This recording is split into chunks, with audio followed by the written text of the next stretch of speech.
Yes, good morning. Be seated, please.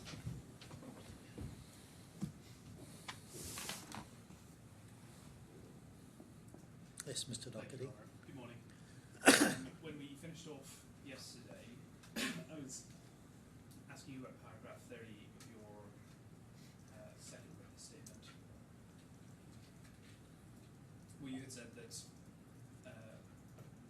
you had the view that medical eye care could not have been authored by Health Insights Dubai, but only Health Insights Egypt. And you recall we also looked at paragraph 14 of your statement. Can I take a look at it, please? Yes, it's C4. Sorry, it might be C3. That's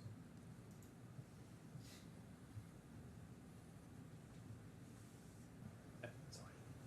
14? That's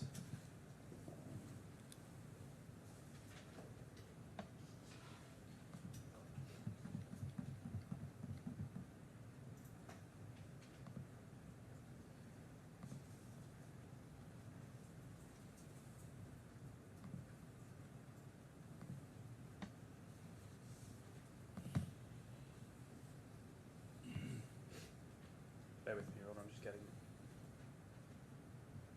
my PDF viewers somewhat frozen.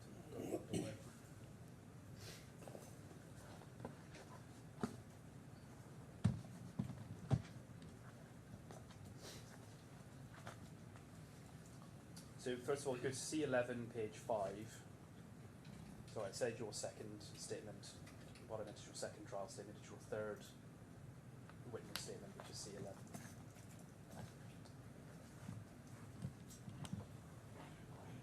Page 5, first of all, is paragraph 14, where you say Health Insights Egypt had 100 employees, and then at paragraph 30, which is page 10 of the same witness statement, which is where you suggest that MCC could not have been authored by Health Insights Dubai. That's correct, because it's a complex software and only Health Insights Egypt had the resources to deal with that. So just to ask you about some of the detail of what you said. In both your statements, as I understand it, you placed the timing of the development of medical eye care in around 2017, correct? Correct. And if we look at E105, page 9, Yes.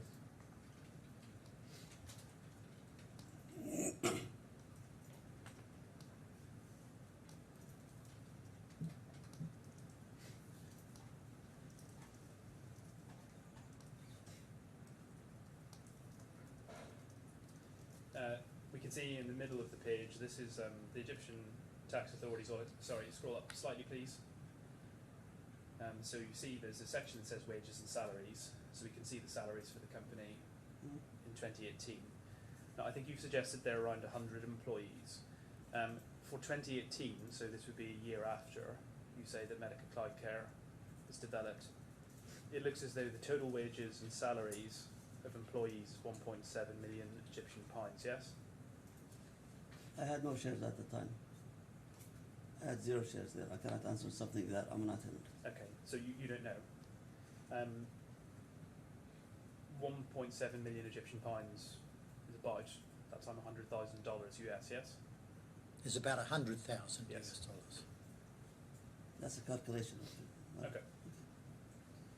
Suggest to you that when you suggest that at this point in time or a year before this that Health Insights Egypt employed over 100 people in 2017, that's wrong. I could answer, Your Honor, on behalf of Khalij. Okay, I think Mustafa, he told you that there's a team, okay, in Al Khalij, okay, paid, okay, sponsored by Al Khalij, and they have to be paid through Al Khalij. Okay, so there's a team, yes. Yes. But the pay slip comes from Al Khalij. Okay. Well, Okay, but in Saudi Arabia, just please, in Saudi Arabia, if you sponsor somebody, the salary has to come through that same sponsor. Okay, there is a huge team, and we were told they were in Khalij, and later on were moved. Okay, part of them in Egypt. Okay, so Yes. there's a lot of salaries, you don't see it here, okay? But I'm not talking about Health Science Egypt. I wasn't a part of it at the time. Yes. But I know, as Al Khalij, okay, there's a lot of employees, okay, and we said it before, you could go to the transcript, we said more than 80, okay? They're under the sponsor of Al Khalij, so the salaries are going through Al Khalij. Yes. Yes. And as in someone standing in my position, it's always helpful when the witness identifies the reason that you've asked the question, because in your witness statement you say that Health Insights Egypt had 100 employees.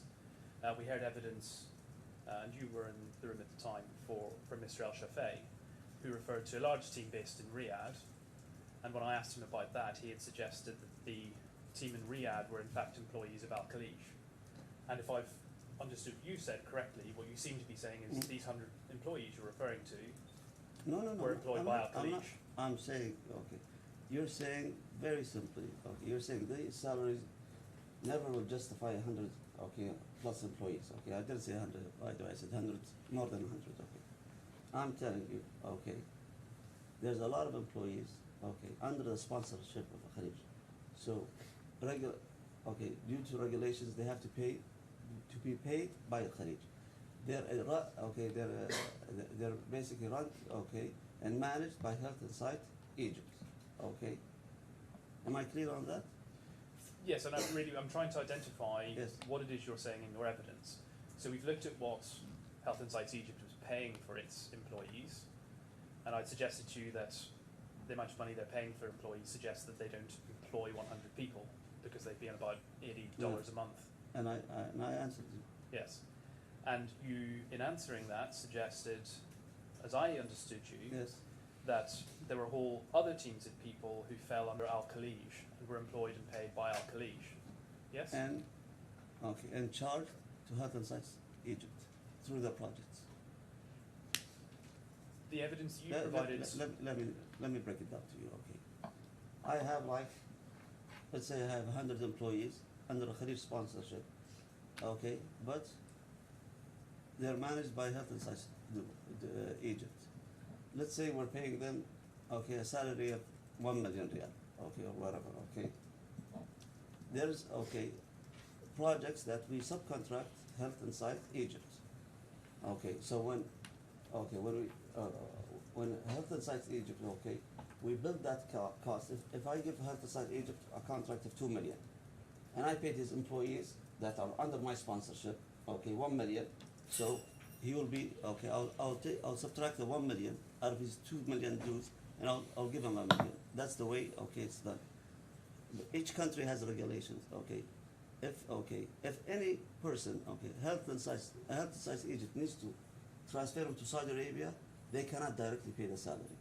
It has to be paid by the sponsor, and then, okay, internally we're gonna subtract it of his dues. Yes, and I don't understand that. I don't think we're talking at cross purposes here. Breaking it down, we know that Al-Khalij was in a form of joint venture or some kind of mutual business that they did with Health Insights to distribute these products, Medica Plus and then Medica Cloud Care in Saudi Arabia, to hospitals there, yes? Yes. Al-Khalij generated money off these projects, as did Health Insights, yes? Yes. Al-Khalij had employees who worked on these projects, as did Health Insights, yes? Al-Khalij has employees, okay, under sponsorship due to regulations, and this practice, it was from 2007 until 2007 until 2020, the end of 2021. That was done with Nasser. Okay, am I clear? The same procedure for all of these years. It was done with Nasser. Okay. Okay. And just when the last 2 years when Mustafa moved, the same, okay, approach continued. The same, okay, everything is the same. So for 17 years, this was done with Nasser. Okay. I'm asking you about the balance of these employees, and I understand we've had a lot of those explanations for you before. I'm asking us to and we focus have a on lot the of these question. questions repeated also. Asking us to focus on the question, Mhm. which I will repeat until I get an answer, about these 100 employees, because what you say in your witness statement is that Health Insights had about 100 employees. And when I asked you about that, what you were suggesting is, well, these employees fell under the umbrella, the sponsorship, the contracts of Al Khalid, yes? So you understand the answer, yes? Yes. Okay. So, of these 100 employees who in your witness statement you say are I said employees 100 of and Health more. Insights Egypt, I said 100 and more. okay, of these employees, Yes. what I'm seeking to understand is, in fact, those are employees of Health Insights, are not employees of Health Insights Egypt. Of those 100 or more than 100, many of them appear to be employees of Al Khalid. I read you about Saudi regulations. There's a regulations. Setting after. aside the regulatory Okay, position, who employed these people? You want Health Insights to to take 100 employees and put them in Saudi Arabia without being under any sponsorship. Okay, is that the way you want it to be? There is Mr. legal. Albulaihid, it's not a trick question. It's a very simple question. I'm just I asking told you they're under Al Khalid umbrella in terms of sponsorship. They're paid through the Khalid, and we're charging Health Insight Egypt. Right. So they're What do you employed by Al want to do Khalid. They're paid by Al Khalid. Yes. Yes, Okay. There's no and evidence. charged to Health Insight Egypt. There's no evidence Mm. of Health Insights Egypt paying money, for example, from an invoice or a recharge by Al Khalid, is there? From your point of view, What you mean by that is that the amount of money that's distributed between the two partners under their contract with the hospital is apportioned by reference to how much effort they're putting in or how many employees or how many resources they're putting in. Yes? you're talking about a process that's been for probably 19 years. 16 years. Maybe I don't know how. I'm gonna answer. Yeah. Maybe I'm not good in making that the information reach to you, but I'm gonna tell you 16 years this practice was done under the defendants. Maybe he's better than me to explain the 16 years how it went. Because I told you and I told you and I told you this is it. Can you please answer, just focus, we've got a fair amount to get through this morning, and if we just ask a question, we'll go quite a lot quicker. Your Honor. The 100 employees or more that you describe in your witness statement, do you accept or do you not accept that many of them are actually employees of Al Khalid? Your Honor, obviously I said it. Maybe there's a language barrier. Could I have a translator to translate this question? All right. Put that question as precisely as you wish, and I'll ask Mr. Mamdou to translate it.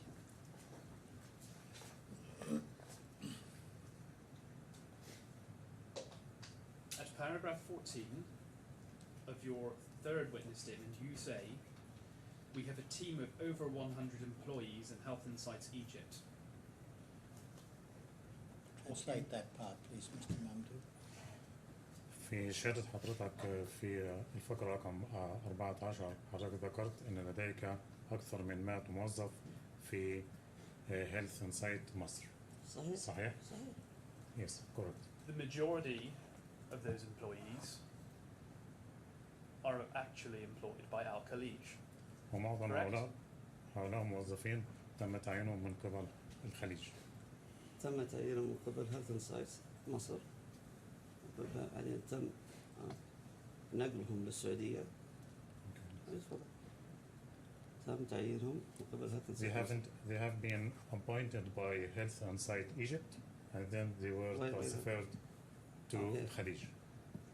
تحت إدارة المهندس ناصر تم تعيينهم. And they were hired under the management of Engineer Nasser. Most of these individuals were paid by Al Khalid, correct? كانوا بيتلقوا معظم هؤلاء الأشخاص كانوا بيتلقوا رواتبهم من شركة الخليج، صحيح؟ النظام القانوني في البلد أي موظف لازم يكون تحت كفالة شركة موجودة في السعودية. Under the legislation of Saudi Arabia, any employee should be sponsored by a company that is based in Saudi Arabia. That wasn't my question. My question was these employees. Well, since you've answered in that question, let me clarify what you mean by it. When you refer to, under the regulations of Saudi Arabia, an employee would have to be sponsored, are you saying that these particular employees that you're referring to were therefore sponsored by Al Khalid? هلا هؤلاء الأشخاص اللي أنت حضرتك بتشير إليهم اللي هم من المفروض إنهم يكونوا تحت كفالة بموجب تشريعات دولة المملكة. مم. هل هم هؤلاء موظفين تحت الذين يعملون في الخليج؟ المهندس ناصر وظف موظفين لدعم المشروع، وطلب من الخليج أن الموظفين هذول ينتقلون للخليج ليتمكنون من دعم المشروع بالطريقة الصحيحة. Nasser hired those employees and requested Al-Khalij to transfer those employees to Al-Khalij so they can have proper management. My question is, are those employees under the sponsorship of Al-Khalij? Yes or no? مكتوب في الترانسكريبت يرجع له، قلت تحت، أنا اللي قلت تحت سبونسر الخليج. الترانسكريبت. If you go back to the transcript, I have said that they are sponsored by Al-Khalij. And they were also paid by Al-Khalij. وتلقوا رواتبهم من الخليج. في الترانسكريبت قلت في نظام البلد أي واحد مكفول من شركة لازم الراتب تطلع عن طريق الشركة. According to the regulations of Saudi Arabia, if you are sponsored by a company, this company should pay to the employees, as long as those employees are sponsored by this company. Okay, so they should be paid. Were they in fact paid by Al-Khalij? هل فعلا بيتلقوا رواتبهم من الخليج؟ نعم. Thank Yes. you.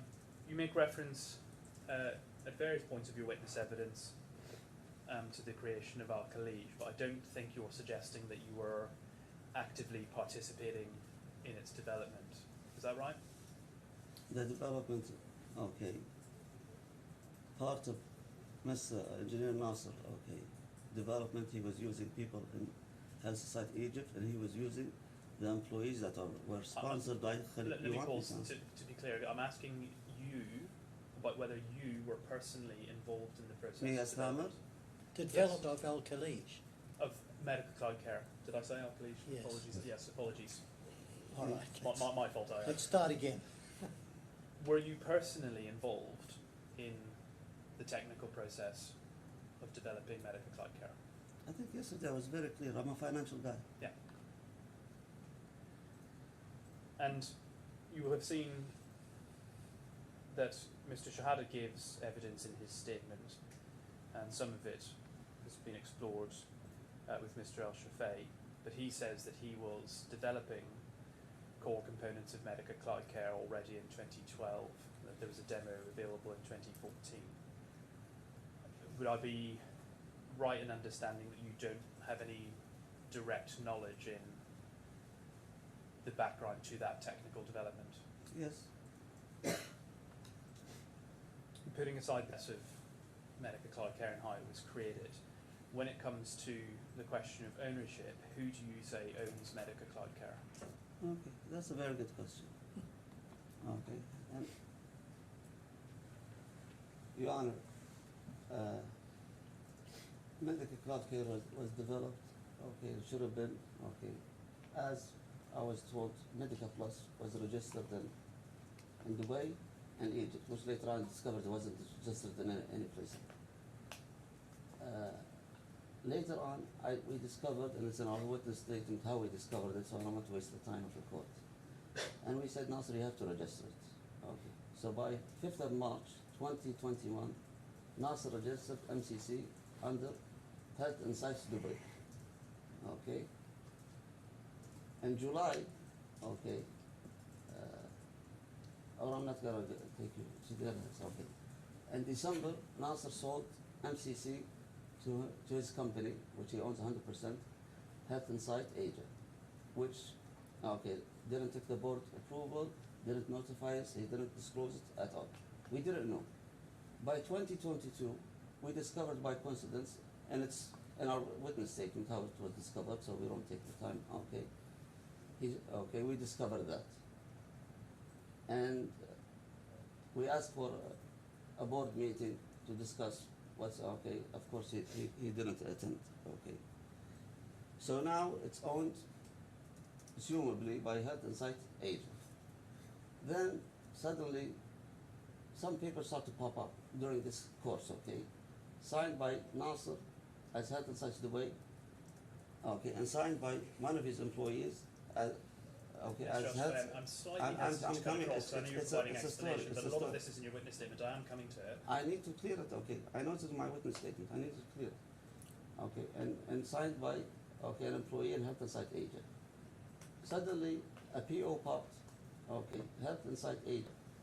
Okay, gave a health and sites Dubai to develop a couple of modules, which the intellectual property and assumably health and sites agent will pay Dubai for this, but to be developed in Dubai, and the intellectual property will be owned by health and site agent. You're talking about a company has 4 people. One of them is a secretary, another maybe a T-boy, and they're going to develop these modules. In 2017, another document agreement popped up. Health and Sites Asia, licensed Health and Sites Dubai to distribute on their behalf. As Health and Site Asia, is the owner 100% of Medical Cloud Care. Later on, the final document that popped up, 2000, Nasser, made an agreement with Health and Site Asia. Me, Nasser, as the sole owner of MCC, I'm licensing Health and Sites Asia to distribute MCC worldwide on my behalf for a fee. Then I read the date, and I swear to God, I'm not joking here. When I read the date, of this agreement, I went to my wife. I thought there's something wrong with my eyesight. So I said, please read it. It's dated 2015. Nasser, claiming in 2015. This is his signatures. All of it is his signature. That in 2015, he gave a license agreement to Health and Sites Asia to distribute it. So, saying that, Nasser is saying, at 2015, there was MCC, and it was matured, and developed and implemented. You cannot go ahead and, give a license agreement to distribute unless, So, and we know that, MCC started development in 2016. So you're asking me, who's the owner? I think all of these agreements are fabricated. There's only 2 facts. There's a fact that it's registered under Health and Sites Dubai, and then there's another fact, these are documented, that he sold it to Health and Site Asia. I think selling it without board approval is not, acceptable, it's not right, So I think that, the selling, should not take place. So it should go back to its owner. So I believe MCC is owned by Health and Sites Dubai. And all of what I said, it's documented, all of it with his signatures. It's in the bundles. I haven't said anything that is not there. Is Medica Cloud Care? One more. Well, I think we've got the answer to my question, please. Your Honour. It's Okay. taken 5 minutes. to Oh, get we'll there. just finish this. I think it'll be quicker. Let's assume, Nasser developed it on its own, and he says from 2015. I'll make it very conservative, Your Honor. I'm gonna say if you want to develop a system like this, it's not only you need people know how to program. You need people who knows the business rule. Process of everything. You can if we're talking about medical program. When it comes to doctors, there's different professions. So we're talking about a genius guy who knows all of this. He knows what's a dental doing, what is this. He knows all of these professions, and on top of it, he's a genius guy in programming. So I'll be very conservative. To do a program like this, I'm going to say minimum, which I don't believe. You need 30 people for 1 year. So you're talking about 360 months. Man months to develop it. If Nasser does it on its own, 360 man months. It means 30 years. 30 years. Basically, you're talking about Nasser started developing MCC before the development tools of going cloud is there, before the concept of cloud is there, and probably before the internet was spread worldwide. That's my take on it. Okay. Well, you've already told us that you weren't involved in the technical development of Medica Cloud Care, so that's your opinion, isn't it? That's my opinion. Yes. Does Health Insights for Software Design in Egypt own Medica Cloud Care? Yes. They registered it. Do they own it? I told you that it's the same, Your Honor. Nasser told us we're always going to register here and here. And it's in his word, Medica Plus was registered in Dubai, and he said it's registered in UK. So the same thing should happen. Let me continue. Nasser should have registered it. We asked him, okay, later on, basically, finally you've done it. Mustafa, when he moved to Egypt, took over, he found that Nasser did not register MCC, so he went to register it. So, yes. So in your opinion and understanding, it can be, and in your opinion was, owned by both HI Health Insights Egypt and HI Dubai. Is that what you're saying? I was told by Nasser you could have it here, and he done it in or he presumed to us that. Okay, so I assumed the same thing. Okay. Is it legally right or wrong? Okay, if it's legally wrong, then it's Dubai, because Dubai prior, okay, registered it prior to Egypt. So if I'm gonna take it if it's not legally right, then it's gonna be priority. Then it's MCC is registered to Dubai. Can we go to E244, page 2, please? The document that you'll see in a moment is dated the 15th of August. I don't have the document. It'll come up on the screen, so it's around. Yeah. This is after Mr. Shehata has been removed, about 2 months after he's been removed as the Chief Executive Officer of Health Insights for Software Design. Apologies. I'm not sure. No, this is the wrong document. Yeah. Hang on.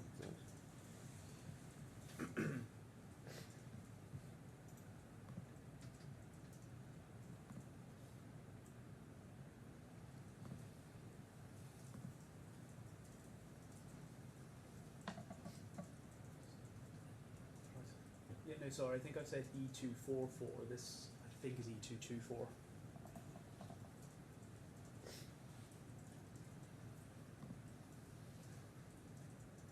And if you scroll down,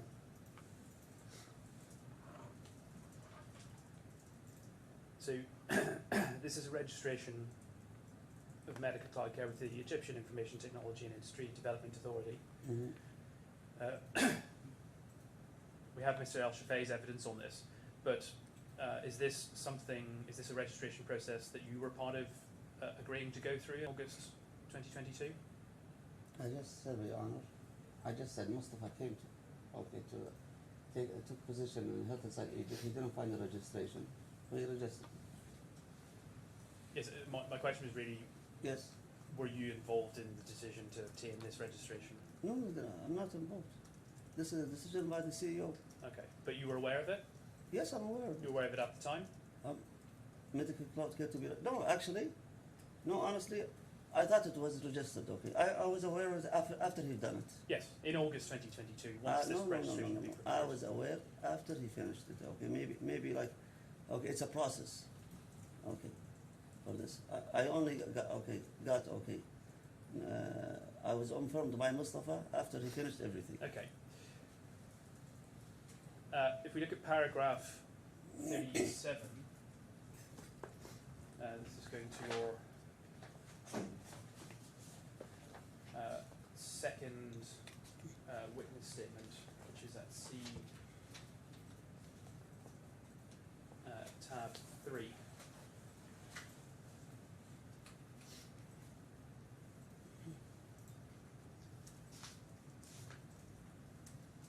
And paragraph 37 is on page 10.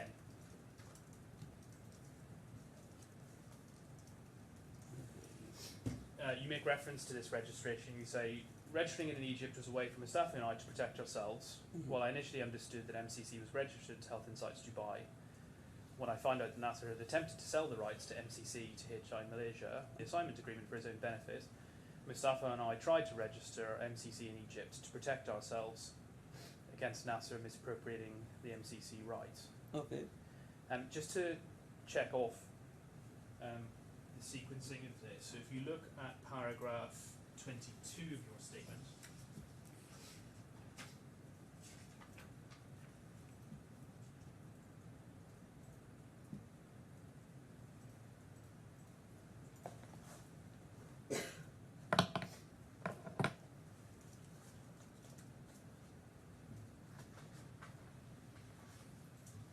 say, in late 2022, I was informed by Mustafa that he'd spoken to a customer of Health Insights who told him about this Interroco document, which purported to show that HI Malaysia was the owner of the rights. Yes. And Mr. El-Shafei subsequently visited the offices. And Yes. you were present when we heard Mr. El-Shafei's evidence on that. Yes. But in his witness evidence, he placed his being informed by that customer in December 2022 also. Oh. Yes? I don't recall. Your recollection is... If it's in the transcript, then yes. Yeah. Your recollection is late 2022, his recollection is December 2022, correct? Okay, I have late. He has what? December what? December 2022. Okay. Yes? That's when you found out about No, this registration with I Malaysia. said late 2022. Okay. Yes. Okay, talk about me. Yes. And we're Yeah. talking about a conversation that Mr. El-Shafei had that he's reporting to you, yes? Yes. That conversation took place about 4 months after you'd already procured the registration for Egyptian authorities for medical cloud care, correct? I don't have. Show me the date of the medical. Well, Registration we and just looked at the registration from August If you're 2022. saying it correct, then it's correct. Okay. If you're accurate. Okay, so what you've said about that, the justification you've offered in your statement, that you obtained the registration to protect yourself after you had found out in late 2022 that Mr. Shehata had transferred the rights to Asia, that is incorrect, that can't be correct. In terms of. Well, if you procured the registration before you find out about that event could not have caused you to get the registration. Come again? You say that the Yeah. reason you got the registration in Egypt Yes. was to protect yourselves because you find out that Nasser had attempted to sell the rights in MCC to HI Malaysia. Mustafa and I tried to Attempt register or sell? MCC in Egypt to protect ourselves against Nasser misappropriating the MCC rights, and you say that you discovered that in late 2022. Mr. Mustafa says that happened in December 2022. Yes? This is my witness statement. Okay. You got it there. Okay. I stick to my witness statement. Yeah. And my question to you, and I'm Yes. suggesting to you, is what you've said there is wrong. If you First of say all. it's wrong, that's your opinion. It suggests to you that it's not possible that your decision to register MCC in Egypt was influenced by your discovery of the assignment agreement, And that's your opinion. You're entitled to.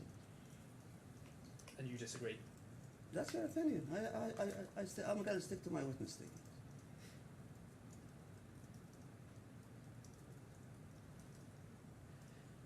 Can we look at I-11, please?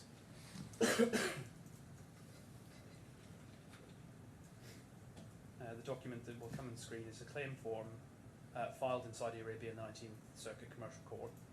It's a filing by Health Insights Egypt and Health Insights Saudi. It's proceedings against Health Insights Malaysia. At this point, as I understand, you were a managing director of Health Insights Egypt and a manager, along with Mr. El-Shafei of Health Insights Saudi Arabia, yes? Yes. And there are, I think, linked cases to this, which go on the Saudi courts at the same time. So there's a case ending in 4448 and another case ending in 8489, but they were on more or less the same subject matter. Is that right? Okay. Okay, but do you know or do you not recall Know about what? about these cases? I know in general about this case. Okay. Yes. If we go to I-10 at page 2,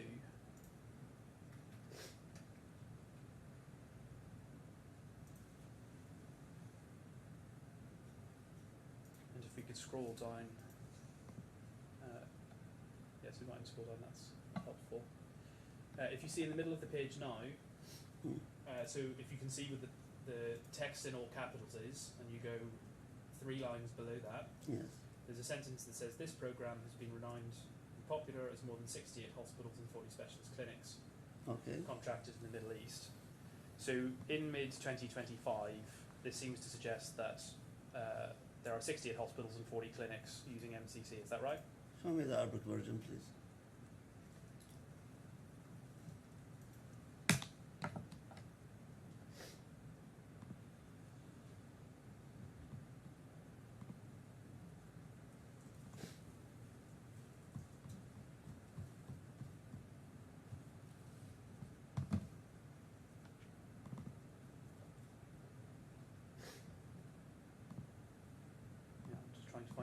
page reference.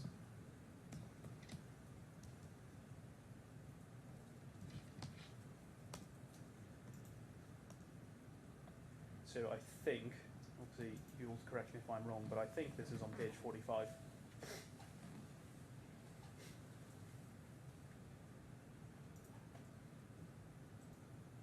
Did we say about That is my purely going based on the numbers. I can see that there's a number 68 in there. So I'm sure that you'll be able to identify. Actually, no, let me correct Yes, that. I yes. think it's more likely to be page 47 actually. no, now it's that I look at okay. it. 68 hospitals. Okay. Um,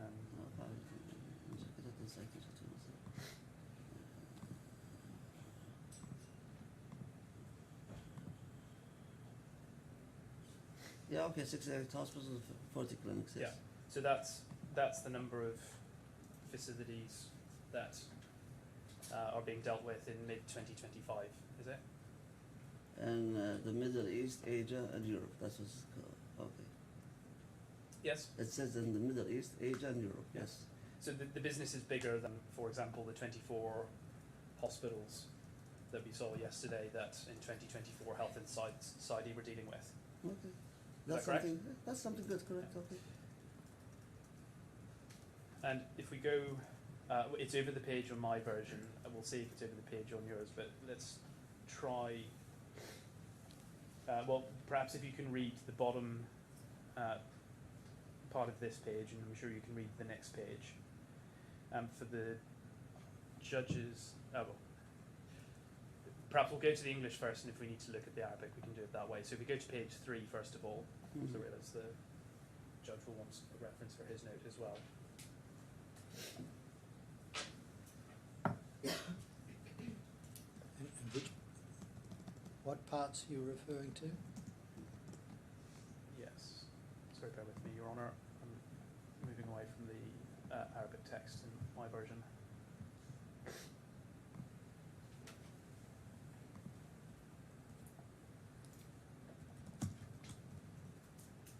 So, if we look in page 3, there's a word which is on the prior page, which is the word on, but if you start at the very top of this page, so it says on the 19th of December 2021, plaintiff's manager in his capacity as CEO sold Medica Clydecare to his own company, so this is a reference to the assignment agreement. If we go 4 lines further down from that, it says this sale is invalid for 2 reasons. And if you go 2 lines further down from that, you see there's a second reason. And it says, second, Health Insights Dubai does not own the intellectual property rights to this software. Rather, it is owned by the plaintiff, Health Insights Cairo, which is a separate entity from Health Insights Dubai. Now, I think you've said that you were aware of these proceedings. So presumably you would be aware that in these 3 cases before the Saudi courts, it's your position that Health Insights FZ LLC does not own intellectual property rights in Medica Clydecare.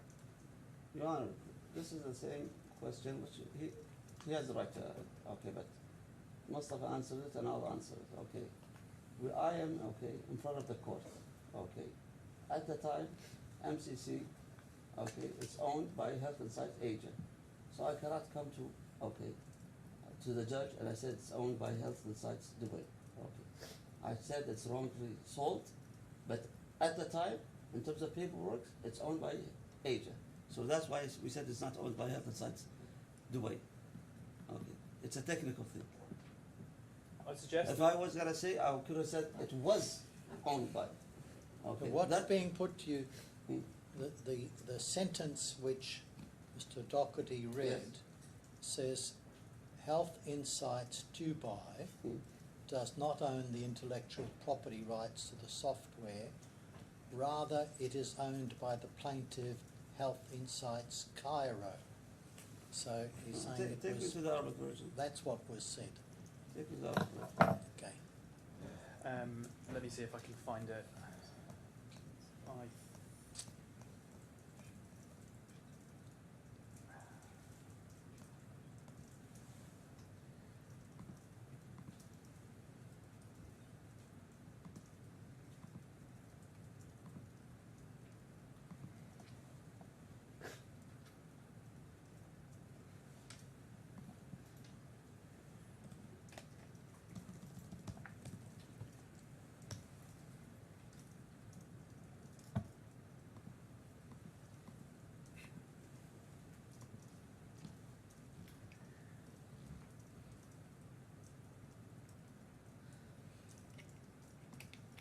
asked Can we Mr. Doc. try? Let's see if this gets. I'm just searching by the date. Can we try page 50? Can I Right. ask those who are assisting Mr. Doherty to get in front of the game? It may well be that at various times the witness is going to ask for the Arabic version. So whilst Mr. Doherty's asking his questions based on the English version, perhaps those who are helping Mr. Doherty can look in advance to see where the Arabic version is, so that if the witness asks, you're able to tell Mr. Doherty rather than him having to look through and find it himself. All right, carry on, Thank you, Mr. Your Honour. Doherty. It might be that you were able to identify whether it's on this page. I was looking at.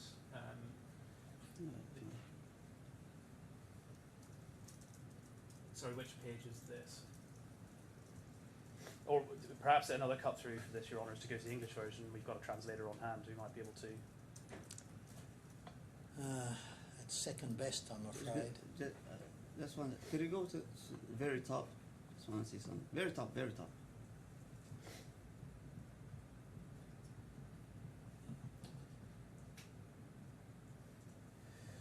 The first page, just stop here.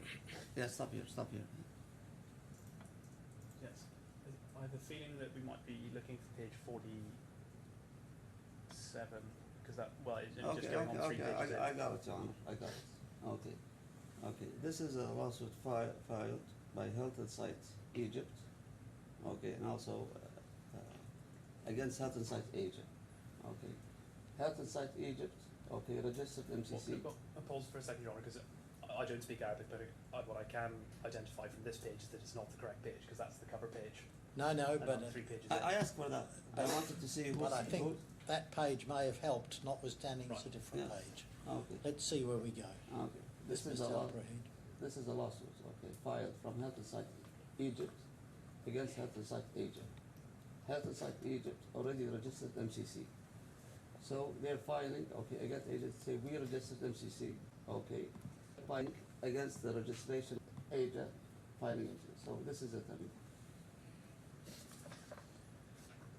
What you're telling, And you're just coming to the question, you're saying that it says that Health and Site Dubai doesn't own, okay, MCC, because technically at the time, MCC was sold to Health and Site Asia.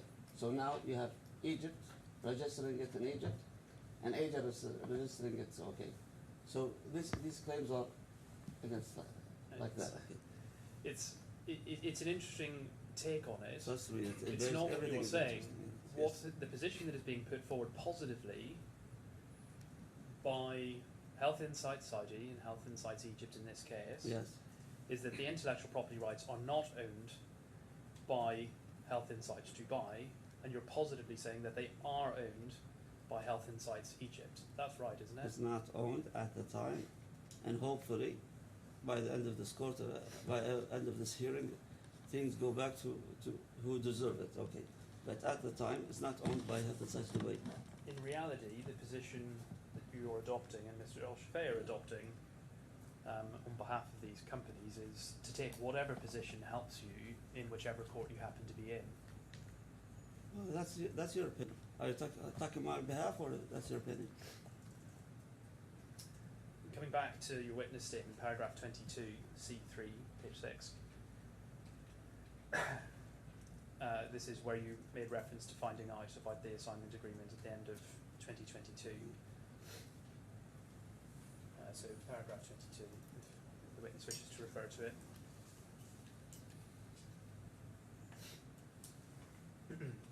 And you talk about being shocked at the transfer of rights to Health Insights Malaysia for $500,000. Now, to clarify how we get to this, as I understand your evidence so far, what you're saying is that Medical Cloud Care was not created by Health Insights Dubai at all. It couldn't have been. The only entity that could have created it was Health Insights Egypt, yes? That's true. And you say that Health Insights Dubai didn't have employees who could have created it in the first place, correct? Had 4 or 5 employees. But you you say those employees could not have created Medical Cloud Care, it would have only been Health Insights Egypt, just so I understand your case. Yes? Even though I'm not a technical guy, but common sense and from experience of more than 25 years running an IT company, yes, that's impossible. And you disagree with Mr. Shehata's suggestion that he is the person who was the author of Medical Cloud Care, correct? I disagree. Yes. Yeah. The assignment agreement arose in relation to the rights that were referred to in the Interroco registration for MCC, correct? What do you mean? Well, you've referred in your evidence to the Interroco registration. Perhaps we can look at it. So if you go to your very first statement in these proceedings, Bundle D, tab 1, page 8. Yes.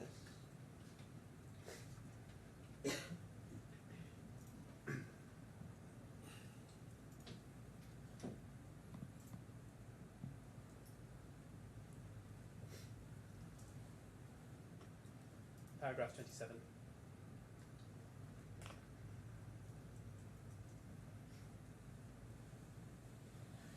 What you said about the Interroco registration is that it's issued by offices in Dubai. As far as you're aware, it's not an official copyright office recognised by governments. It appears to operate as a forum for recording claims to copyright. You attach the printout from its website. So you seem to, your position seems to be that the existence of the Interroco registration doesn't mean that Health Insights Dubai owns Medical Cloud Care, correct? There is a registration that Medical MCC is owned by Dubai, signed by Nasser. Yes, but your evidence about that registration is that it doesn't mean that the rights are owned by Health Insights Dubai. I will repeat again. It was registered by Nasser and Interroco, that MCC is owned by Health Insights Dubai at 5th of March, at December of the 2020, the same year. He sold it to himself with a very nice amount, $500,000. I'm asking you about your understanding of what this registration means. So have a read of your first couple of sentences of your statement. Because as I read it, what you're saying is that there is this Interroco certificate. You don't think it's an official copyright office. Are you talking about official copyright? And you say that it just operates as a forum for recording claims to copyright. Yes? Interroco, as a registration of the IP, it's not, a solid, entity that you could register that's worldwide, But that doesn't mean, even if it's, not recognized 95%, worldwide or whatever, even if it's not, it's 99%, and it's recognized in one country, I'm going to go ahead and claim my rights, That MCC is for Health Insights Dubai. Yeah. So signed by Nasser. You seem to acknowledge that it's Nasser's claim that Health Insights Dubai owns it, but I don't think you're suggesting that the Interroco registration of itself means that it's correct that Health Insights Dubai does own it. It's just a registration. It's a registration, a sort of registration, So it's not solid, like registering it in other organizations, that have, agreements worldwide. Registration is recognized, Interco, it's a formal registration. It's a registration that you do it probably online or probably within a day. It's not a solid registration where you need like 5 months. Going through the source code and surrendering it and so on and so forth. This is he done it in a one-day thing. Yeah. And Nasser said, I am also working, and it's documented. I'm working to register it in a better form, in a registration that's more solid worldwide. Which obviously that was like something to let us sleep until he sold it to himself. Yeah. So just to put it in context, if it's your position, Mr. Shehata wasn't the author or the creator of this program in the first place. There's several authors. Everybody that participated. Let me finish my question. Sure. Go ahead. So you said that Mr. Shehata wasn't the author. Yes. So if he wasn't the author, the fact that he's gone to provide this or to procure this registration, which says that he's the author and the owner is X, it could be anyone. Yes. As I understand your evidence, Yes. you're not saying that means that the party stated in that registration actually owns it. You're just saying it's an unofficial copyright office. You understand the difference between an author and the owner? Is it clear? Yes, we're talking about if you're the I author. I'm not interested who authored it. Well, Okay. we'll It's we'll Nasser, find out in due course. it could I be 10 understand that, people. but that's not for today. I'm satisfied. Nasser wants to put himself as an author. I'll respect that. I have no problem with it. Okay. It's like, okay, I have no problem. My interest is in the ownership. That's it. Okay. In your view, does the Inter Eco certificate mean that the person stated on the certificate as the owner is in fact the owner? If it's stated it's the owner, okay, there's a difference between author and the owner. The owner, yes, he's the owner. Because the certificate says it, is it your position that that means it is true, or it's just registering what the person has said? Even though it's a weak form of registration, okay, but the author is the author, the owner is the owner. Okay, it's clear. The author and that certificate is Nasser. The owner is Health and Such Dubai. Another thing, why if he owns it, why sell it to himself for $500,000, which is peanuts, by the way? But why? Common sense. I mean, I don't understand, okay, legality, I don't understand registration. I understand one thing. If I own something, I'll not sell it to myself. That's what I understand. Well, let me ask you a different question about Okay. the registration. Yes. It's right, isn't it, that the only reason that what you've described as this, well, I suppose if you say it's not official, this unofficial form for registering copyright, the only reason this registration has come about in the first place is because you threatened to stop Al-Khalij making payments and doing any further business with Health Insights Dubai unless it was resolved within a week. That's right, isn't it? If I deal with any, if I sign any contract with any company, that's providing us software, okay, license, and I discover later on it's not registered, then I will stop business until it's registered. Okay, I think that's the legal way to do it. Okay. So the mistake is all of these years dealing with a company that was selling me, okay, a license agreement that he didn't register that license. And we looked at the emails. You know what happens, yesterday. okay, even, okay, if later on another company comes claiming that they have the registration, and they have the registration, okay, then they could file a lawsuit against us. When we looked at the email yesterday, Yes.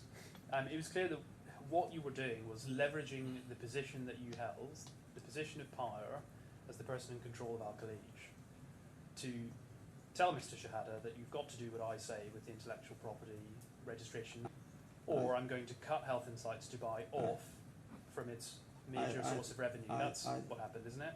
I think you went through my witness statement, and I said, Engineer Nasser Shehata, okay, was going to let me sign a contract with an agency selling them. They don't own or register.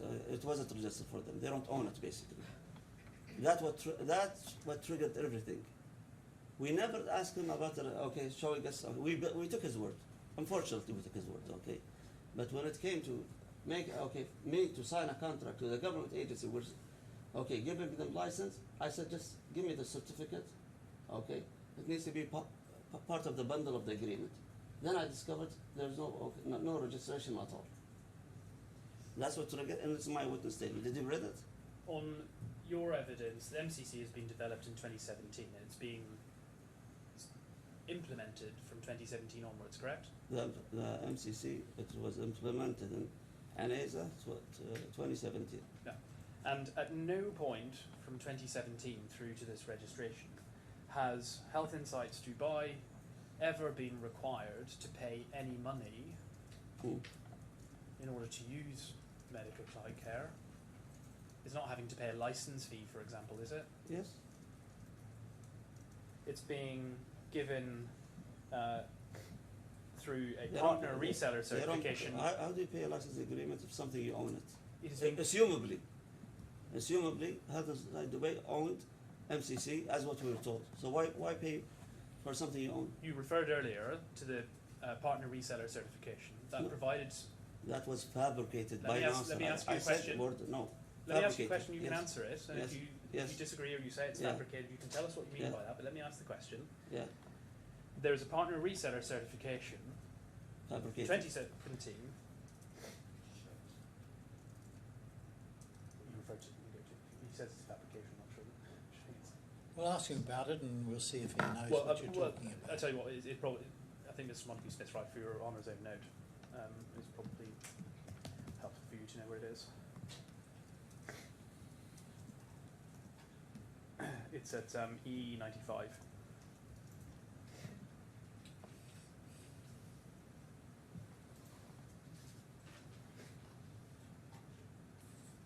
That's 21st August 2017.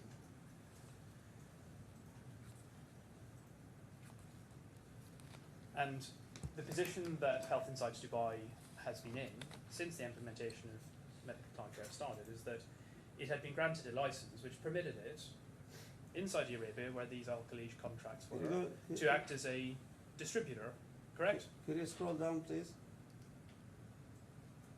Down. Yeah.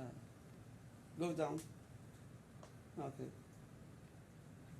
This is signed by whom?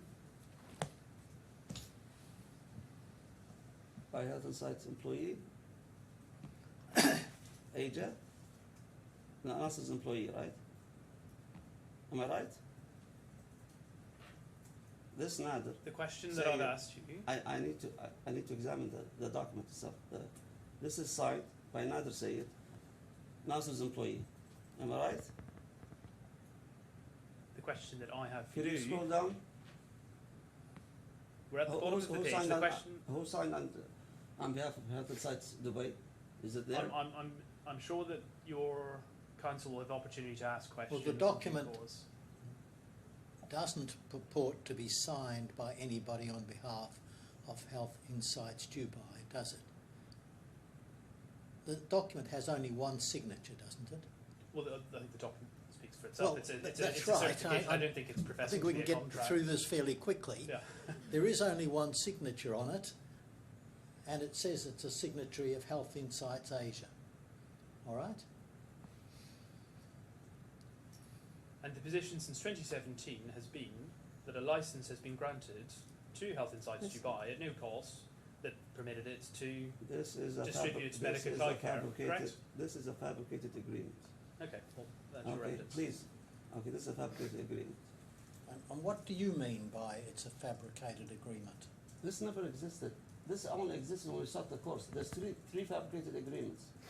This one and the PO. Well, deal Yes, with sir. this one. Okay, it's When fabricated. you say it never existed, we can see it now it Yeah. exists. So what do you mean when you say it never existed or it's fabricated? Basically, during the journey of this course, okay, Nasser is fabricating things, trying to move it to his side. You know what he's saying here, and what he said in the statement.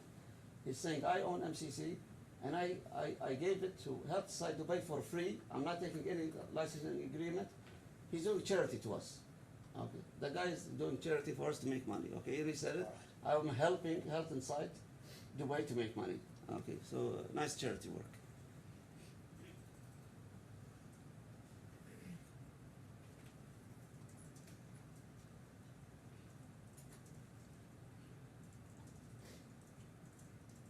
Sorry, I'm just conscious. I'm happy to move on. Yes? I'm not sure necessarily clarifies what's meant by fabricated or whether the Well, document I've was created for understood the you sort to of say proceedings. that what you are saying, can we go to the top and see the date of the When I document? say fabricated, it's for it. It's not a real Yeah. document. So this is a document which has got the date 21 August 2017, and it says what it says. And I've understood you to say that you believe it was not created at the time, True. 21 August 2017, but at a later time Yes, for Your the Honor. purposes of the dispute between you and Mr. Shehata, and for the purposes of these proceedings, Mr. Shehata created the document. Yes, Your Is Honor. that what you mean? Yes, Your Honor. Okay. Thank you. Thank you, Your Honour. Whilst we're on Health Insights Malaysia, you deal with this at paragraph 17 of your second witness statement. So that's the statement at C3.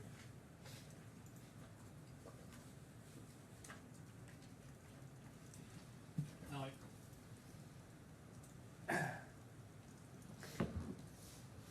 based on your understanding of events,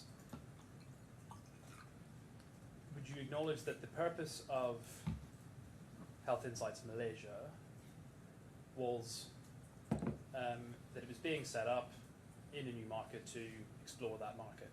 As a subsidiary of Health Insights Dubai. Okay, but in terms of what it was doing, It it was was to explore a new market. it was Far East. And I think that you accept that you were obviously aware But that you did not become a director, nor were you going to become a director of the company. Health Insights Dubai had prior to the establishment of Health Insights Asia had a project in Malaysia. So we had the project already under Health Insights Dubai. Later on, Nasser said it's better off, okay, for logistic reasons and so on, to have a presence there. And we agreed, okay, he should go ahead and establish a company 100% subsidiary of Health Insights Dubai, and the projects there should move to that, and it's gonna be, okay, to explore the Middle East, Far Asia. There was never a discussion that you were going to be either a director or a shareholder of Health Insights Malaysia, correct? No, it was gonna be owned by, should have been owned, as far as I know, okay, it should have been owned 100% by Dubai. At no point were you asked to engage in any formalities in connection with the setting up of What kind of subsidiary? formalities? Well, you weren't asked to sign any formal company documents, When correct? when we opened in Saudi Arabia and Rwanda, did we require Nasser? Okay, Mustafa has the full authority. He has a proxy. Nasser has the same thing. He doesn't need any signatures from us. He has the proxy has the article of association. If you go through it, he has the right to go ahead and open on behalf of Health Insights Dubai. And for So example, I don't think there's nothing for me to sign. you weren't asked to pass the resolution approving the setting up of No a need. foreign branch or a He's foreign company. authorized. He's authorized on our behalf. There's nothing exchanged in writing between you or Mr. Shehata and Mr. El Shafei about the practicalities of setting up a business in Malaysia, is there? He is authorized and he is given the full authority to go ahead and establish this company. No need for him to come back to us on anything. There's no evidence of you discussing the regulatory framework for setting up the business There's or no need.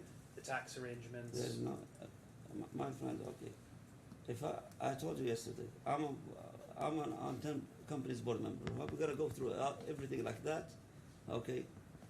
And if the business is gonna be okay, in terms of business, if it's gonna be run the way you're thinking about it, nobody will expand it, okay. There's why okay. There's an article of association that you could give authorities, so on and so forth. Okay, the way you look at business, you want whenever somebody opens an account, all of the partners come to the bank and sign to open the account. Whenever they want, all the it doesn't mean that. I'm not talking Why? about Why? formalities here. What's the reason for the article of association? Mr. Abid, I'm talking about actually making plans for the business. So the substantive business that it's going to carry out. There's no evidence that you provided of discussions that you had about, well, what clients are we going to target? What types of facilities should we look at? No, Where no. should we set up? There's nothing Well, like that. No, okay, because Nasser style, he never provided that for Egypt, neither for Dubai. So you wanted to do it for Malaysia? Okay, let me reverse the question. Let Nasser show me whatever business plans he done for Egypt or for Dubai. He was very clear. I don't want anybody to interfere. I'm gonna run the show. There's no evidence of you discussing with Mr. Shahada or Mr. Al-Shafei the funding of the business or how much capital you should all put into it to help it get off the ground or to establish yourself in a new market, is there? There's a lot of, okay, what's emails and WhatsApp, okay, indicating, okay, that we are partner of Malaysia.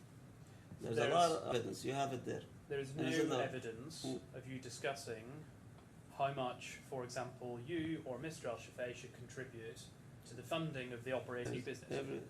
There was, okay, discussions, okay, but I could tell you, Your Honor, okay, during, okay, from 2007 until late 2021, okay, and this is his style, we meet, there's never, okay, minutes of meeting. I could tell you during all of these 17 years, or God knows what, okay, if Engineer Nasser could present, okay, at least one, okay, minutes of meeting per year, okay, then you could argue with me this. This is his style, and he said it, and it's okay. Witness statement.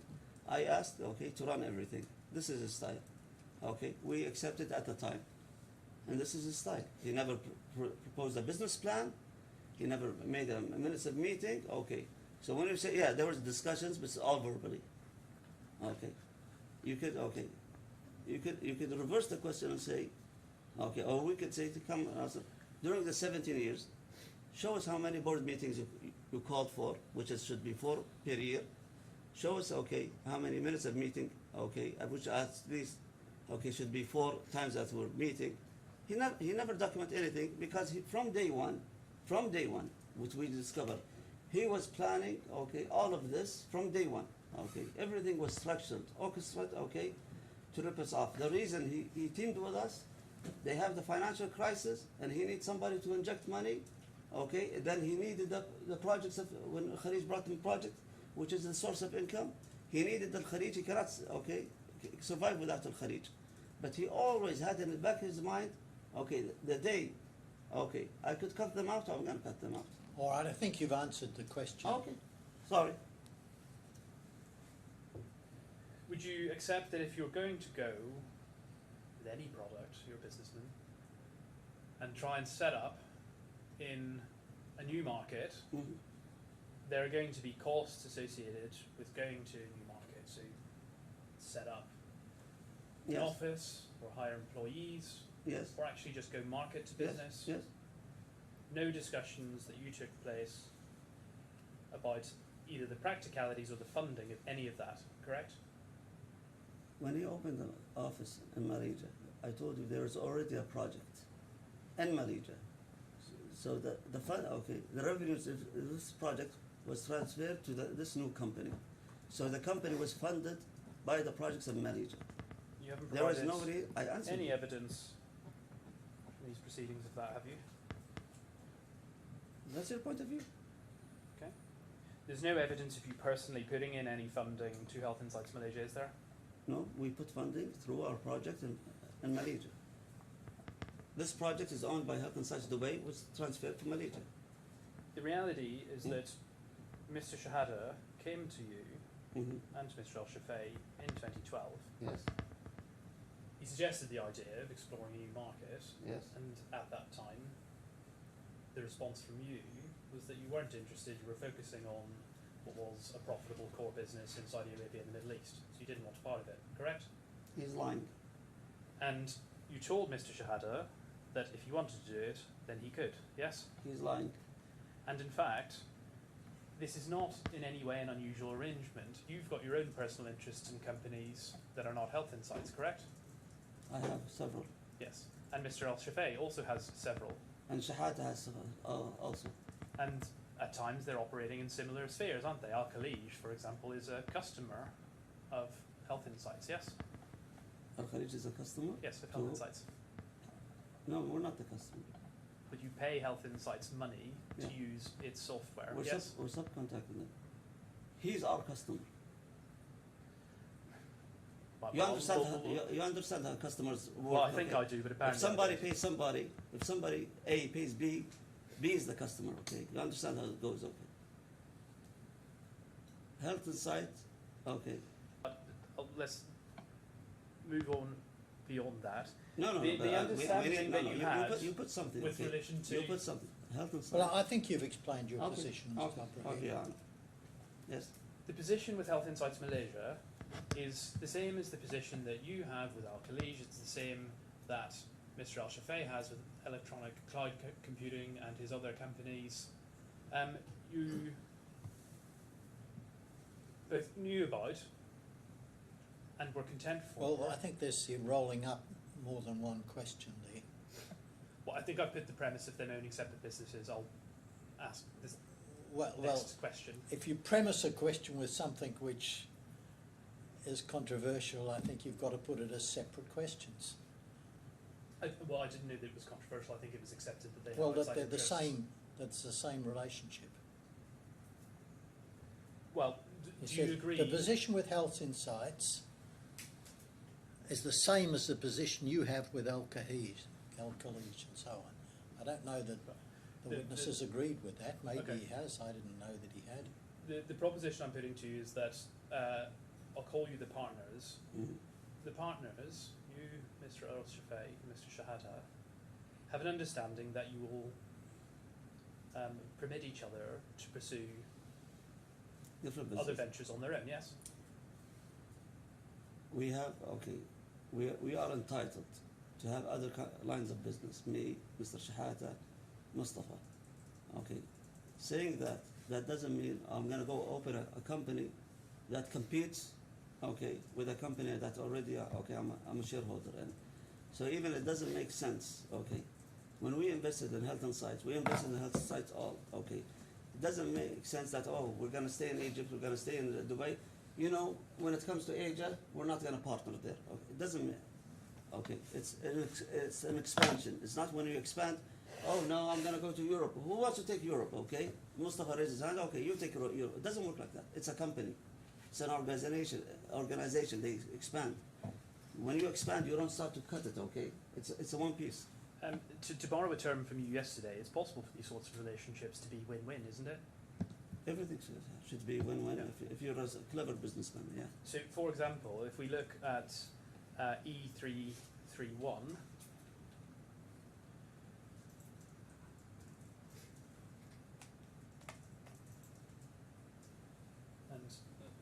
and this is a spreadsheet prepared by Mr. Shehata. Don't take this. The documents from the bank statements which show these payments are in the bundle. We can go to some of them if we really need to. But these are a summary of payments made by Health Insights Asia to I don't take Health Shehata. Insights Dubai. If we scroll to the bottom of the page, I'll suggest to you, and you can agree or disagree, Yeah. but in this period of time, so this is to the end of 2022, if we scroll up to the top, we can see, we can show you where it begins. Scroll up, please. So since 2012, well, 2013, through to 2022, Health Insights Malaysia has made payments to Health Insights Dubai totaling $7.68 million, yes? Mr. Shehata fabricates things, okay. I can't, okay. Comment on this one until you show me the bank statements. Well, But anything from Shehata, I will not take it. okay. And I'll not comment on it.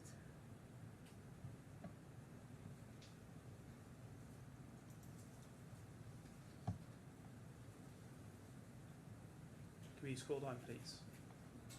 Actually, no, keep it there, please.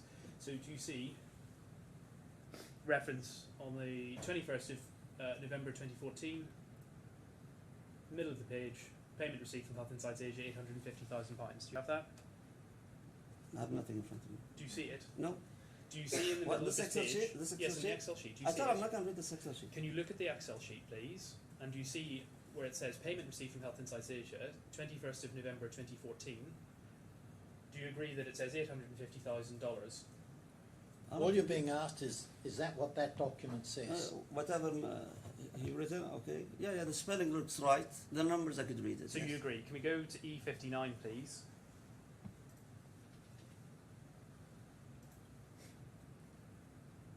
These are the HSBC bank statements for Health Insights Dubai. You can see here receipt on the 22nd of November 2014. Yes. Sum of $849,978,000 from Health Insights Asia. Yeah. So in fact, that amount of money was paid. Do you agree? That's whatever is paid from Health Insight Asia to Dubai. It was the royalty of using, okay, Medica Plus / MCC. That's okay. Using it, okay. That's basically Health Insight Dubai, okay, has a reseller agreement with, with Health Insight Asia. That's the way it is, okay. So that's okay. That's a royalty paid. That's royalty. If probably, if your client gave us a handover, okay, we could show these contracts, but there's no handover, of course. This income Yeah, for Health Insights Dubai yeah. was part of the revenue and profits that we looked at in the financial statements yesterday, yes? This income from Health Insight From Malaysia, Malaysia to Dubai, yes. it's the royalty of using, okay. Yes, and it was booked in Health Insights Dubai's financial statements, yes?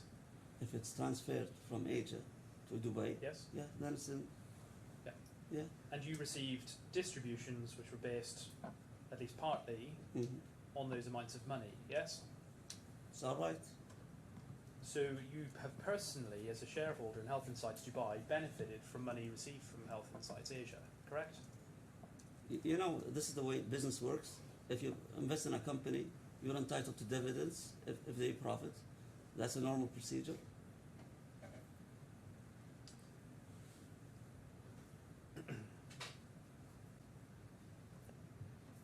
Can we look at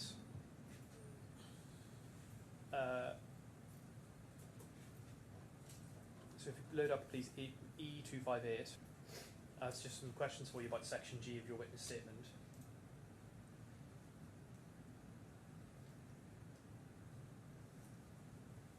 You make reference to This is Health Insight Dubai bank account, right? Okay, well, I'm going to ask you questions at a level of generality. I don't need you to look at the detail of your witness statement unless you need it. But this relates to what you say about payments being made Yes. from Health Insights Dubai's HSBC bank account. And you'll recall from your witness statement that what you say about these, so this is a transfer out of the HSBC account.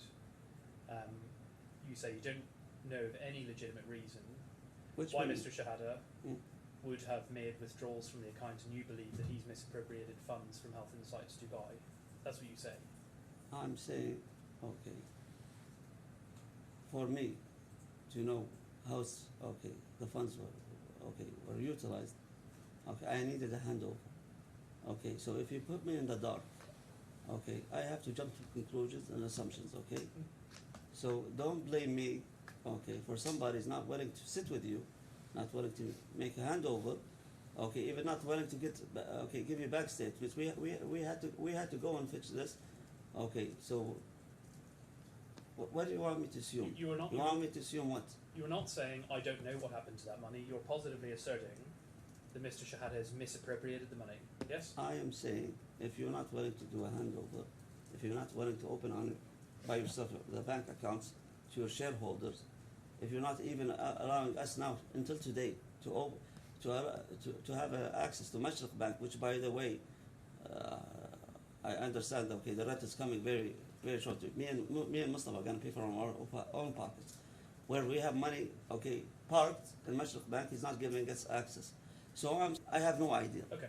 So pause. What he's doing with this? Okay, Do you not say- but things don't they smell fishy. Let's put it this way. Right. Do you say, I don't know what happened to the money, or is your position today still, Mr. Shehata misappropriated the money? Okay, I will say know what happened with the money, and I am sure, I don't have facts, and I'm gonna get the facts.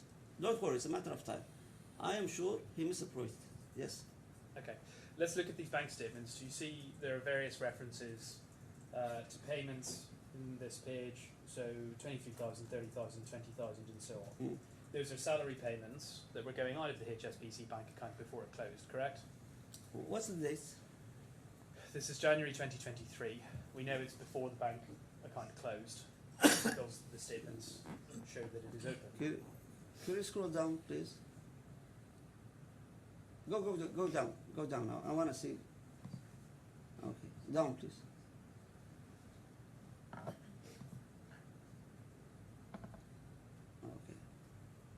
Okay, let's.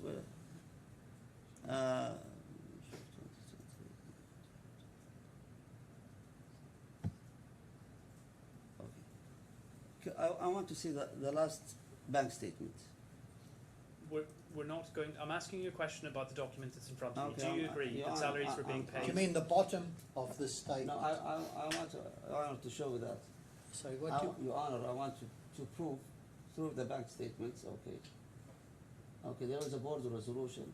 Okay, Nasser that he was removed as CEO. At that date, he is not entitled to touch the bank accounts, and he went through a whole year.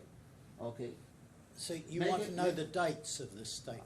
I want yes, I want to show. You can see dates on, go to the top please. Can you see this? When It's did got they close the account? It's got statement date 31 January 20. Okay. When did they 23. close the account? Mr. Abulaihid, please look at the document, Yes. read it, and answer the question that you're being asked. What I want to say, Your Honor, that when he closed the account, there was a board resolution passed. He has no right to touch it, and he closed the account and he transferred to his own account. All right, what you're being, you're not being asked about No. that Okay. for the moment. Yes. Okay. You're being asked, you may not understand why you're Okay, I being see. asked. I see monthly salaries. I see. Yeah. Okay. Did I get a handover to see the slips and everything? I don't know. You accept that out of this account, monthly salaries are being paid before the account closes, yes? I need to see the the attendance sheet. I need to see his play. Yes. The play Okay, let's slips. pause. Okay. I cannot. Monthly salary, 23,000. Omar Nasser Mohammed Ibrahim. Monthly salary, 30,000. I don't know their salaries how Mustafa much. El-Shafei. I need the employment contracts. also. Salary, 20,000. Abdulaziz Abdulaziz. The payments, as a matter of fact, are being made out of the account to pay for salary. Do you agree? I don't know. I haven't seen the employment Okay. contract.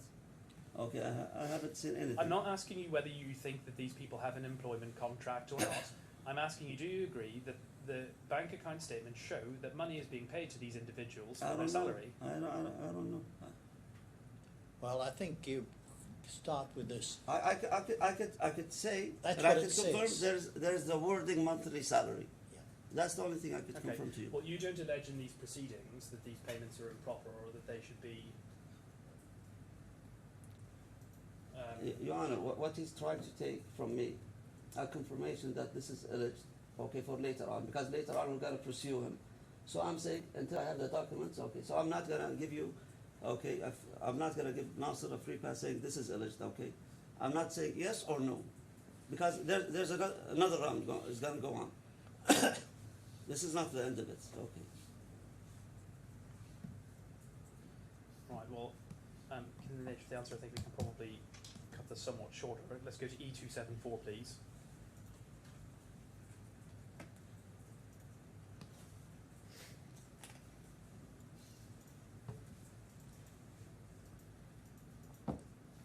No, E274.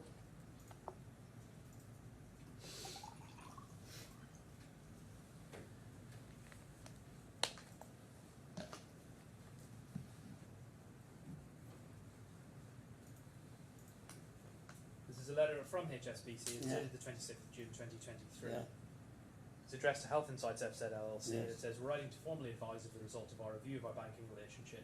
Unfortunately, we will no longer be able to provide banking services to you as we will need to close your account Okay. open with us.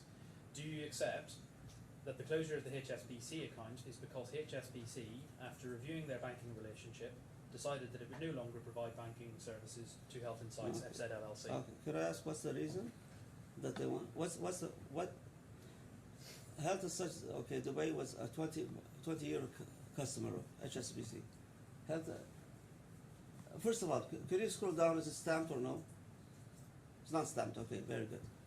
Your Honor, I was a banker before I joined the Khalij, okay. I never saw a bank asking a customer to close his account where they have a relationship of 20 years and there is always cash between minimum 2 to 14 million.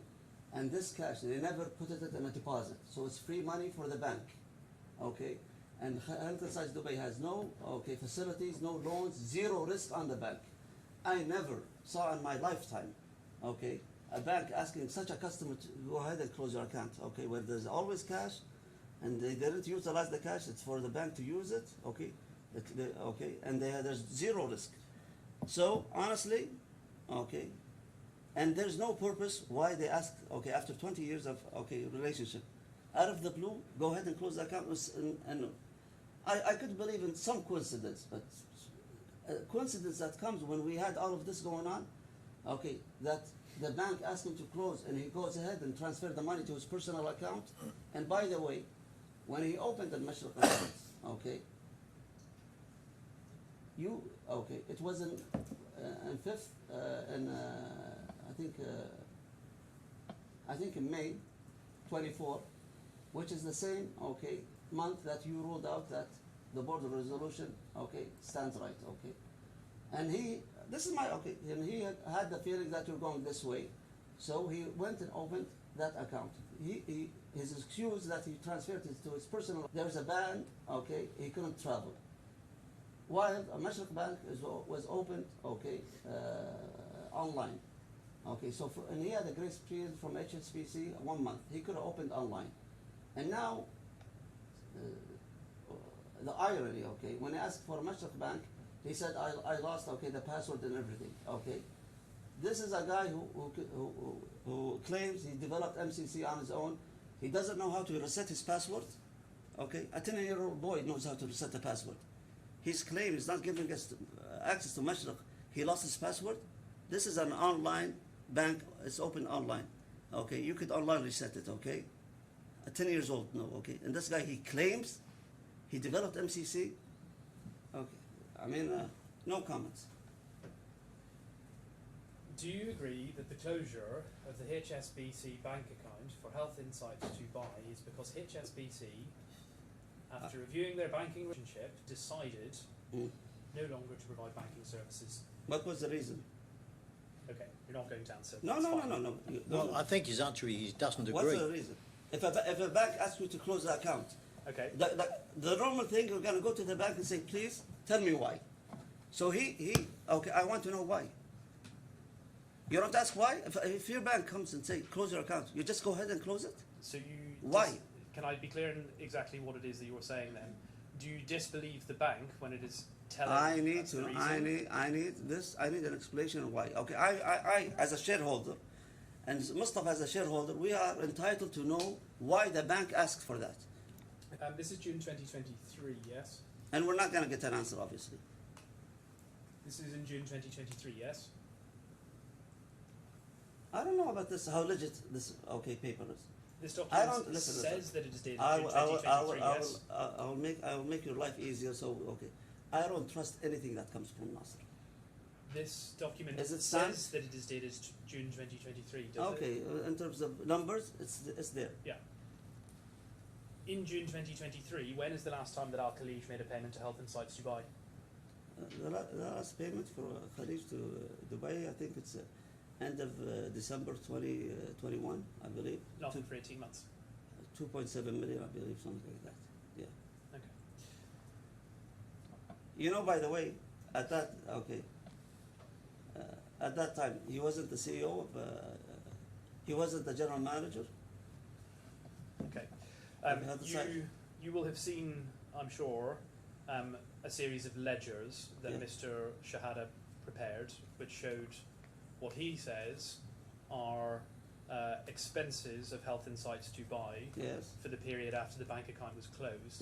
Do I take it from your evidence that you say you disbelieve those? I saw it, He paid $175,000, if I'm not mistaken, dollars to his lawyer in Dubai, in Egypt, and his lawyer in Egypt sent somebody, to collect this in Dubai, cash, $175,000 collected cash in Dubai, and go back to Cairo, the money in his pocket, and goes and pay it to his lawyer. Then another transaction, the same lawyer, $70,000, to this lawyer in Egypt, and he authorized somebody, to come to Dubai and take the $70,000 and put it in his pocket again and take an airplane and go to Egypt.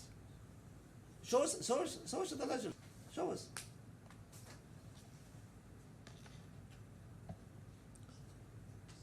It's now 11:30. Yes. What I'm going to propose as I ask one more question about The this. ledgers, please. There's one matter. You talked about the ledgers. Can you show us the ledgers, please? There is. Well, I asked the question about whether you believe the ledgers, and I got your evidence. No, on you that. said you talked about the ledgers, so I want to see Well, it. Mr. Doherty doesn't want to Okay. do that again, Mr. Albulaihid. Okay. Mr. Doherty asks the questions he Sure. wants. If Okay. Mr. Montague-Smith wants to ask you about that, Okay. he can. That's If he great. doesn't, then he won't. I'm Um, sorry, Your Honor. There is one document which I'll ask E369.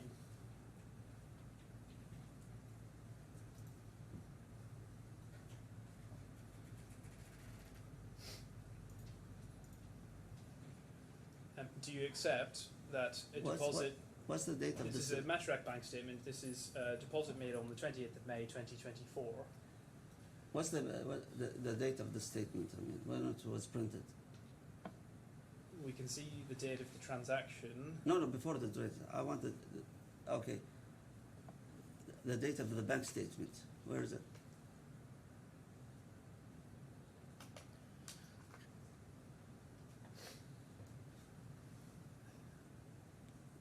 The bank statement should be dated. I want to see the date. There is a transaction for the 28th of May 2024. We see at the top, Where? above the line, it says statement for period 1/5/2024 to Yeah. 31/5/2024. Okay. I haven't seen any other date Okay. of the Okay. statement. So this is before he lost his login access. Okay. Yes. There's an inward remittance from Mr. Shehata to the Mashreq bank account for 830,000. It suggests to you that this is the balance of the funds that were removed from the HSBC account because it was closed after So- deducting Health Insights Dubai's company expenses. Do you agree? So you agree that when the HSBC account was closed, the amount is higher, way higher than this amount, and in the middle is the ledgers. What he made all of the cash payments.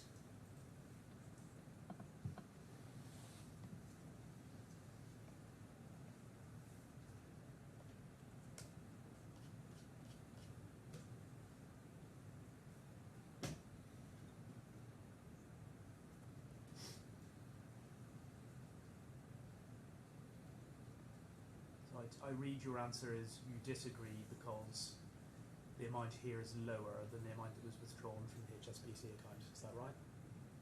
Yes. And this is transferred from his personal account, right?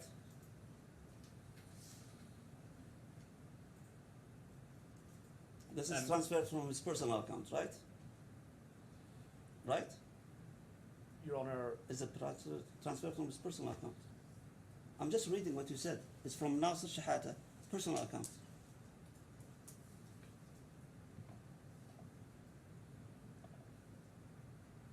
Your Honour, I was going to suggest that this is an appropriate point. There's essentially a minor. I'm a little concerned that less than an hour has so far taken an hour and a half and we're not finished. Yes. Well, I can have a conversation with Mr. Montague-Smith and I have had a conversation this Yes. morning about one matter. I was going to propose that if we were to break for 10 minutes now, I can All right. catch up and check what the 11:50. position is. We'll take a break now. We'll resume at 11:50. Okay, Ron, thank you. All rise.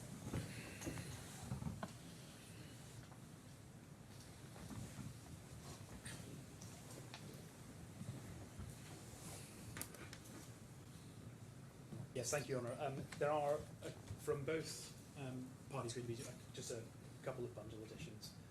So I think it's 5 documents from our side, going to refer to now, I think it's 3, and from the other side, which I think there are going to be some further additions to, which are just translations of its WhatsApp messages, and within the WhatsApp messages embedded voice notes will be the text of what is The way said. you're presenting it, that this is agreed. Yes. Good.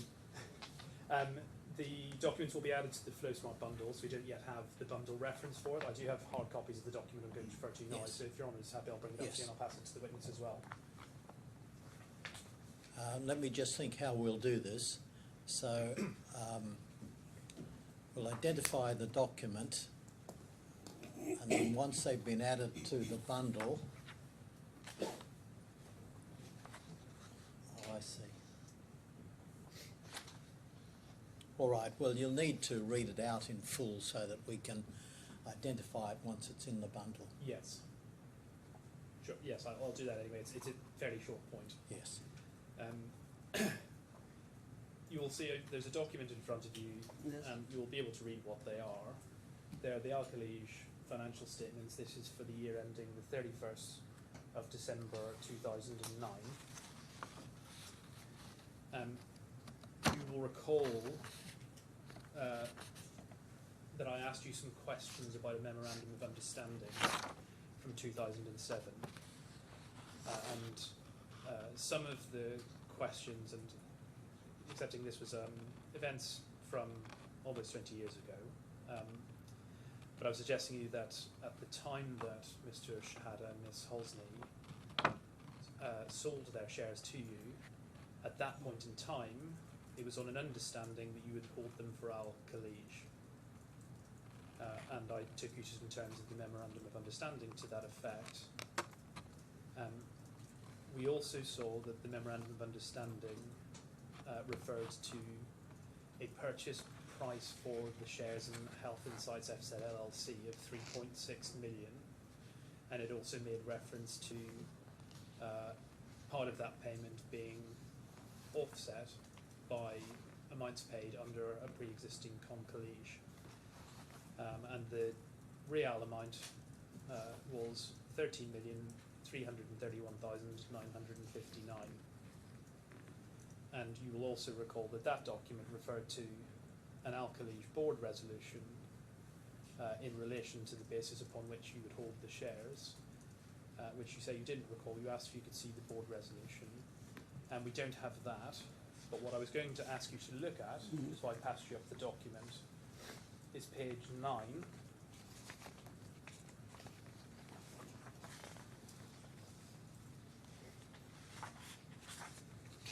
Sorry, no, it's page 8. It's page 9 of the electronic version. It's the internal page 8 of the document. I suspect that, Your Honour, when this goes into FlowSmart, that page reference will be 9 of whatever this exhibit number is. And you'll see under note 3, it says accounts receivable in prepayments. And on the second line, do you have the page reference? So if you look at the bottom, Which page? page 8, the numbering's at the bottom centre of the page. And at the top of page 8, there's accounts receivable and prepayments. On the second line, it says advance payments on purchase of investment. Do you see that? Okay. And there's an amount there of 13,331,959 reals. Okay. So the amount that was referred to in the MOU we looked at yesterday, yes? Okay. What memorandum? It's And you see the white paper, you mean? Yes. Okay. There's an asterisk beside it, and below that, that's explained. And what it says is this represents amounts paid to own 60% of the equity of Health Insights FZ LLC. It is classified under an account receivable since the formal procedures to transfer the ownership of 60% of the name of the company are still in process. Okay. Now, it appears that the transfer to Al-Khalij did not occur in the end, and I'm not, to be clear, suggesting to you that you did give up personal shareholding in Dubai. But do you agree that at the time the shares were being procured and transferred to you, that had been the intention and the basis upon which you were going to receive the shares? So the shares would be transferred to you. Yes. It was originally intended that you would transfer them to Al-Khalij. Okay. But that, in the end, isn't what materialised. Your Honor, may I ask how did they got the position of this document first? I'm happy to provide it, but No, it's an how you email got that you sent position, to your Am business I partners. allowed to ask how you got position to this document? These I financial, didn't. these financial statements? Yes. How did they get them?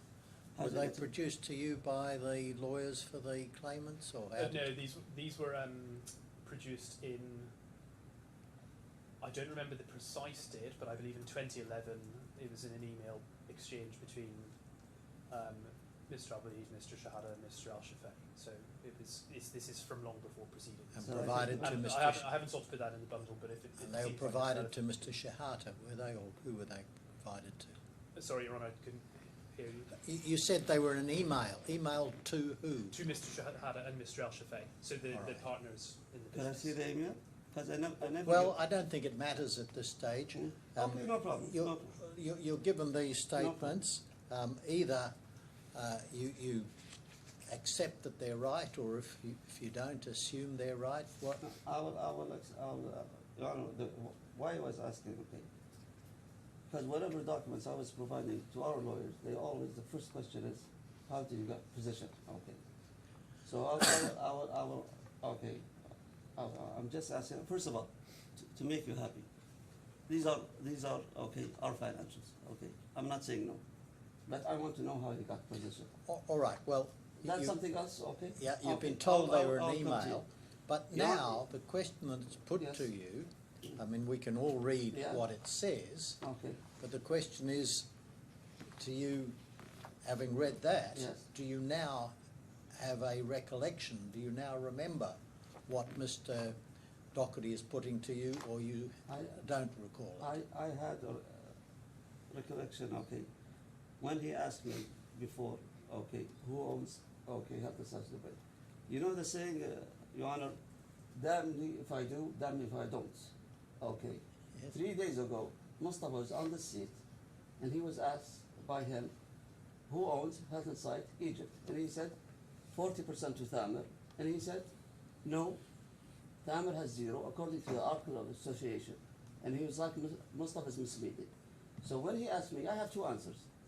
If I say, I was holding it for Khalij, he's got to go back to the Article and say, no, it's yours.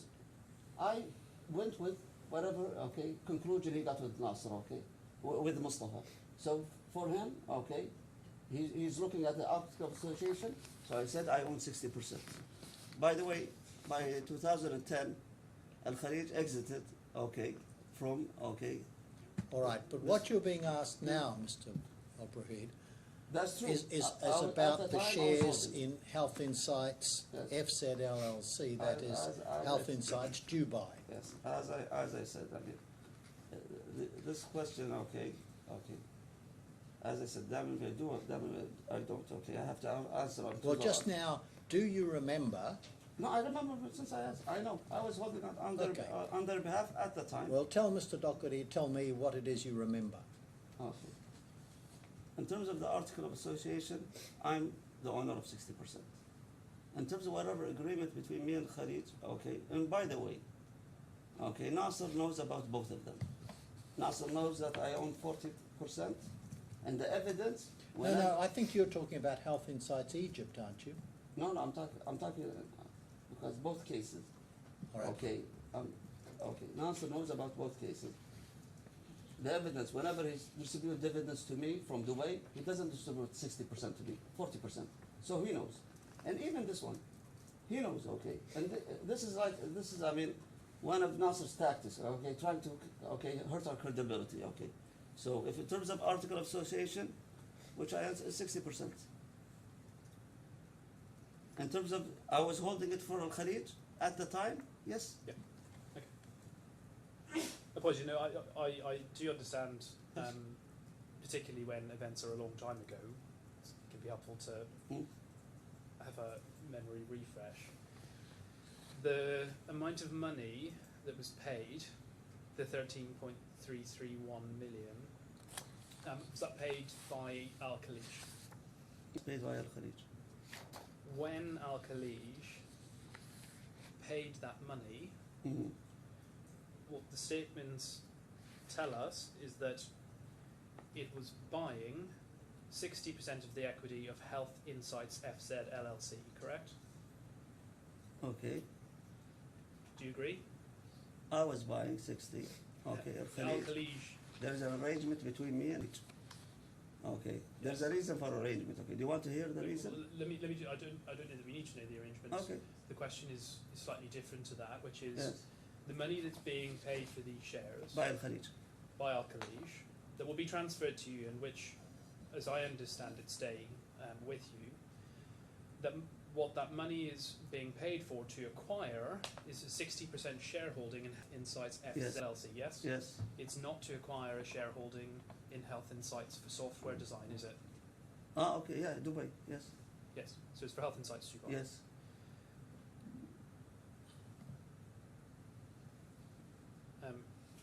Your Honour, this is the final matter, which is just if we could open up, please, document I-13.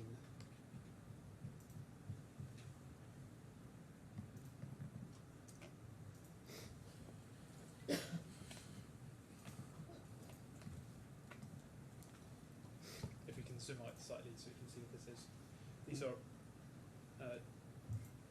documents from Commercial Court in Riyadh, 19th Circuit. And if we scroll down, we can see the parties involved in these proceedings.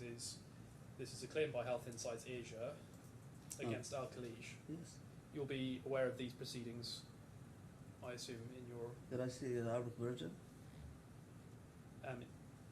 the Arabic version begins at, I think, page 86 of this document.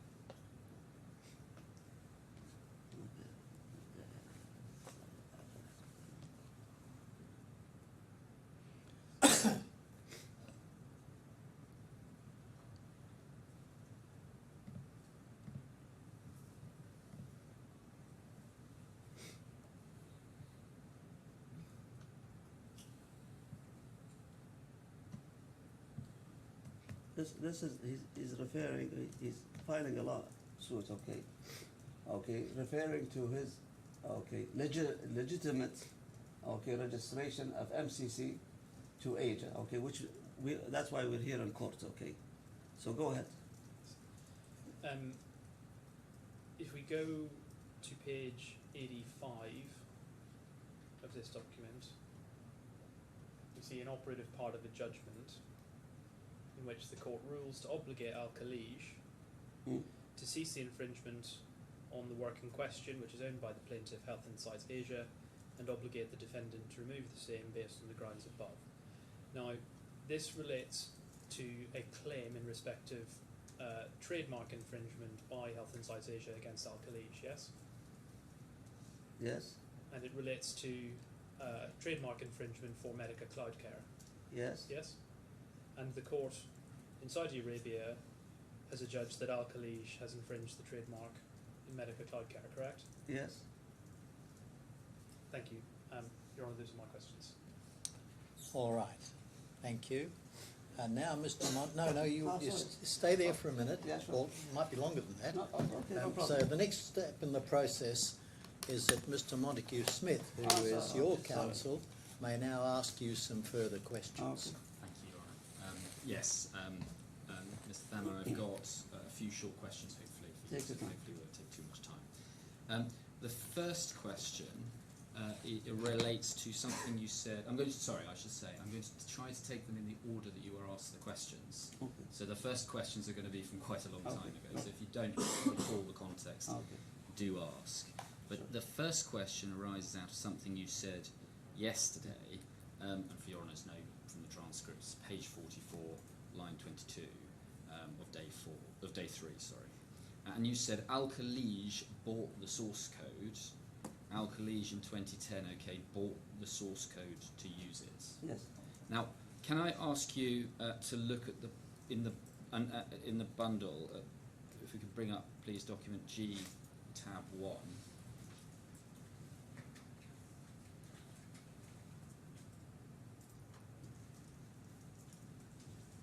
Now, it may just be me, but I'm. Oh, there we go. Thank you very much. Yes. Now, you referred to. Do you recognise this document? Yes. This is signed by me on behalf of Khalij and by Nasser Shehata on behalf of Health Insights Egypt. So when you were saying Al-Khalij bought the source code, what did you mean by that? We bought the right to use the source code in Saudi Arabia. Okay. And how does that relate to this document? It is there.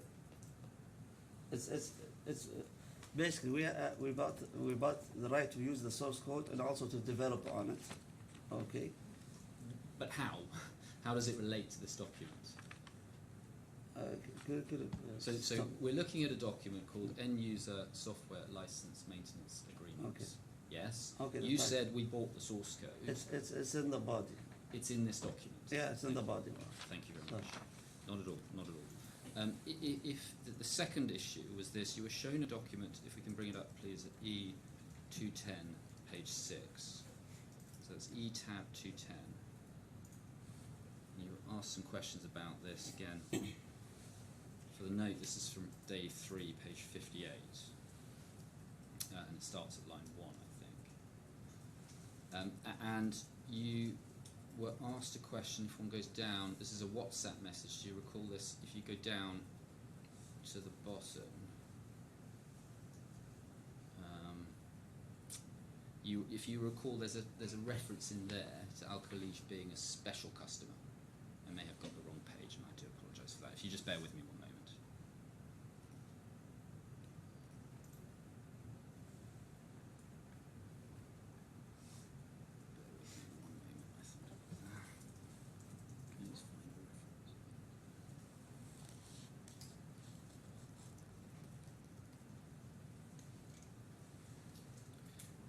I'm reading from the transcripts, but you were asked, sorry, on page 7 of this document, it says, and you were asked a question about, in the middle of the page, you scroll down a little bit,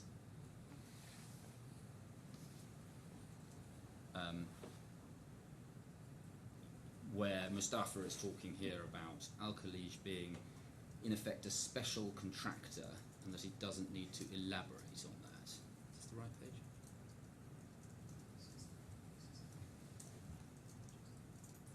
Yes. So, yeah, I think that the reference was to the centre of the page. It's at the top of what we're looking at here, just under number 4. It said he says, because Al-Khalij is not like the others. And the way the question was put was that Mr. Mustafa was talking about Al-Khalij in effect being a special contractor, and he doesn't need to elaborate. And you asked the question, can I elaborate? Yes. And the answer was, leave that to re-examination. So was there something else that you wanted to say about that? Okay. Al-Khalij, okay, since it started this partnership with Hilton Sites, okay, shouldered Hilton Sites a lot for them to reach to what they reached in terms of, okay, developing, okay, the program.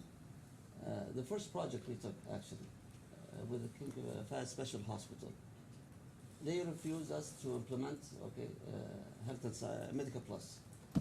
I gave them a guarantee, okay, let's implement Medica Plus, okay, and after 1 year, if you don't like it, I will change it at Khalij expense. So Health Insight was getting their money for a year, and Khalij was guaranteeing, okay, if the customer just wants to say move it, I will move it, I will get him a new one, and I'm going to pay again. We shouldered a lot. During the financial crisis, okay, Al-Khalij shouldered them a lot, okay. Al-Khalij gave them, okay, a couple of hospitals, okay, for them to build their knowledge, to build the system, okay. You cannot build a system without, okay, having somebody to give you the business rules. Al-Khalij done a lot of things for Health Insights, okay. So that's why Mustafa is always saying, okay, Al-Khalij is a special customer. You don't treat him like a customer after you became mature and everything. He asks for a quotation and you treat him the same, okay. That's what is special. We shouldered them a lot. And then when there was discussion about adjusting prices to ensure that people were making a profit, what you said was it has to be a win-win situation. Yes.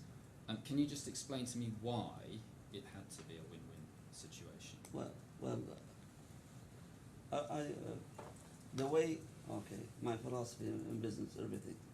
If you're gonna have a long-term relationship, it's not hit and run. Okay, I could go ahead and have a win situation, and my other partner is losing, but we're not gonna continue later on.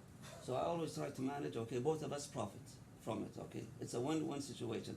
I'm trying to be fair to Al Khalij as I'm responsible for Al Khalij, and I'm trying to be fair to my partners. Okay, but okay, I'll never put them in a losing position. Okay, it was one project. Okay, or it's 1 year where expenses jumped because of the VAT was increased from 5 to 10. Okay, there's a lot of other expenses increased. Okay, cost of living and so on that we have to reflect it. So I said we were making like this initially. They're making like this. We shrink like this. Okay, then the 10% really put us and less than break even. So Mustafa said that we should take part of what should be their profit at that time and transfer it, and it's gonna be recovered later on other projects. But each project, for me it's very important in front of Al Khalij management board. Each project that I have, because at the time it's my shares, it was as I said there was but 2010 Al Khalij exited, but it remained under my name, and trust me, there was some kind of exit strategy Al Khalij asked for, which I designed. So when 2010 they said we want to exit, I went and took a loan. If you recall that there was 2014 I exit from Al Khalij.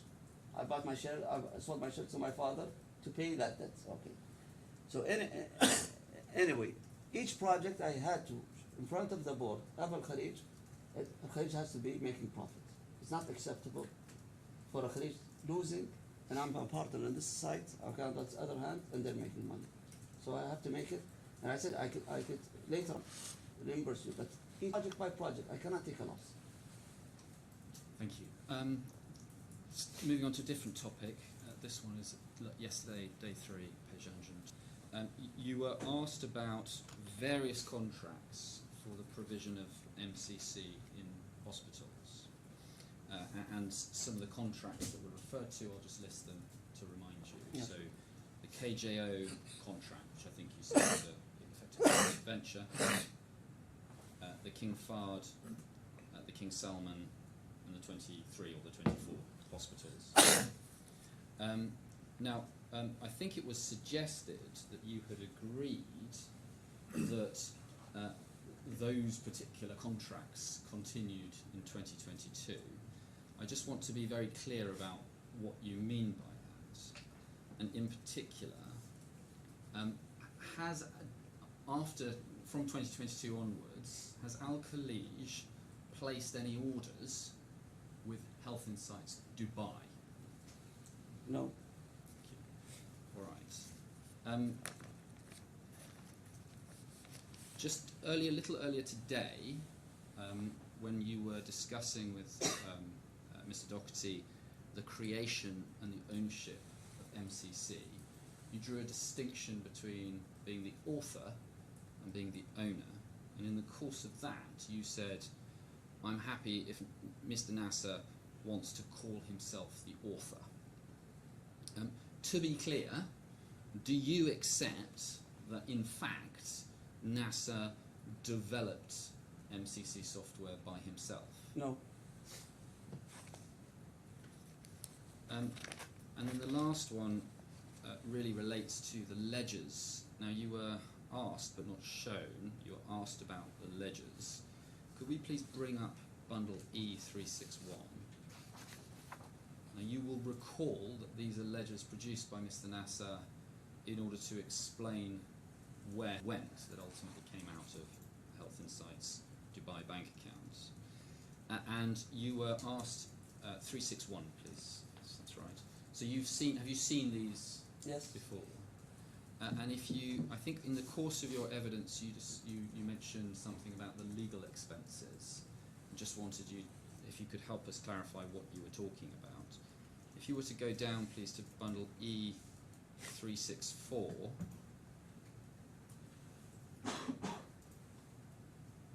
So this is another one of the ledgers that from a dollar account from the period January to May 2024. Have you seen this document before? Yes, yes. Thank you. And you will see their entries for legal fees of $150,000, and at the bottom, partial payment legal fees Torfik of $73,000, just to show you the complete documentation, and I'll ask you for your comments on all of this, if that's all right. Could we please then go to page 368, page 4? While we're looking at the screen, you can see that's invoice number 293, and we see here 293. So there's $150,000, and then 368, page 11, please. So same bundle, page 11. Thank you. And we see there an invoice for 75,000. Now, can you just explain? Do you have any comments on these documents that you'd like to share? These are 2 invoices for his lawyer in Egypt. Okay, that's there's a receipt. Okay, could we take a look at one of the receipts? I can try and find that for you now that I'm happy. Okay, there's a receipt basically. Okay, there's a letter from his lawyer in Egypt authorizing X guy with a passport number to go and collect this money, this 75,000 and that 150,000. Okay, to go to Dubai and collect this money cash and bring it back to him in Egypt. So he paid, according to what he's saying, let's say I'm going to believe what he's saying. He paid, his lawyer sent somebody twice to Dubai, wants to collect, $150,000 and take it back to Dubai, to Egypt, and another time 75,000. If this is legit, he could have transferred this. No need to send somebody to go ahead and collect cash. These are ledgers is for the period when the money was parked in his personal account. In his personal account, all the explanations, salaries, everything, it's cash. Okay, and if you look at the receipt, you will see the cash. It says cash. Everything is cash. So I think I'm told 368, page 3 is one of these receipts.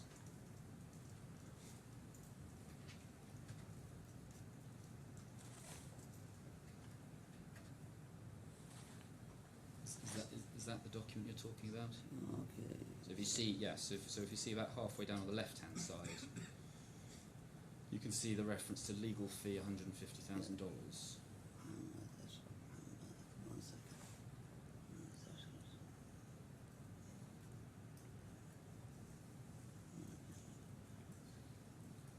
And in the middle at the top, you see cash receipts. Yes.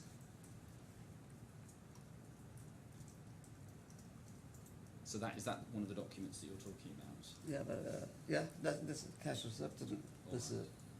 And what conclusion do you draw from that about whether these are legitimate business expenses of Health and Safety Dubai? First of all, this lawyer, doesn't present Health and Safety Dubai. So paying fees from Health and Safety Dubai by itself is not legit. I don't know why this guy is taking $150,000 and another $75,000, and this guy is his personal lawyer in Egypt. There's only for him to justify it, he made a proxy to this lawyer in Egypt to submit one case on behalf of Health and Safety Dubai to make this legit to claim $400,000 from Health and Safety Egypt, and there's no way you want to claim $400,000, and you pay $225,000 for a lawyer to. Plus, it was a very the lawyer didn't show to the case. It was just to say I made a proxy for him and from Health Society Dubai. There was one proxy to him, and that justified the cash payment. And nobody pays cash. And that's why we said, I just want the account. I don't want to jump to show me your personal account. HSBC your account at the period of this where you had our Health and Safety Dubai money. We want to see that period. We're entitled to see it because you're acting on terms of the company. This happened twice. Could I go one more? Am I allowed? There's a go ahead. What do you want to elaborate on this issue? On the ledger.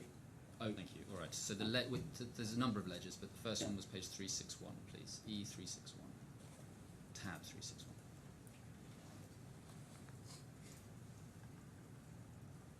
And then there's 361, please. 369. Thank you. There we go. So there's that one, which runs for 2 pages, and there's another one on page E362. And these, Your Honor, it's all cash, all salaries, everything. It's a cash receipt. All of it. Why do you say they're cash? It doesn't show that. No, if you look at the receipts, the Oh, I same as, see. it's all say cash. All of it. I think we can leave the rest out to submissions unless there's anything else that you want to add on those issues. There was one expense, 42,000. Okay. Dirham. Paid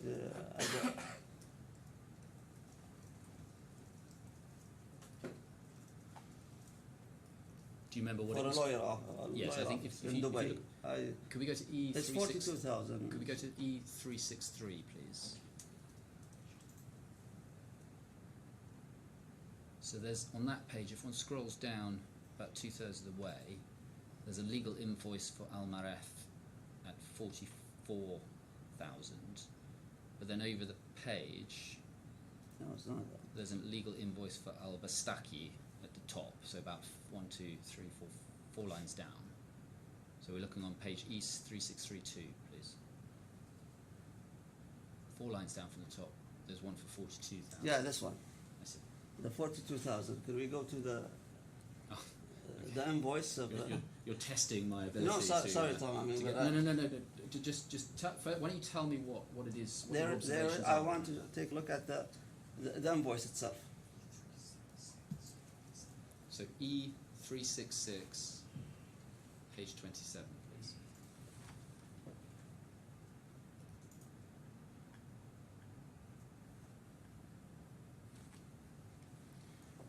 Yes. So this is the invoice that you were This is referring to. okay. This is the honor commercial case against Rustamani and Ms. Asma Husni.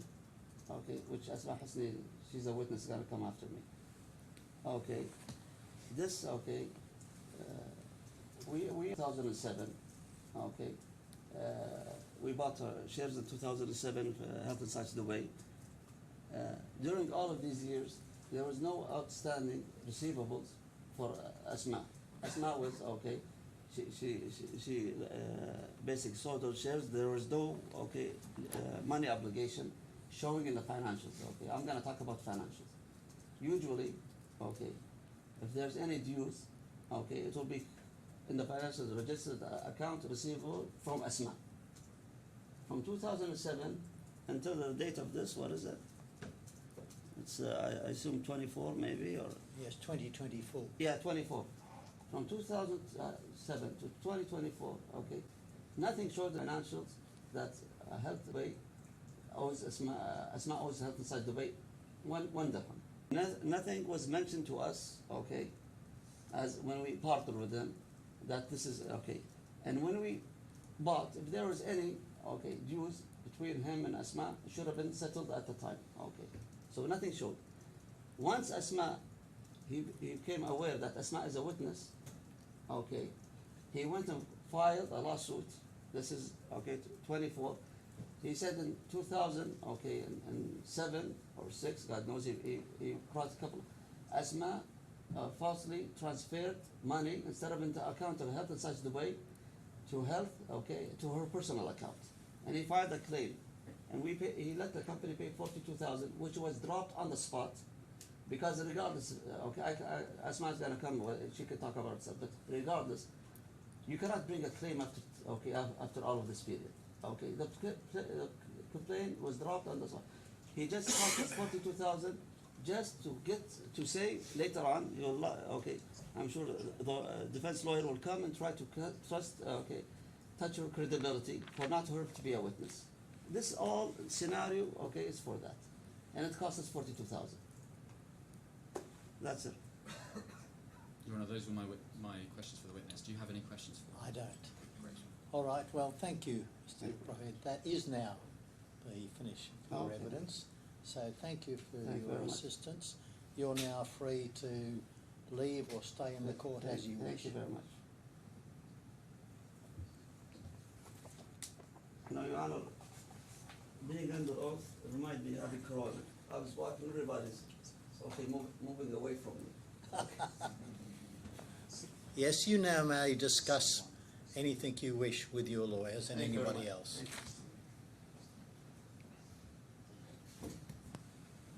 So, Your Honour, I'll call Ms. Hosny, please. Yes. She's waiting outside, so it shouldn't be too.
Please, Ms. Hosny, take a seat over in the corner there.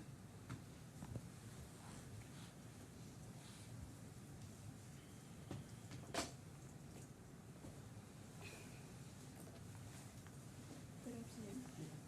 Please can I confirm whether you prefer to swear on oath or by affirming? So on oath is by swearing on the holy book of your choice or by affirming? Book of choice? What is your book of choice? Quran.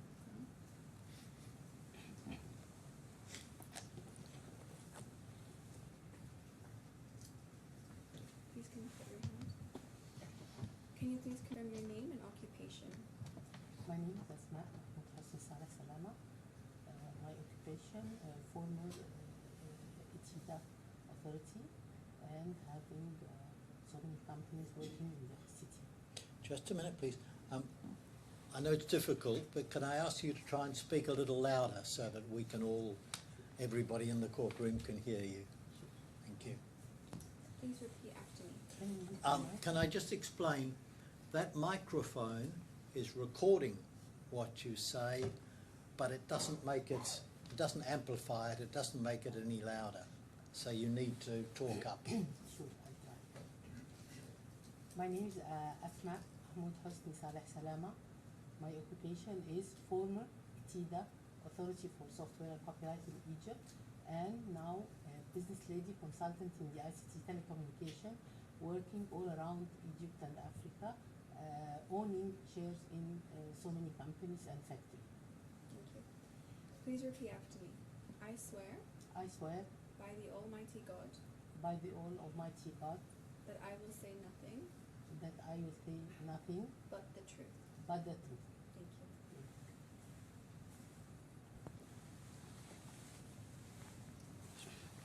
Ms. Hosny, thank you very much. I'm going to show you your witness statements in a moment, and I'll ask you a few short questions about them. The judge has already asked you if you could just try and keep your voice nice and loud and clear. I know it feels unusual, but it's necessary for us all to be able to hear you. Can we bring up, please, bundle C tab 1? And if you see on the screen there in front of you, do you see a copy of your first witness statement? Yes, And have you had a chance to read that statement recently? yes, And can we go to the end of that statement, please, at page 3? Is that your signature at the end? yes, And if we go forward to page, and I'll ask you to confirm in a moment, but if you can go to bundle C tab 9, please. Do you see there your second witness statement? yes, And have you read that recently? Yes. And if you go forward to the end of that, please, page 9, is that your signature? Yes. Thank you. Now, do you have anything in those that you wanted to correct at all? No, maybe in the second statement I corrected some dates. Well, I think you may have mentioned, if we go to page C, tab 1, page 2, please. Maybe my misunderstanding, but if we look at paragraphs, but can I just ask you to read through paragraphs 4 to 6 and just tell me whether those are accurate?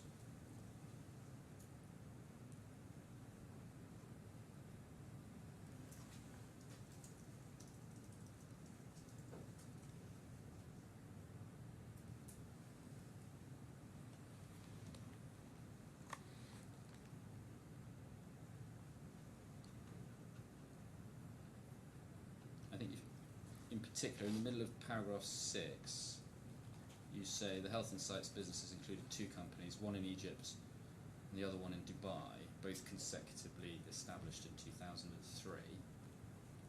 Is that correct? The only correction that Health Insight Dubai, it was 2002, and Egypt 2003. Thank you. And subject to that, can you confirm that the contents of your statements are true? Yes, too. Thank you. So if you wait there, Mr. Doherty is going to ask you some questions. Again, if you listen to the question, make sure you answer the question and keep your voice nice and loud for us, please. Thank you very much. Absolutely, Ms. Osney.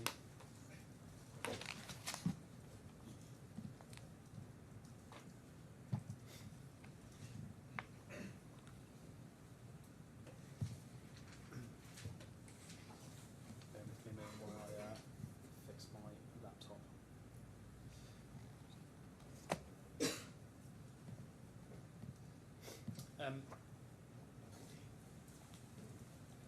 At paragraph 1 of your first witness statement, if you could put that up to C1, you talk about your professional background, and I think you introduced earlier when you were being sworn your professional background as well. Now, it sounds from that description as though your background is predominantly in business administration, business development. Is that a fair characterization? No, my profession, I studied ICT programming, and I used to start my career life as a programmer and as teaching ICT to an institution, and graduated from economic and political science and computer science at Cairo University at the same time. That means my profession, I used to be ICT technical and business, and that's why I appointed to realize the software development in whole Egypt. That means I have to have a technical background. Sorry, background going back some time, but as I understood the description that you've given of your roles that you fulfilled, it seems to be that the side of the business that you were involved in was, say, with the technical background, but it's the business side of the business. It's business and administration rather than day-to-day technical role. No, it was day-to-day technical, and even for the backup, for all the issues, technical issues, I was doing it myself and supervising the people working in our team in all the companies. For example, when it comes to the period you're talking about in your witness statement, so when Health Insights Dubai is formed, your position at that point in time was that you were the general manager of the company, Mr. Shehata was the chief technical officer, yes? Yes. Reporting to me. In the opening paragraph, you tell us that you have worked as the CEO of the Information Technology Industry Development Agency. As I know that role ended, can you tell me what, in 2018? 18, yeah. You don't tell us in your statement what you currently do. I own several companies. I'm working with the government and with a lot of entities in Egypt private sector as a consultant, and I used to participate with the parliament in issuing 2 laws. One regarding the confidentiality and security for the data record, which part from it is the healthcare as well. And the other one, it was the fintech, and I used to do a lot of things for the financial authority in Egypt regulatory on a capacity of a consultant for 4 years and a half. Is there any reason you didn't mention that in your witness statement? Pardon? Is there any reason you didn't mention what you currently do in your witness statement? No one asked me. I'm mentioning it now. Do you want me to add it? If we could have a look, please, if you could put E334, page 1.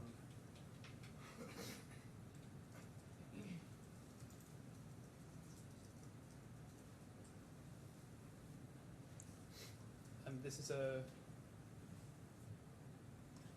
screenshot taken from a website called Human Intelligence, and about a business called Human Intelligence, which No, says that it's a tech service hub It's wrong. founded in 2003 by It- industry experts Asma Hosni and Mustafa Al-Shafei,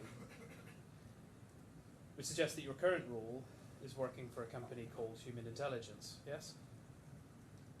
I'm the co-founder of Human Intelligence, and Mr. Mustafa Shafai nothing to do with our company.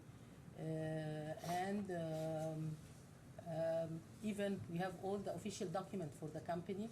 There is no name for Mr. Mustafa Shafai. It's founded by me, and it's focusing on the cybersecurity and artificial intelligence as the trend of the industry nowadays. We are developing software using the IE technology, and I'm supervising the development by myself on the technical background with my engineers as well.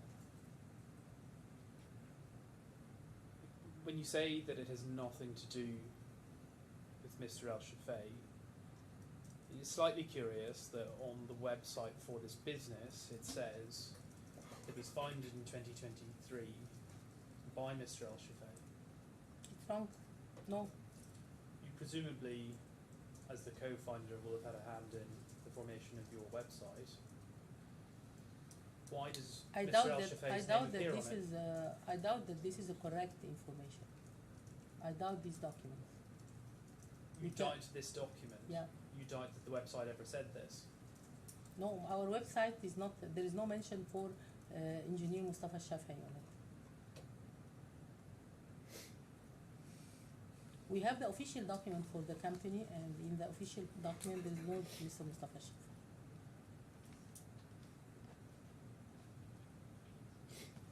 2 days ago, this website had reference to Mr. Al-Shafei on it, didn't it? I didn't see. No. And since Mr. Al-Shafei has given his evidence to this court, his name has disappeared from this website, hasn't it? I didn't check the website, and this is the first time for me to see this. Did you remove Mr. Al-Shafei's name from the website in the last 2 days? No. Did you instruct someone to remove No. Mr. Al-Shafei's name No. from the website in the last 2 days? No. To your knowledge, did Mr. Al-Shafei instruct someone to remove his name from the website in the last 2 days? How can I know? I doubt. There is no relation between Human Intelligence and Mr. Mustafa Shafai. This is a company working in the cybersecurity and artificial intelligence, and we are working horizontally with all the industry players in the market. We are working with Health Insights, we are working with other companies as well, because we are working in government initiative for healthcare transformation. I signed an agreement with an entity in Egypt called eHealth, and this eHealth is the arm for the government to transform the healthcare. And normally, I have to have a relation with all the players in the market, not only side, not only Mr. Mustafa Shafai.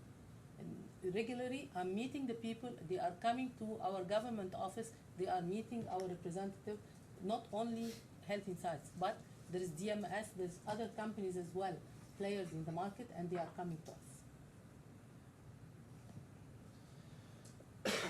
So you say this business, this website has nothing whatsoever to do with Mr. Al-Shafei. Is that your evidence?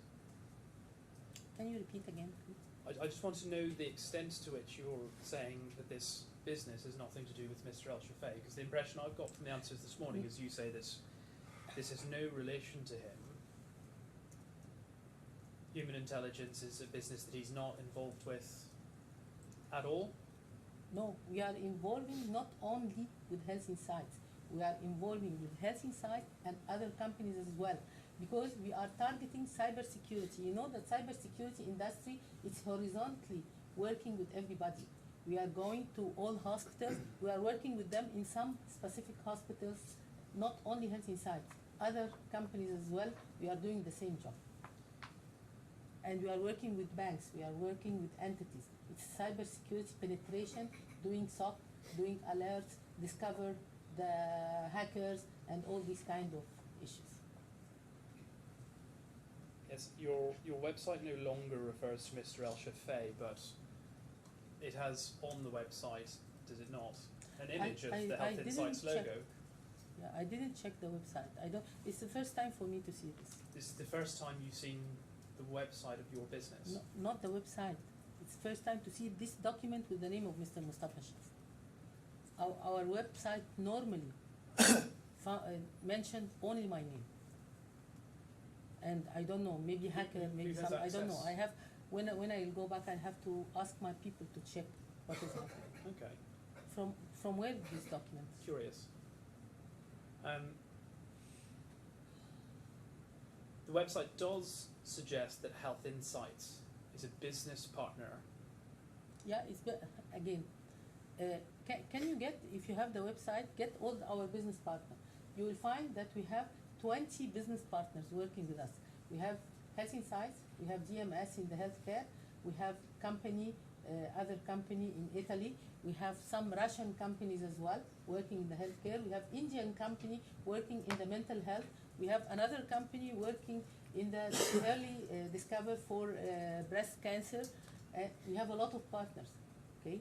You will find 20, 25, this is what is mentioned in the website, and more, we have a lot of other business partners. And just so I don't mistake you, when you say that Mr.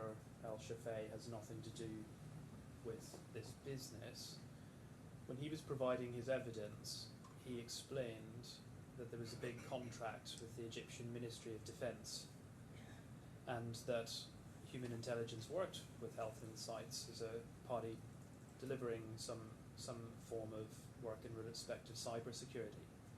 So would you accept that you appear to have some financial interests in common with Mr. El-Shafei? I have financial interests with all my partners. One of them is Health Insights and Mr. Shafei, not only Health Insights. Yeah. Again, I'm a consultant for a big project called Capital Med in Egypt. It's 16 hospitals. One of them is a teaching hospital. And I'm meeting Health Insights, Mr. Mustafa and his team. I'm meeting other 10 players in the healthcare. And I have interest with any one of them who will be the winner will have interest. And we are doing a lot of cybersecurity. We are providing them with our expertise, with our engineers, with our people, and we are invoicing them and we are getting revenues out of them. This is how business is moving. But not only Health Insights, we are working with them in one hospital. Again, we implemented in e-finance. It's a big organization in Egypt. Okay, you can check it in our site as well. It's the government arm for all the financial transaction, for taxation, and for all the government payment. And we have with the insurance company, we have with the banks, 2 banks. They are all our partners. So you said that was on your website, yes? Hmm? You said something was on your website. We can see it on your website. Yes, Yes. our partner So will you be do there. know what's on your website. I couldn't understand you. So you've referred me to something. You've said you can see that there's a relationship with so and so. You can see it on a website. And I'm asking you, it sounds as though you do have some familiarity with your website. Do you agree? Definitely. Sometimes I'm checking my website. So your evidence is that you're doing business with Health Insights, yes? With all the players in the ICT, not only Health Insights and others. others in the healthcare and in the other industries as well. And specifically, you seem to be doing some kind of, I don't know whether it's an add-on or some piece of work in connection with an implementation of Medica Cloud Care for the Ministry of Defence. Is that correct? For the time being, yes, but not only Health Insight. I'm doing for a company called DMS other projects as well. Okay, yeah. I suppose, understandably, we might be focusing a little bit on Health Insights, given the nature of these proceedings. In paragraph 1 of your witness statement, you referred to a job that you did in 2018. Why, in your witness statement, did you not mention that you're currently doing business with Health Insights?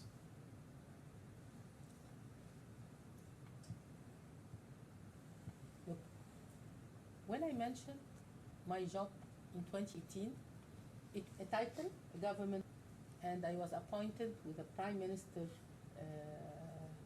decision, and I'm doing a lot of things. Health Insights for me is a client, and when I'm mentioning my partners and my clients, I'm just mentioning them ICT. In my second statement that I'm working across in the ICT with all the players, even Health Insights. If you can go back, please, you will find it. I mentioned this. Okay, but in this context, you're not providing a witness statement in support of one of your other clients. You're providing witness testimony in support of the position adopted by Mr. Al-Shafei and Mr. Albulaihid in these proceedings. Can we go through it and read it, please? And I'm wondering, did you just not think it was relevant that you were doing current business with Insights?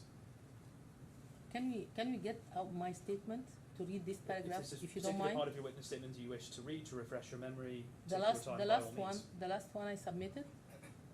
Can we check the first paragraph? You want to look at the first paragraph Yes, please. Yes, of please, your sir. second because witness. It's very clear there that I used to work with across all the ICT companies. Okay.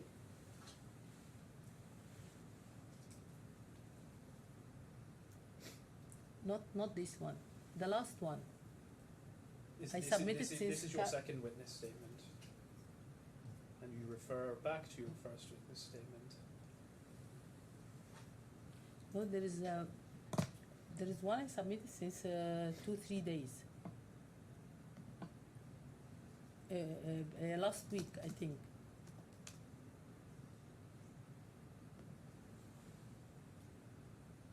What is the date of this one? Can we? The date of this one, I think, mid of August. Yes, there it is, 15th of August. This is the mid of August one. There's Yes. one after this. Well, it's not been presented to the court. I'm sorry about that. Can I explain what's in my statement, please? No, for the moment, just explain to you why this process is going to work, Ms. Hosni. Mr. Doherty is asking you questions, and you answer his questions. After he's finished, Mr. Montague Smith, who is the counsel for the claimants, he may ask you some questions. So, but for this part of the process, we confine to the questions that Mr. Doherty asks you. Okay, sure. Let me rephrase it once again, okay?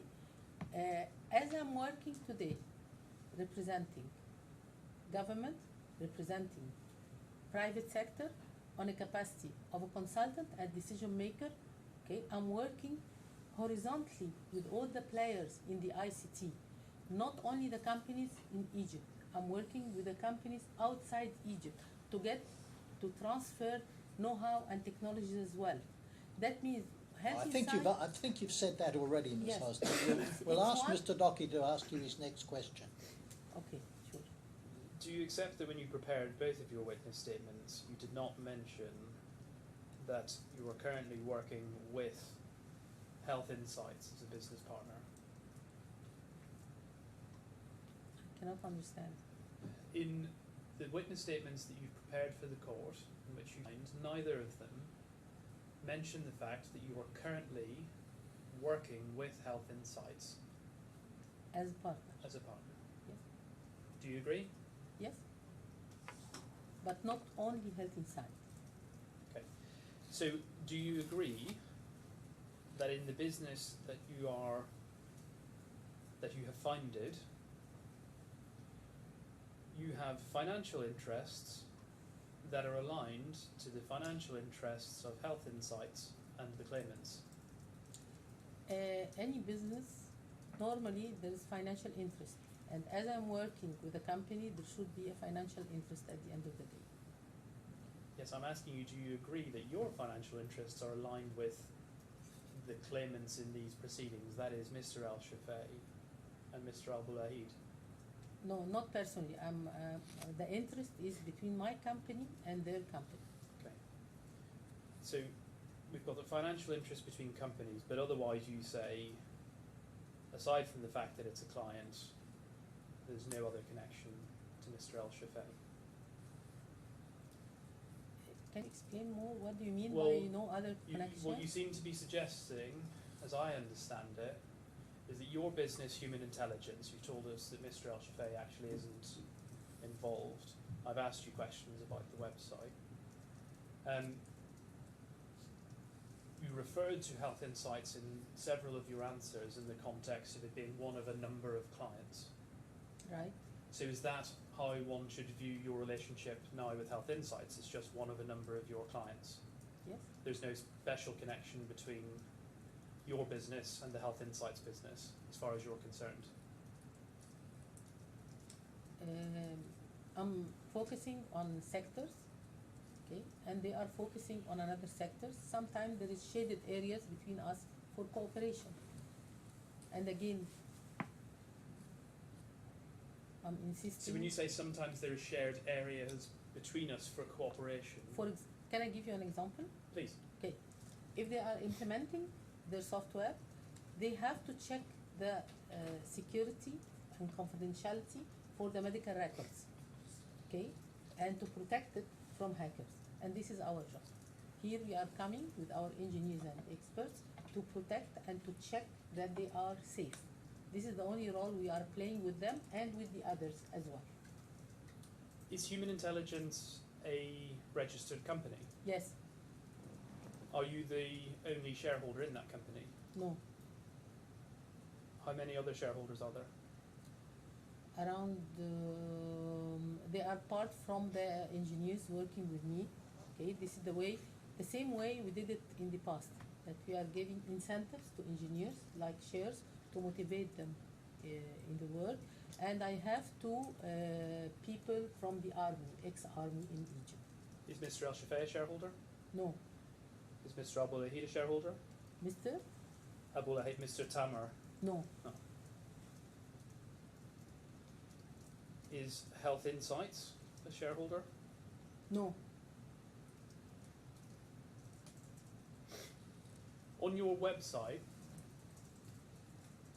as well as showing who your business partners are, it says that the address of your business is 56 Gamiat Al Dawal El Arabia Street, Mohandasan Administrative Tower. Yes? Yes. Can you open up E105, page 9, please?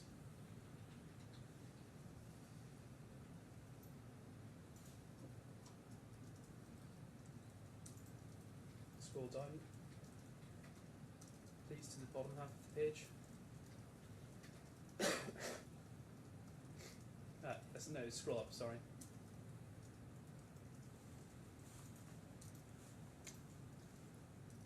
You can see, zoom in, it's possibly a bit hard to see there. In the middle of the page, you can see an address where there is a reference to some leased premises. Sorry, I can't. The bottom of the page It currently. was my old office. Hang on, I haven't asked you anything yet. Okay. At the bottom of the page here, we see an address, 56 Gamiat El Dawala, Arabia Street. My question for you is that the address of your company is the same address as Insights for software design, isn't it? No. This company, it was my company when I started Health Insight business, and then I left it. It remains Health Insight premises till I want to establish my human intelligence company, and I have an office in the Smart Village, and then they are quitting and leaving the building. And actually, I like this office for some emotional reasons, and I got it again, and I went establish human intelligence in it. I got my same office, my same everything, because emotionally I like the building, I like the business, and they left it. It's not their address anymore. Okay. Is that an appropriate time? Oh, sorry, I'd actually forgotten the time, Your Honour. Yes, that's fine, thank you. All right. Can we resume perhaps at 1:45 rather than 2 o'clock? Does that inconvenience anybody? All right. Well, we're going to break for lunch now. We'll resume at 1:45. Please, during this break, please don't discuss with anybody the evidence you're giving or any things you're being asked. Thank you. All rise.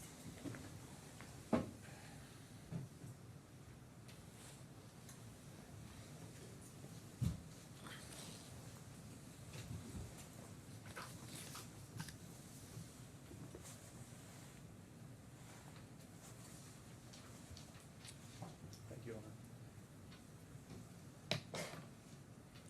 I want to refer something you said, paragraph 29 of your second witness statement. So that's at C9, page 9.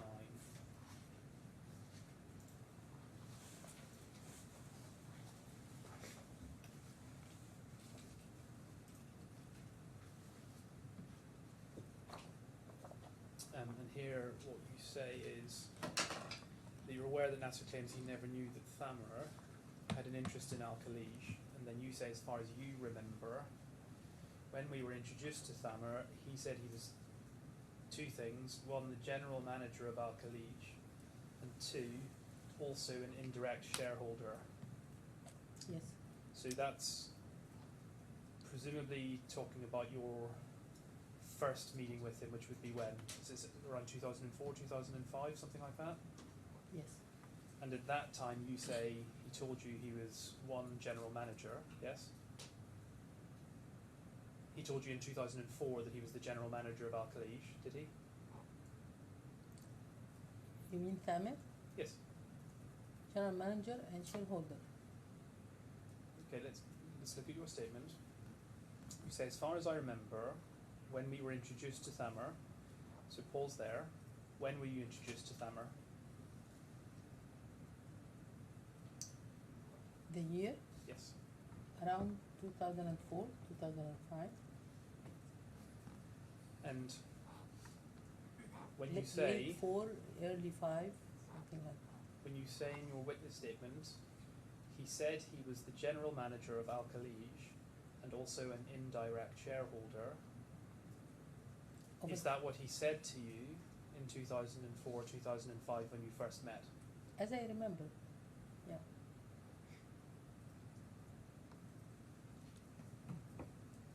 And of course you're talking about something which happened around about 20 years ago, yes? Yes.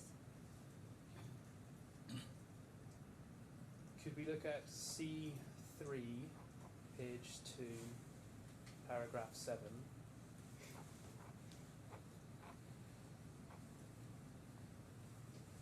This is a paragraph from Thamer's evidence to this court. And what he says is, by around 2011, I had become the general manager of Al-Khalij.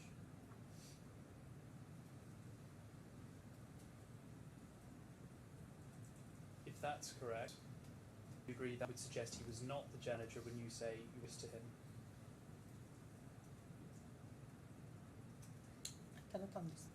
Well, you say that when you first met him in 2004, 2005, he introduced himself to you as the general manager of Al-Khalij, yes? Yes. And in his evidence, he says that in around 2011, he became the general manager of Al-Khalij, yes?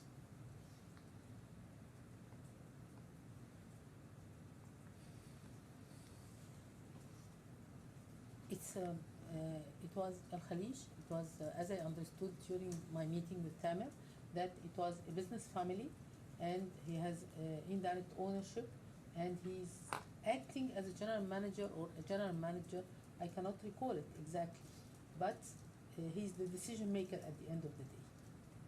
Right. So when you say in your witness statement that I recall he said he was the general manager of Al-Khalij, to be clear, are you saying that you don't recall exactly what he said about his role in the company? 20 years back, it's very difficult Yes. to specify the word, but the message is he was the decision maker and he was the investor. Even the investment, it went personally to Thamer and to Mr. Mustafa and Mr. Thamer. It's not to Al-Khalij.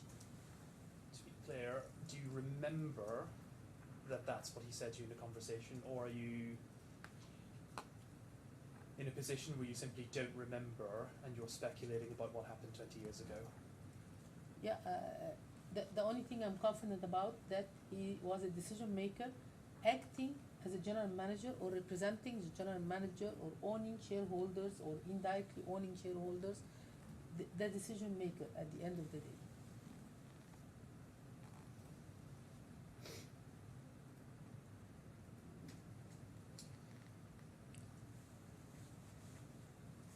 Now, the court has also heard evidence that Mr. Thamer owned shares in a company called Jura, which acquired a shareholding in Al-Khalij. Is that something you were aware of? No. No. It's 2011. I sold my shares and I stopped my relationship with them 2007. Now, Mr. Thamer's acquisition of his shares in Jura, the evidence before the court, happened in 2022. So when you say in your evidence that in 2004, 2005, he told you that he was an indirect shareholder, again, could you confirm, is that something that you actually remember, or is it something that you're not sure about? I'm not sure about his position exactly, but what I'm sure about that he's the decision maker, he's the authorized person to sign contract and to give us checks, injection funds for health insights at that time. When you produced this witness statement in these proceedings, were you asked by Thamer to say that when he introduced himself to you, that he told you he was the general manager of Al-Khalij and an indirect shareholder? I couldn't understand. You say in your witness statement that when you were first introduced to Thamer, he said he was the general manager of Al-Khalij and also an indirect shareholder. Did he ask you to say that for the purposes of these proceedings? No?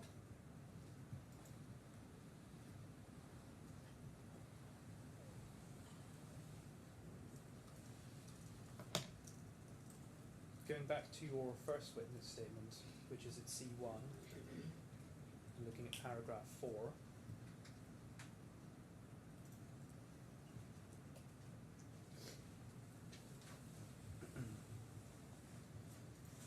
you describe some background and you say around 1992 I started working with the Rascom company, owned by a high-profile Egyptian businessman, it's Mr. Saris, and you say in 1995 Orascom established a software business called Solutions Plus.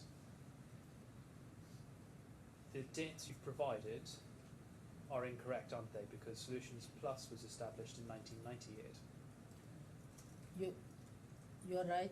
The idea is Orascom Technology Group, when I joined, it was 91, late 91, early 92.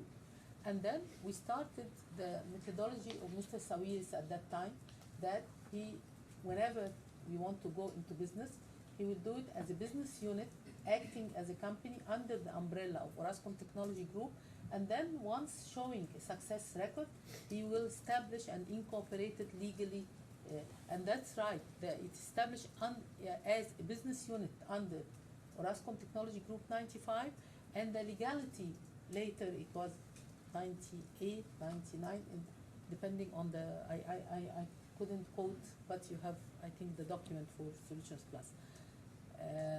And a lot of projects at that time, one of them is developing the Medica Plus.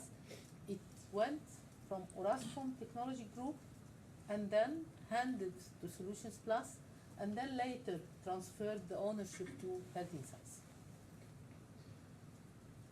Now, the chronology fits into a few things that you say in your witness statement, so I'm going to try and piece it together with you, if that's okay. Paragraph 4, you have asserted, and I think you now accept, is wrong when you say in 1995 Orascom established a software business called Solutions Plus. That should say in 1998 Orascom established a software business called Solutions Plus. Yes? A business, that means business unit. A company, it's incorporated as a company, 89. There is difference between. Business unit means it's completely independent, running under the umbrella of the big Orascom, but has its own revenue statement, P&L, and all these things. And then once it shows success, it incorporated in 98, officially. In paragraph 7 of the same statement, you go on to talk about how Mr. Shehata joined Solutions Plus around 1999. So what you're giving the impression in your evidence is that you started Solutions Plus much earlier and that Mr. Shehata only joined subsequently. Yes? Starting Solutions Plus is from the date of starting the business unit called Solutions Plus. This is the methodology how Mr. Sawiris used to manage his companies. And then form it as a legal entity. But Mr. Shehata didn't establish Solutions Plus. I'm the one who established Solutions Plus, and all the official documents, I think you may have it, you will find that I was the CEO, I was from the day one incorporated with Mr. Sawiris and Mr. Iskandar Shalabi. And then Mr. Shehata joined, he just came from Saudi Arabia at that time. He used to work in Saudi Arabia, and he used to establish his own business company called Mamukka, as I remember, and then he joined with us as a developer to continue what we started with Orascom 1992 and 3. In paragraph 8, you describe the circumstances in which you say Mr. Shehata joined Solutions Plus. So he joins in 1999. It's paragraph 7. In paragraph 8 you say, when Medica Plus was spun off to Solutions Plus, a bonus scheme was initiated to give shares in Solutions Plus to employees. The purpose of the scheme was to retain employees of Solutions Plus. Nasser was first granted shares in 2000 under Solutions Plus, and he remained receiving designated shares in 2003 under Health Insights. I'm going to suggest to you a number of the statements that you make there are untrue. First, it's not true that Mr. Shehata joined Solutions Plus subsequently. He was a... Subsequently to what? Subsequently to you, subsequently to Ms. Holsney. In fact, Mr. Shehata was a founding member of Solutions Plus, the same as you were. No. Solutions Plus activity, we developed the software for Central Bank of Egypt for all the transaction. We developed e-solutions. It's all units under Solutions Plus. When Mr. Shehata joined, we gave shares to Mr. Shehata and Mr. Hussam Raghib. Another one you will find him in the names. We gave him shares. Mr. Hussam Raghib was responsible for networking, for example. It was a system integrator company. We were representing IBM. We have a lot of missions under Solutions Plus. One of them is a division for developing the Medica Plus, with the programmers for developing. This is where Mr. Nasser Shehata fits. That means he is not in the full picture. Okay? He is just in a small picture of Solutions Plus. It's also untrue that Mr. Shehata was granted shares pursuant to an employee share scheme in the company. And that's untrue because he was a founding member of the company. Did he pay for his shares? He has an evidence for paying against his shares? Ask it again. you agree that you were wrong when you say that Mr. Shehata was granted shares as an employee as part of an employee share scheme? The truth is that he was a founding member of Solutions Plus. No. Can we open up E1, page 1, please?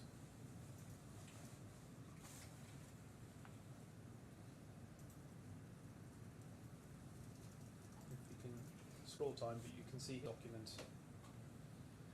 Company's authorities approved the establishment of Solutions Plus, date 19th of November 1998. The signatures of the company's founders have been attested at the authentication of companies by virtue of attestation minutes dated the 19th of November 1998. The company has been registered in the commercial registry dated 21st of November 1998.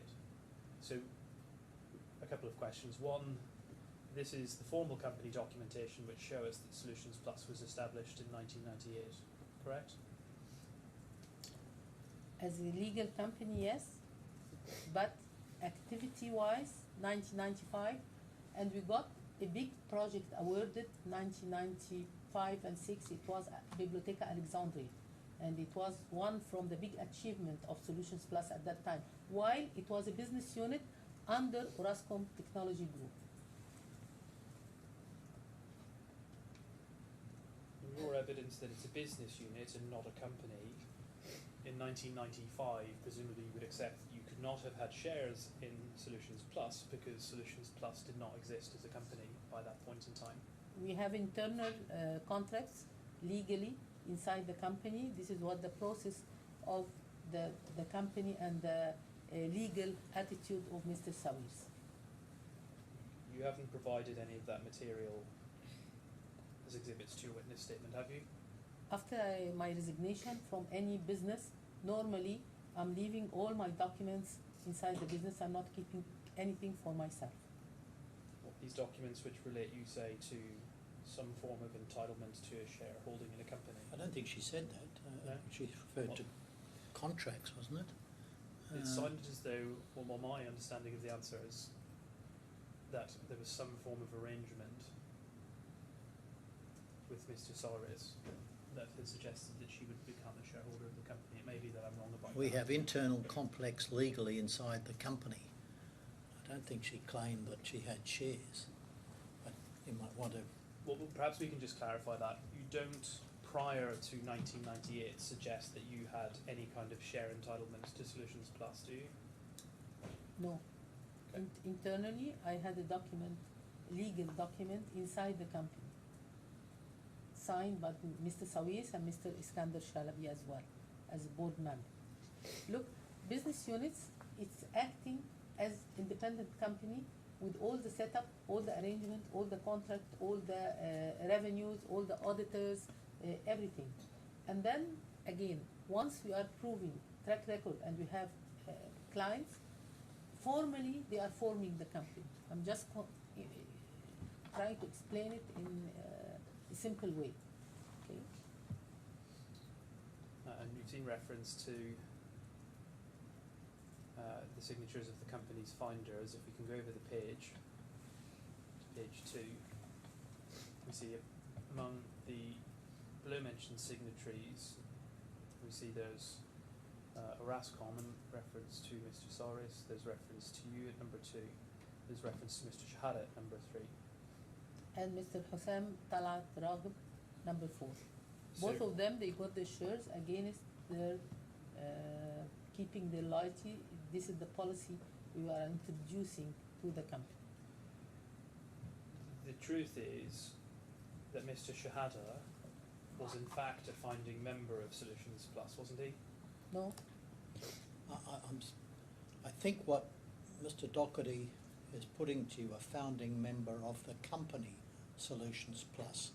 You've been drawing a distinction between the business unit which existed and then the company which was formed.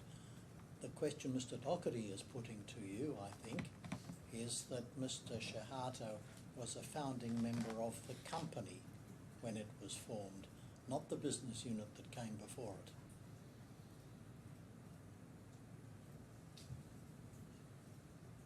Okay, Yes, but again, I'm not in our business methodology. We are not making any difference between a business unit and the in cooperation. Founder normally is the first person who introduced the idea to the owner, to Mr. Sawiris, and he go and got the agencies and got the clients and starts the business. This is the meaning of founder in my opinion. Maybe I'm wrong, but this is how we are classifying founder in our business.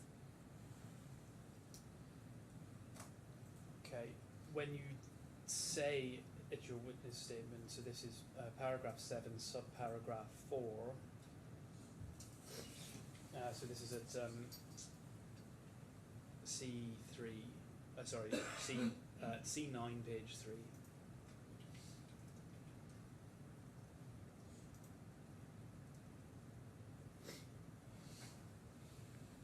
In 1990, sorry, scroll up please. So paragraph 4, in 1999, Nasser joined Solutions Plus as an employee, suggesting that that sentence is wrong.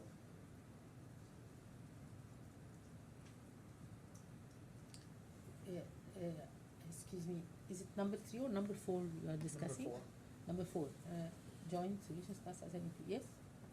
So that's incorrect. No, correct? Well, we just looked at a document from 1998 where Mr. Shehata is listed amongst the founding members of Solutions Plus. I've suggested to you that your sentence that he joined as an employee in 1999 is incorrect. No, correct. To the extent you say it's correct, can you explain which bit of it you say is correct? When he joined, he was joining as an employee with the insurance. Okay, there is an insurance official in the government for the employees, and this was his role.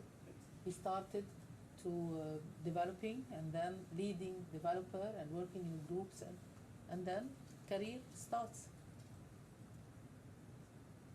So when you talk about Solutions Plus, you've, as has been observed already, drawn a distinction between the forming of a company and the forming of a business unit prior to that. Are you suggesting that Mr. Shehata was employed by the business unit before the formation of the company? The dates for me, it's tough to remember, but what I can remember that it is because I'm not making any difference between the business unit and between the company. There is continuity in doing business. It's just a legalizing issue. And Mr. Shehata, when he joined, it was late 98, early 99 in this, and he joined as an employee. This is what I can confirm now. I suggest to you that it is also clearly incorrect that the shares in Solution Plus that Mr. Shehata acquired were pursuant to some employee share scheme. Yes, he didn't pay for it. It was a share bonus for him and for Mr. Thamer Raghib as well.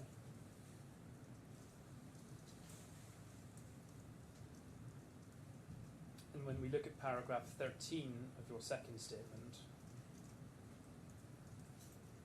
you say, we, as in myself and Mr. Sawiris as partners in Solutions Plus, started developing Medica Plus in 1995 before Nasser even joined the company. The reason that you've tried to suggest that Mr. Shehata joined the company later is because you're trying to suggest that he was not involved in the development of Medica Plus. No. We started the development with an engineer called Mohammed Saeed, and he died in an accident, and it was the reason for hiring Mr. Shehata to replace him.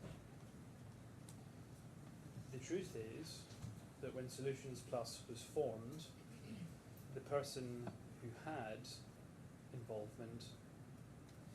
Now, are you talking about the business unit, the company? You're not distinguishing between them, or what? Because there are times difference between you and the witness about this?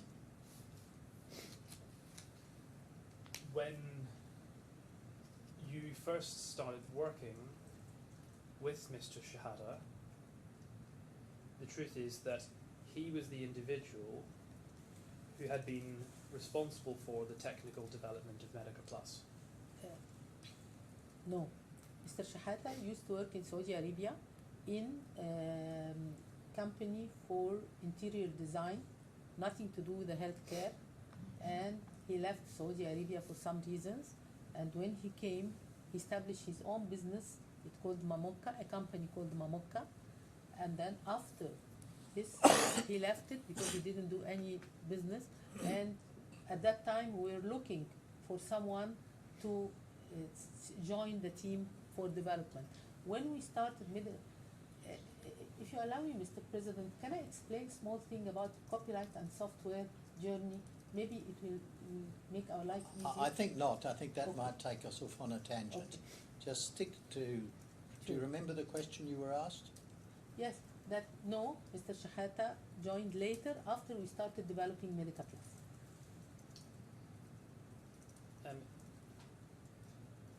One of the other co-founders, Mr. Soares, you say that he is a businessman from a very well-known family, yes? Yes, He's not a software engineer. no. He's an engineer. But When you address these issues in your witness statement, you didn't make a reference to any background or specific qualification that you had as a computer scientist or a programmer, did you?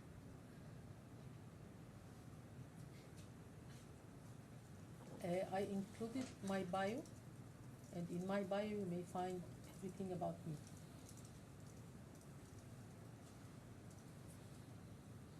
You don't refer in your witness evidence to any particular parts of the program that you say you came up with or worked on, do you? Recently, I implemented since 4 years one very huge program for FRA, it's Financial Authority Regulations in Egypt, for digital transformation for all the submission of document with a biometrics identity and authentication as well. And I developed an app application called Empowering Women, and the idea of this application, it's ported on the Apple Store and on the Android as well. Okay. To make I don't mean to cut across you. I'm talking about when you're describing the development of Medica Plus. At no point in your witness statement do you specify or describe what involvement you had in any aspect of developing that software, do you? the innovation, the idea, and starting to selecting the tools and even the rules at work which we implemented. I was involved technically in the idea and in the innovation and in all the process of the development. On a daily basis, I'm usually having a meeting with all the technical people inside Solutions Plus and then Health Insights later to discuss all the technical problem and to monitor the progress with Mr. Nasser Shehata. At paragraph 16 of your second witness statement, this is at C9, page 16, you say that the first version of Medica Plus was ready and installed in the National Heart Institute in Egypt in 1997. I suggest to you that the reason you say it's in 1997 is to try and put distance between the date of the installation and the date that you say Mr. Shehata started working for Solutions Plus. No. That's right, isn't it? No. The installation, it was a very well-known event attended by the First Lady of Egypt, Mrs. Suzanne Mubarak, late Mrs. Suzanne Mubarak, and Professor Dr. Awad Tajuddin. He was the Minister of Health at that time, and he's acting as President El-Sisi today as an advisor in the healthcare transformation. And due to this event, they decided to get medical. I presented for them technically the solution in front of both of them, and they took the Medica Plus. It was the first real installation. And the date, it's a very well-known date because it's common. What was the date? Pardon? You said the date was very well known. What was it? you said the date Yes? was very well known. Yeah. What was the date? Opening, the date, it was in 1997. As I remember, it was March, okay? And it was the occasion of opening the Heart Institution. This is the occasion of having both of them opening the institution, and I presented myself in front of them, and then the First Lady told Dr. Awad at that time, I need this system to be implemented. She gave an order for that. Could you open up E9, page 2?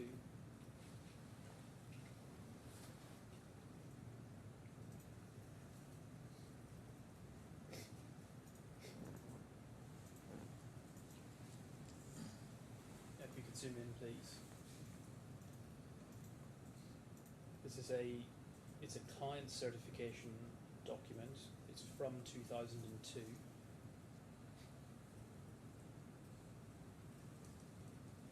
So 23 years ago. And we can see at the top of the page, it provides a series of information, but it also says that the implementation of Medica Plus at the National Heart Institute came in response to the growing need for a reliable hospital management information system. And then the second paragraph says, implement Medica Plus hospital management information system began in 1998.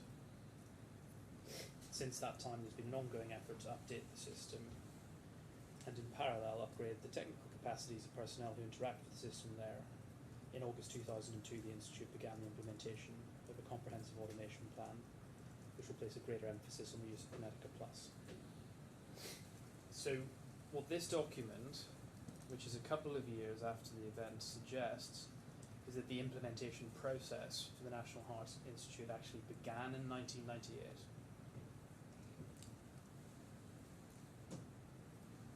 To start the implementation in 1997 doesn't mean that you finish installation and running certification for final acceptance of a final version. And during that time, we were taking a long time to implement. And during this, we did, maybe like this certificate, you will find another certificates backdated, 98, 99, 91, 92, because every year you are certifying that you are installing a version, and then you are upgrading your version, and then you are getting another certificate, and so. But your evidence... By the way, sorry for interruption, if you, I don't know exactly what is happening in the Heart Institute today, but if it is still running with the software of Health Insight, you may find certificate dated 2025. The suggestion that you made was that you remember the date because there was some kind of ceremony, yes?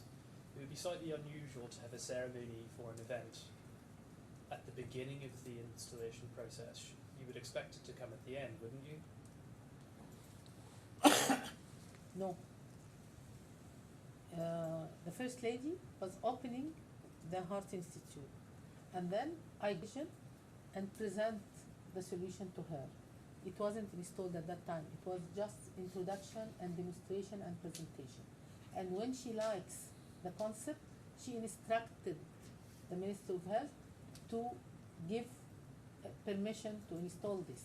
That means the real installation started after the occasion. It wasn't celebration of the installation. It was an occasion for the Heart Institute itself. Okay.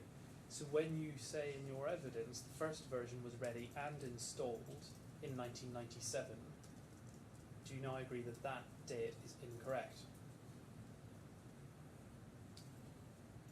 Starting the installation process. Ready means the software were ready. This is the meaning of readiness.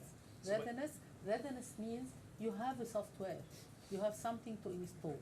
The word you use is installed, which Install, implies that by 1970... it's taking 24 hours. You are going to the client, deploy your installation, and then after is going the implementation. What we have now is certification of complete implementation.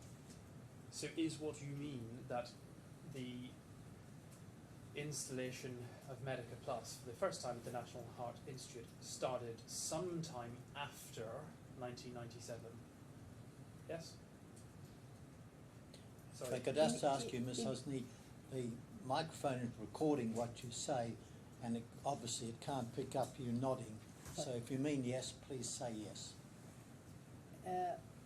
No,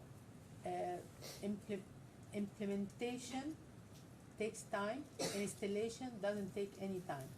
After the event, we installed the Medical Plus immediately.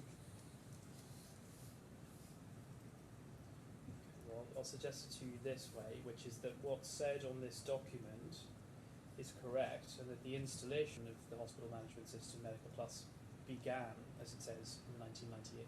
Do you agree? 97, 98, yes. Now you're being put, put the question again, please. Yeah. So I've suggested that, in fact, the installation and implementation of Medica Plus began in 1998. So the beginning of the process was in 1998. 97. So do you say After what the is written there is wrong? Where that sentence says implementation of the Medica Plus Hospital Management Information System began in 1998, do you say that is wrong, or do you say it's right but explain something? Wrong. It's wrong. Started immediately after the event, 97. In paragraph 17 of your statements, going back to C9, page 6, you go on to say then that a new version of Medica Plus came out in 1999 and was implemented at the Heart Institute. And you say this version of Medica Plus was implemented 17. You're talking about 17? Yes, paragraph 17.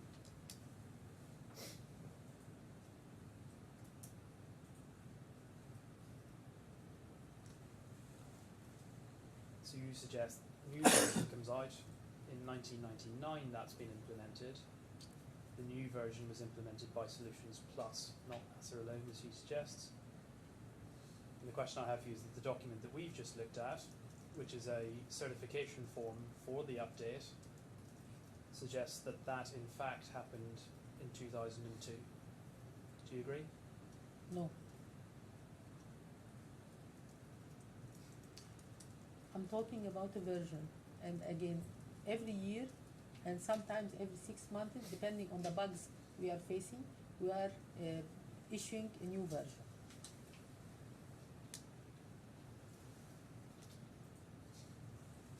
In your first witness statement at C1-2,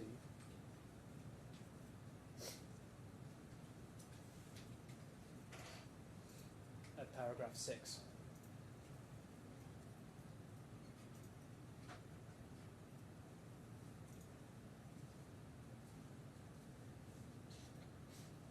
you say that in 1998, when the Medica Plus software started to mature, it was decided to have a Medica Plus rebrand from Solutions Plus, and it introduced a new business form, Health Insights. Again, And you go on, hang on, I'll ask a question in a second. You go on to say that the Health Insights business included 2 companies, one in Egypt and the other in Dubai, both consecutively established, and you've corrected the dates on that earlier. Now, I suggest to you that logically what you say there is wrong, because we've just looked at the documents concerning the formation of Solutions Plus, which was established in November 1998. Yes?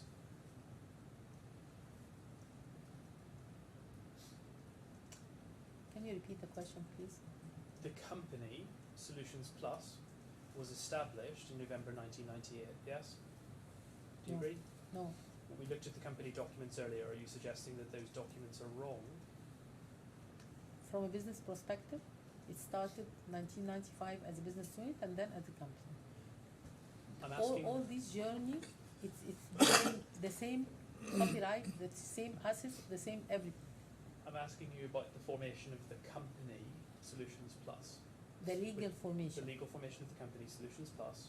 Okay. That happened in November 1998, correct? Yes.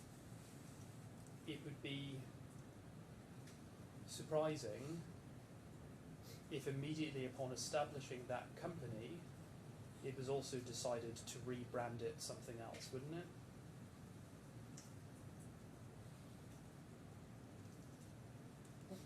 I couldn't Well, understand. You suggest that there's a rebrand in 1998. I'm suggesting to you that aspects of your chronology are incorrect. And I put to you that the company Solutions Plus was formed at the end of 1998. And in those circumstances, I suggest to you that this rebrand did not take place in 1998 as you suggest. You mean the rebrand for Health Insights? This is what The you rebrand mean? of Solutions Plus.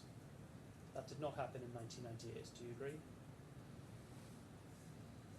No.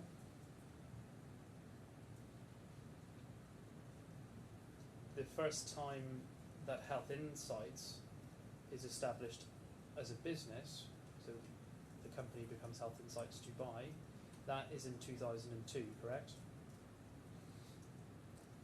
In Dubai, yeah. Yes. So is your evidence that from 1998, when it was decided to have the rebrand, there was a 4-year gap before the rebrand actually took place? Yes.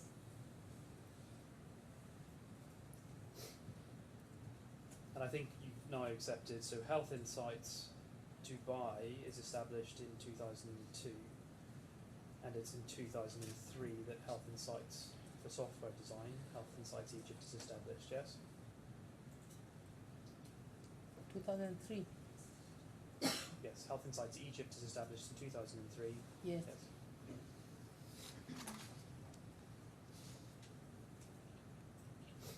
Looking at the dates that have been provided for the implementation of Medica Plus at the National Heart Institute, which began in 1998, as I put to you, suggests to you that the creation of Medica Plus, in fact, predates the establishment of Solutions Plus. Can you repeat the question, please? So I've suggested to you that Solutions Plus is established in 1998, not 1995, as you say, and that by that time, Medica Plus had already been created and was being implemented. Do you No. agree? No.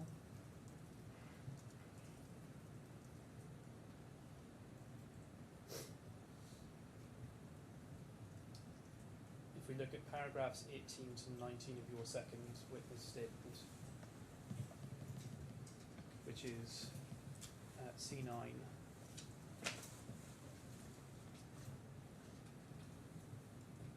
at page 6.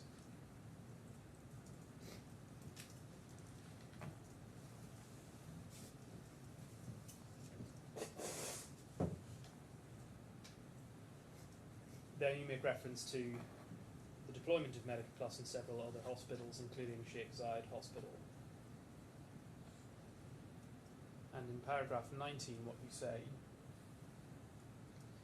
is that I've been shown a formal certificate issued by Sheikh Zayed Hospital in June 2024, and it certifies that the hospital's medical software system used has been implemented by Health Insights for Software Solutions since the hospital's inauguration in 2004, and you say that this document shows that Nasser is wrong when he claims that he implemented Medica Plus in Sheikh Zayed Hospital himself. The document, if you wish to look at it, is at E298, page 2. But the question I have solely arises from your witness statement, which is the document you're relying upon was written in 2024, so at least 20 years after the dates that are being described by this document. Do you agree? Can you repeat the question, please? The document you're relying on to support the statement that you make was produced 20 years after the events, yes?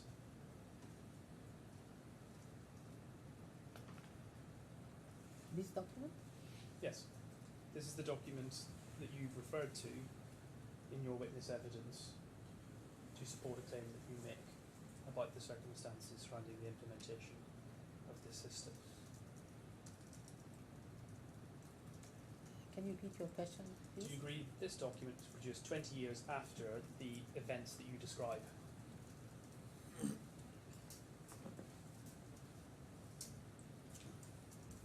This document is talking about hospital medical implemented by Health Insight software in 2004. Okay. What is the problem? This is a document that you've produced with your witness evidence. You say it supports a statement that you make in your witness statement. That it's My question implemented. to you is, do you agree that this document was created 20 years after the events that it's describing? No.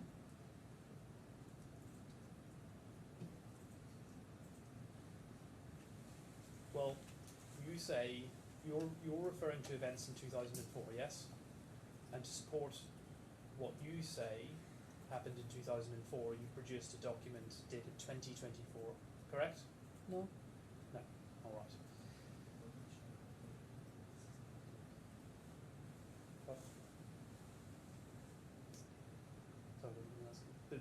Well, you can see that the document, okay, look at the bottom of the page, it says approved by the hospital manager on June 2024. June 24, 2024. So this document is from 20 years after you say the first implementation of Medica Plus happened, correct?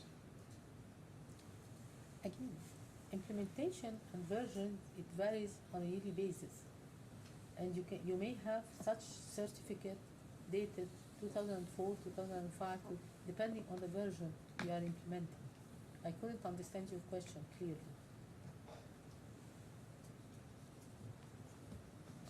I'm not This sure about the document question. Is this document that we have on the screen in front of us, that was a document which was created and approved in 2024. Is that correct? From the hospital, you mean? Whoever created it, sorry, it Yeah. says approved hospital general manager on June 24, This is the 2024. yeah, the date of issuing the certificate, but it confirms that the installation happened 2004, Yes. right? So it's confirming Okay. events that happened 20 years previously. Yes. Yes. Can we open up page E17, tab 1?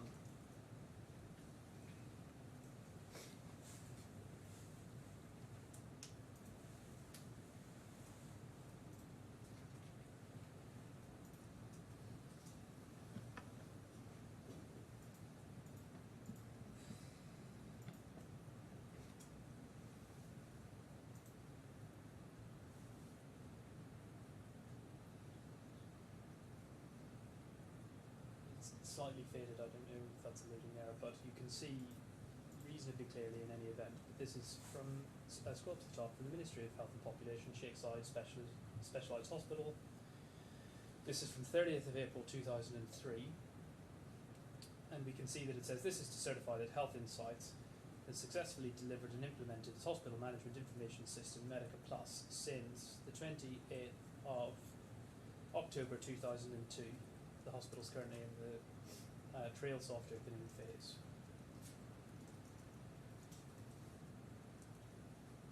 Do you agree that this certificate, which is from 2003, tells us that both the date of the implementation and the date of the certificate itself predate the establishment of Health Insights Egypt?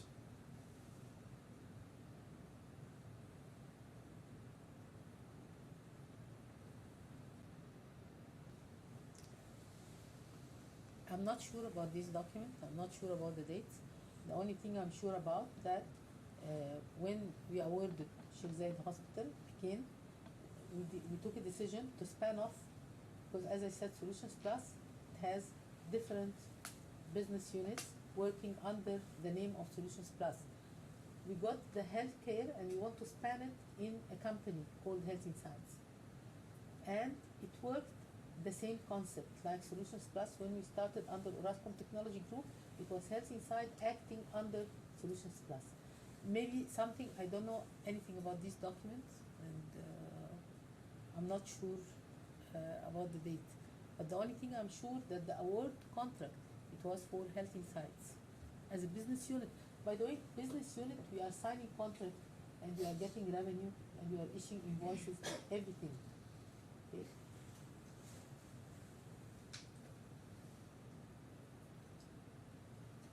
I suggest to you that in much of the evidence that you've given in your statement, what you're trying to do is to underplay the role. Sorry, to underplay. Let me rephrase that. Is to Sorry about the make word Mr. underplay. Shehata's. I'm not going to accepting rephrase this it. word. We start again. I'm We going to start the again. I question realise that again. I've used Sorry.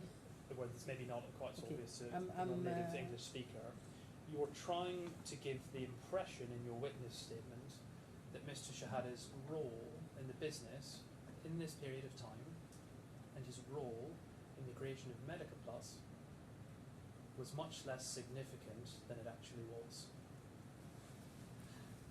I'm not trying to give impression. This was a fact. I was the co-founder. I was the business interacting. I was the one managing technically and business and marketing all the company. Up till today, this is what I'm doing in all my capacity. And again, I was running the authority, running all the software in Egypt and copyright and e-signature, responsible for all the copyright in Egypt. Okay? I never underplay, I never say anything. Mr. Nasser Shehata came, he was active, he was working, he was leading a team, he was a director of the team after that. He got chairs and he started to be acting, but due to his bad management, we lost Sheikh Zayed Hospital in Abu Dhabi. We lost AUB in Beirut. We lost Al Haji Hospital in Kuwait. We started to lose business due to his performance and bad management. Okay, well you don't mention any of that in your witness statement, do you?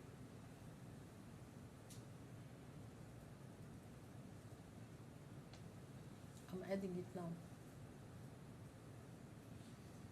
The impression that you're giving that your role was considerably more significant than Mr. Shehata's in the business, correct?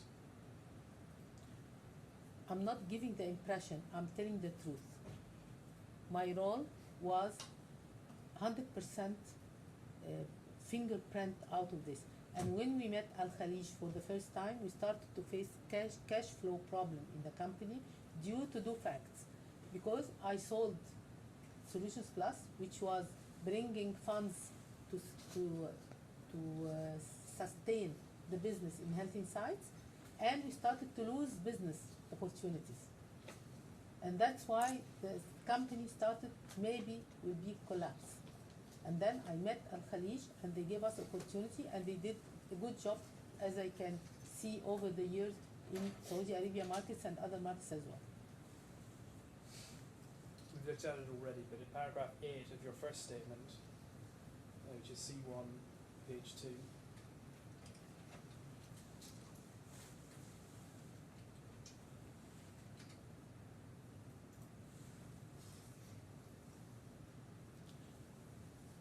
There is a lot of newspaper and interviews and things since establishing Health All right, Insights. just wait for the next question, please. so here what you said is when Medica Plus was spun off to Solutions Plus, that's where you mentioned the bonus scheme given to employees, and you say that the purpose of the scheme was to retain employees of Solutions Plus. You said Nasser was first granted shares in 2000 under Solutions Plus, and he remained receiving the designated shares in 2003 under Health Insights, upon the establishment of Health Insights. So the impression you seem to be giving there is that whatever interest Mr. Shehata was given in the business was less significant than yours, and it was only as part of an employee scheme. Is that correct? No, business is a cooperation between technical and business and management and all the company, even the developers and everybody. Okay, I'm not underestimating Mr. Shehata. I'm trying to position the roles, the right roles and the right direction and the right ownership for the company, for the shareholders, for the stakeholders as well. You're giving the impression here that you're one of the driving forces behind this. Mr. Shehata was an employee, but ultimately he was only an employee, and any shareholding he would acquire in the company was as an employee. Is that your evidence?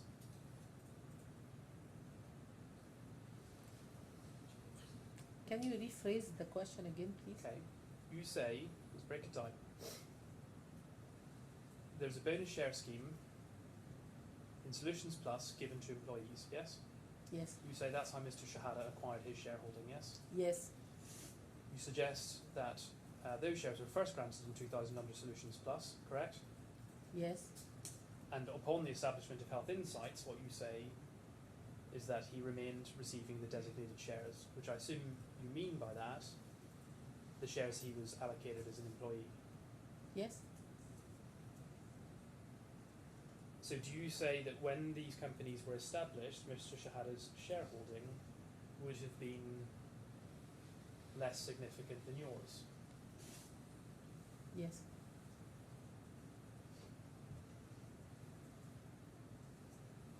Can we go first of all to E19, page 13?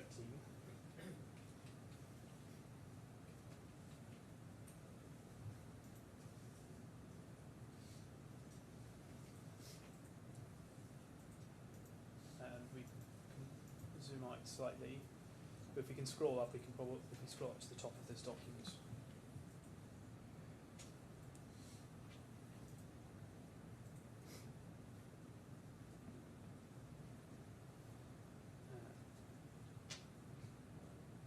Just to find you the pages so that we can give you the context. Scroll down, please. We can see this is the it's an investment gazette. Bear with me, I'll get you a page so I can show you what it is.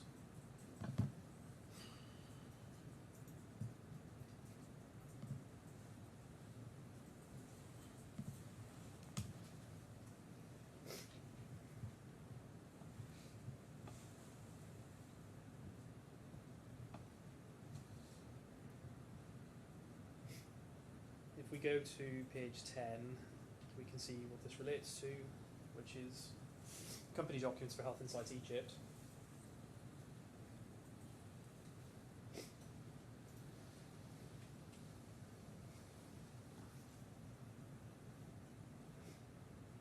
And if we continue over, we can see that this is its articles.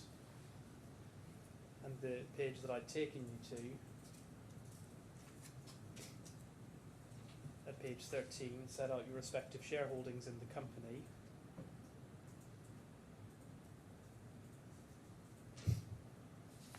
And your shareholding is 1,130 shares, and Mr. Shehata's is 1,120, yes? No.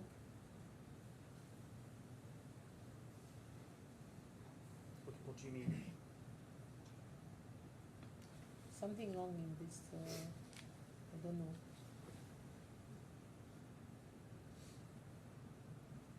So you're saying this is wrong? Mm-hmm.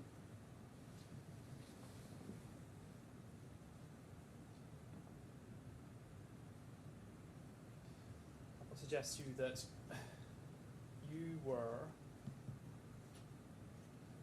as compared with Mr. Shehata, you had 22.6% of the company shares to his 22.4, correct?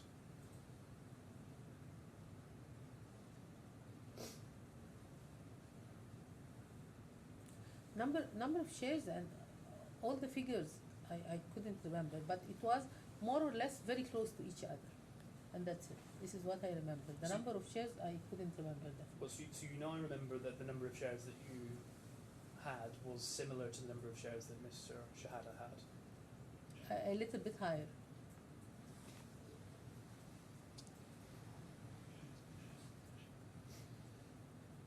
At paragraph 9 of your first statement, C1, page 2,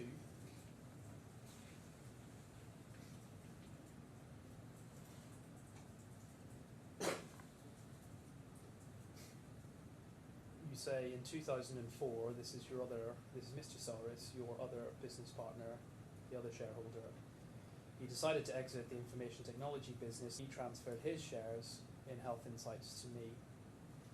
And then you make reference to the fact that there was a plan to distribute some shares to key employees. I would suggest what you say there is also incorrect, isn't it? His shareholding was not transferred just to you, was it? At the beginning, it transferred to me via a company called Summit, and then I transferred to Nasser 20% extra to distribute later on the key employees. And the reason is that he was managing the technical people at that time, and he would like to keep the shares under his name to keep their loyalty for a long period. Trying to give the impression another senior shareholder left the business, that they were giving all of the shares to you because you were the important person left, isn't it? No. I was an owner with Mr. Sawiris in other 4 companies.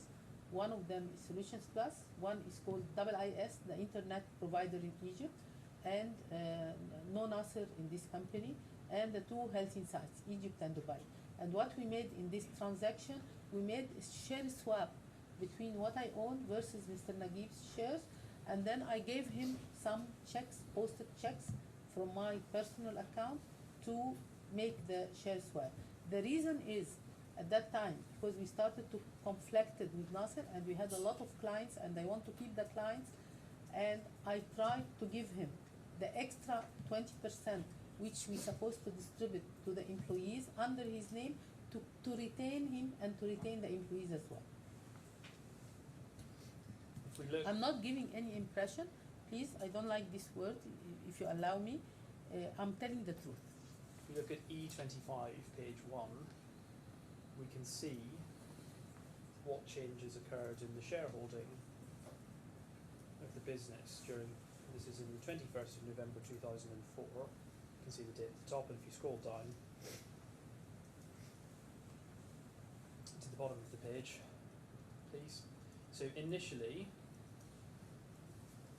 as individuals, the shareholding that was issued to you and to Mr. Shehata was effectively similar to what we just looked at for Health Insights Egypt.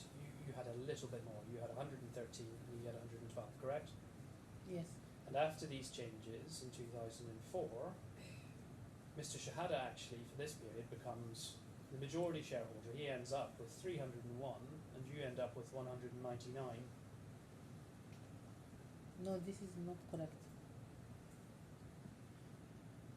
And it's after that that Mr. Shehata transferred some shares back to you so that you were 50-50 shareholders, correct? No. It's not Mr. Shehata transferred to me. It was Naguib Summit at that time. It wasn't Mr. Shehata. Well, do you agree that at this point in time, this document Maybe this is the regulations in the Internet City. I couldn't recall it. But I'm talking about the concept, which I'm sure about it, that the transfer happened, and then we tried to be equal in the company. Why? He's supposed to be 20% less and to retain his employees with the 20%, which it didn't happen after.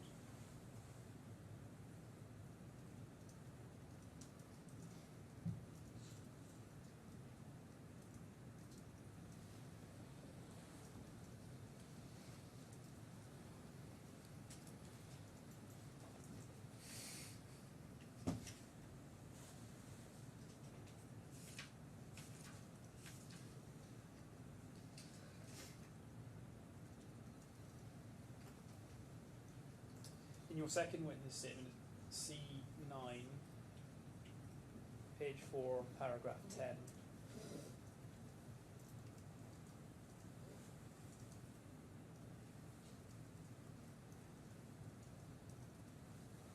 you seem to take issue with Mr. Shehata because you say he's suggesting that he established Health Insights alone based on discussions that he had. Now, if we can actually look at what Mr. Shehata says at C4, page 10, paragraph 36.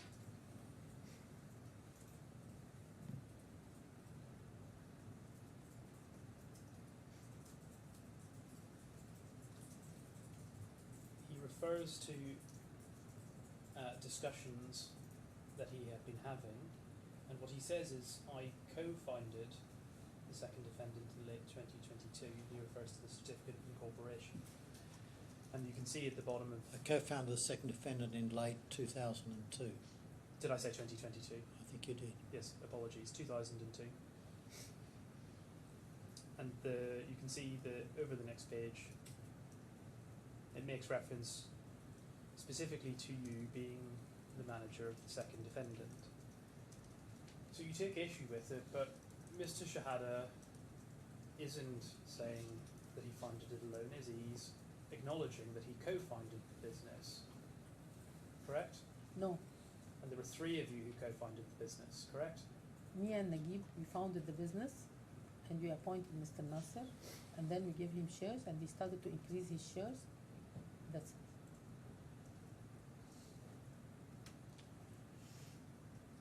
And suggesting that when you say that Nasser did not establish health insights, that is incorrect. He did, but he did it together with you and Mr. Sarvis, correct? If he established health insights with Mr. Naguib, why Mr. Naguib didn't appoint him as the CEO or a managing partner or a director of the company, and he appointed me? I don't think that Mr. Shehata is trying to underplay your involvement in the business. He says that you And, co-founded it with you. The only connection with Mr. Naguib, it was me, because I started my relationship with him since 1990, and we had a very good relation with the whole family. It was business family, and we increased it. And all the connection, all the approvals, everything establishing co-founding, it was me, not Mr. Nasser. I'm confirming this.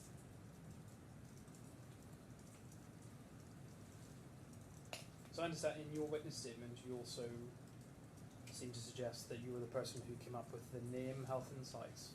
Yes. You don't provide any evidence to support that statement, do you? When you recall the name of the company, founding a company, we are suggesting many names, and then getting first the employees to get their opinion about the names. And once you have 2 or 3, you are going to the co-founder, Mr. Sawiris, and tell him we want to do the company under this name, getting his blessing and approval. And this is what happened. I don't think you've quite explained in that answer who came up with the name. Me. The name Solutions Plus and Health Insights, it was my suggestion, and I secured to get the approval from Mr. Sawiris. You don't provide anything that shows us. that you did that. Definitely No there were documentary evidence. definitely there were presentation and document and so, but we are not submitting our business verbally. We are submitting our business in presenting way. Another issue that you seem to take with Mr. Shehata's evidence is at paragraph 25 of your statement, that's C9, page 8.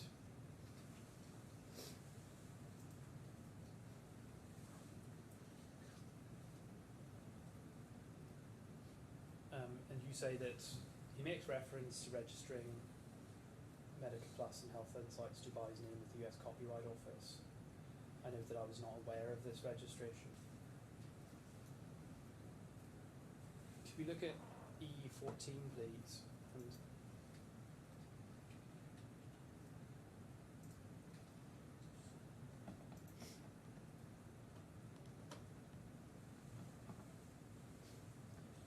Accepting that this relates to events that have taken place a very long time ago, we can see that this is records from the Library of Congress.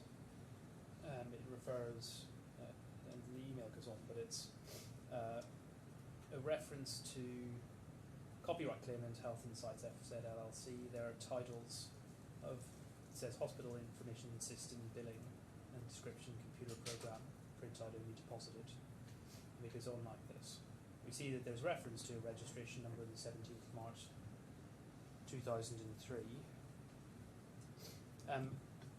Your knowledge of it or your recollection of it aside, do you accept that we can see that this registration did happen as a matter of fact?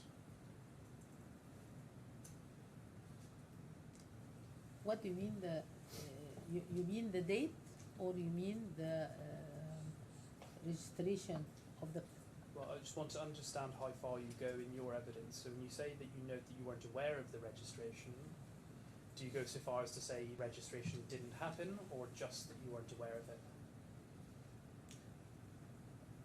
Registration for copyright for Medica Plus, it happened 1995 the first time under the Ministry of Cabinet in Egypt before starting ETIDA as a responsible authority for copyright.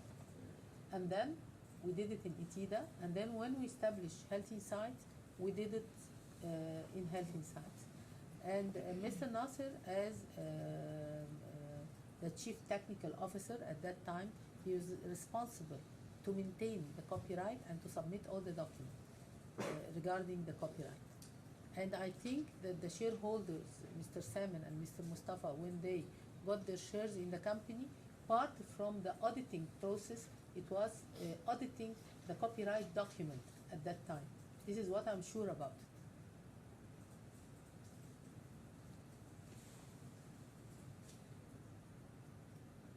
So your evidence is that there is some earlier registration in 1995 with ETIDA. No, before ETIDA, it was ETIDA established 2004, okay, in Egypt. Before that, all the copyright was going into the Ministry of Cabinet. There was a division called IDSC. This IDSC was the division responsible for the copyright, and we did copyright it during the development in Solutions Plus. This is before, and then after, when we went to ETIDA established, we did the same exercise again. Okay. You haven't mentioned any of this in your witness evidence, have you? Regarding the copyright In 1995. 1995? No. You didn't mention that in your witness statement. You just mentioned it now. Yeah, I'm mentioning it now. Yeah. Yeah. You haven't provided any documents about that either, as far as I'm aware. Is that right? It's a long time. You can check. Why did you not mention it in your witness statement? Pardon? Why did you not mention it in your witness statement?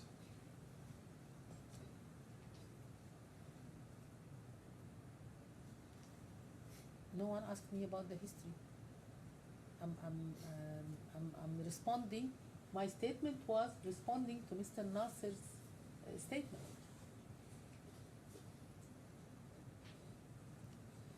I was trying to clarify Mr. Nasser's statement.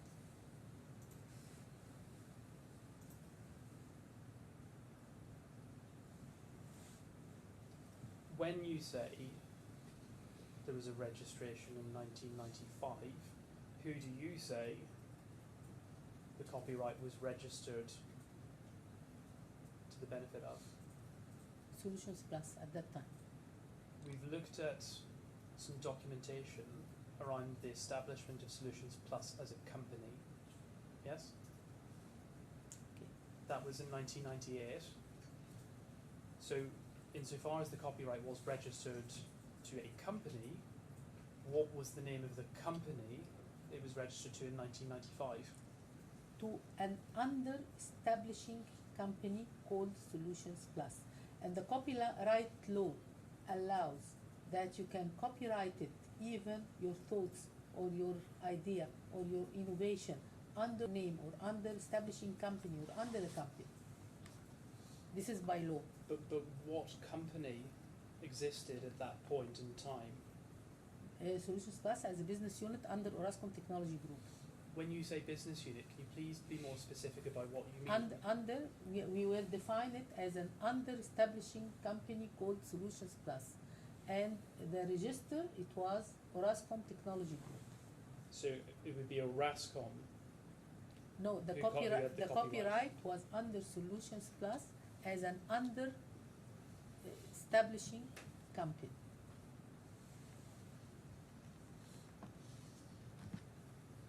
I can develop software and I can go and register the software under my name.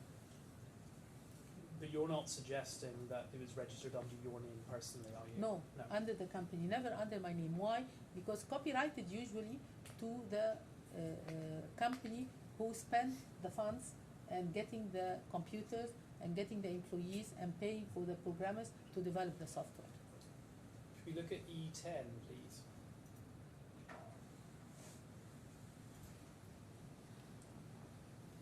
And we can see this is a letter. It's from a law firm, Adele Shapiro, Finnan and Little. It's from the 3rd of December 2002, and it's addressed to Mr. Shehata at Health Insights, Dubai Internet City. So this 3rd of December 2002, this would be relatively soon after the establishment of Health Insights Dubai. And we can see it says, "Thank you for considering our services for legal representation in your intellectual property matters." Were you aware at the time that Mr. Shehata had engaged a law firm to look into issues affecting the intellectual property rights in health in Medica Plus?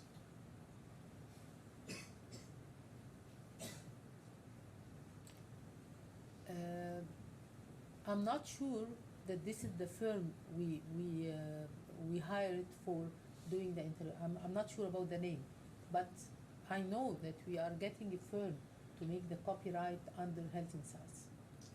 So just to be clear on where your evidence is, you seem to have a general was an attempt to seek advice about the registration of this software. Is that right? Repeat it again, please. So your answer suggests you don't know if it was this specific firm, but that did seem to suggest that you were aware at the time that there was some attempt to seek advice. Yeah, there was a firm, and the firm was doing a job. And again, when I sold my shares, it was part from the process is auditing the document and the firm and the registration and everything. The name of the firm, it's very hard for me to remember the name now.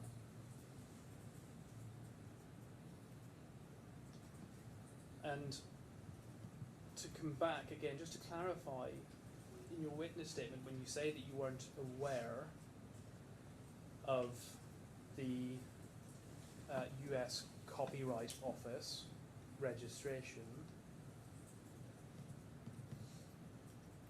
were you aware that advice had been obtained in respect of at least some type of copyright registration back in late 2002?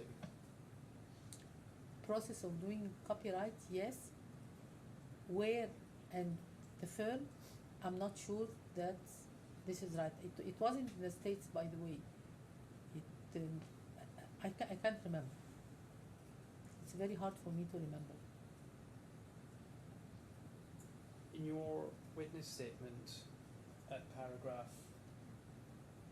excuse me, it's paragraph 11, I think, of your first witness statement, which is in C1.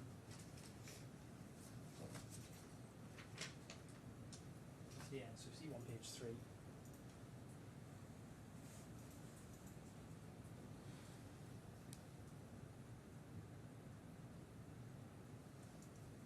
You say that by 2007 you decided to exit Health Insights. You say it was due to Nasser's uncooperativeness, his unhelpful attitude towards work requirements and business needs. You then also say he had also made various claims that he owned the copyright to Medica Plus, which was not correct, since Medica Plus was owned by Health Insights, and early development of Medica Plus by Nasser had been in his capacity as an employee of Health Insights. Given the documents that we've just looked at, that is the Library of Congress documents showing some registrations in 2003, and the letter from some legal advisors in connection with intellectual property rights, suggests that it isn't true that you left because Mr. Shehata was claiming that he owned the copyright to Medica Plus. It's one from the reasons, but not the only reason. Part from the reasons is that I want to start to continue my career in another issue, and which I did. Let me be clear that you understand the point of the question that I'm asking, which is, you suggest that you were motivated to leave because Nasser was claiming that he owned Medica No, Plus.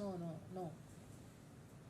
I'm motivated to leave because the business was at that time concentrating and coming promising from Saudi Arabia, and being a lady at that time, I wasn't having my life easy to travel to Saudi Arabia, and I found that I leave all the business to under the control of Nasser, which I do believe that he has a lack of management capabilities, because all the business done even in the States and so it was under my direct management, and I was relaxing that I'm monitoring my management and my technical and my developing, and that's why I got a proposal from Mr. Thamer and Mr. Mustafa to acquire my shares, and I approved. So you're saying that the third sentence of this paragraph is not correct. It's part from the reasons. What I suggest to you is that what the evidence shows is that Mr. Shehata has both sought legal advice and, as a matter of fact, procured registrations of copyright in favour of Health Insights Dubai. The copyright was in favor of Health Insights Dubai. Yeah. So it suggests to you What's that wrong? it's I simply cannot understand. It's untrue that you left the business because he was claiming to own it personally. The evidence showed that, to the contrary, he took steps positively to register it in favour of the company. Correct? Can you repeat it again? I couldn't understand No. the question. You say that you left the company, and one of the reasons for it was that Mr. Shehata was claiming that he owned the copyright to Medica Plus, which is incorrect because it was owned by Health Insights. So that's why you say you left the company.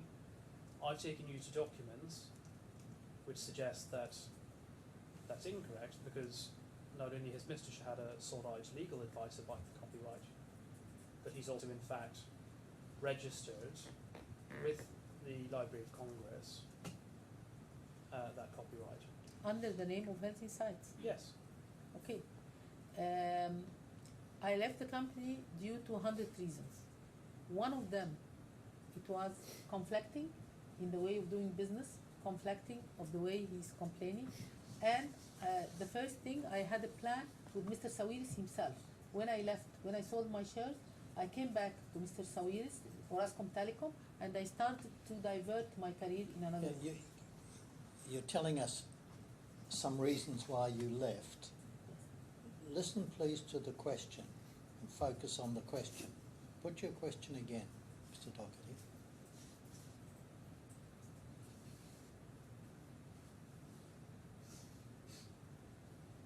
Suggests to you that it is not true that one of the reasons you left the business in 2007 was because Mr. Shehata was claiming personal ownership of the copyright in Medica Plus. It's one of the reasons. Have you included But a minor, it's not a major reason. is the reason that you've included that sentence in your witness statement because the claimants asked you to? Pardon? Is the reason you've included that sentence in your witness statement because the claimants asked you to? No.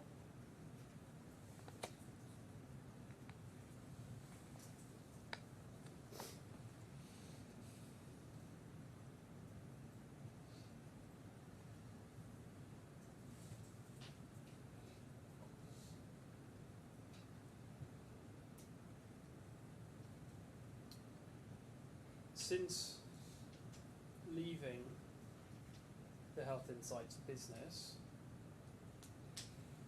you've subsequently sought to claim money of Mr. Shehata in connection with the amount of money you got for your shares. That's right, isn't it? Couldn't understand. Can you repeat your question, Yes. please? So, a bit more specifically, in 2018, you have sought to, and this is over 10 years after you sold your shares, come back to Mr. Shehata and tell him that you think you didn't get paid enough money when you sold your shares. No. I never met Mr. Shehata after I sold my shares till this moment. I never met him even in personal occasion or in a public event or anything. I never saw him, I never communicate with him either.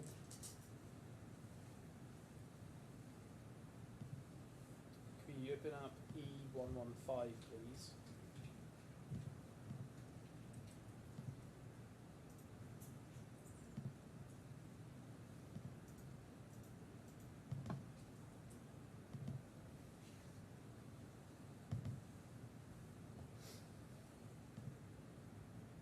This is a WhatsApp exchange, but we can see on the 27th of October 2018,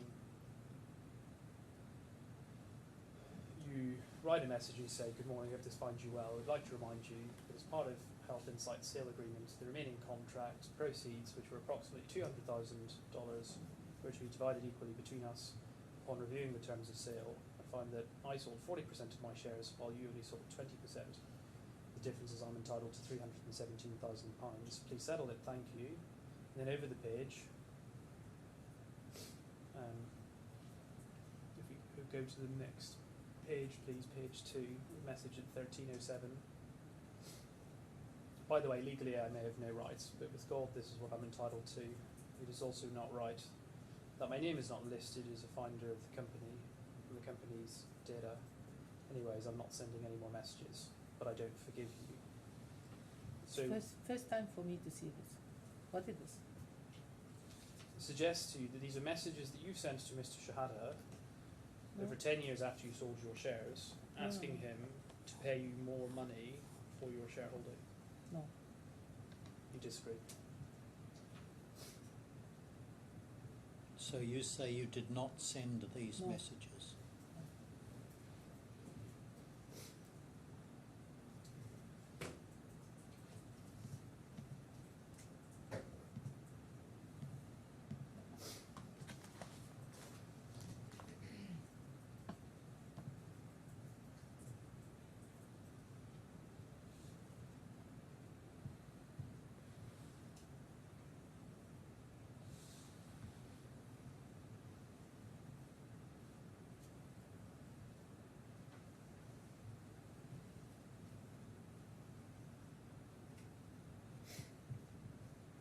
If we look at E20, page 1,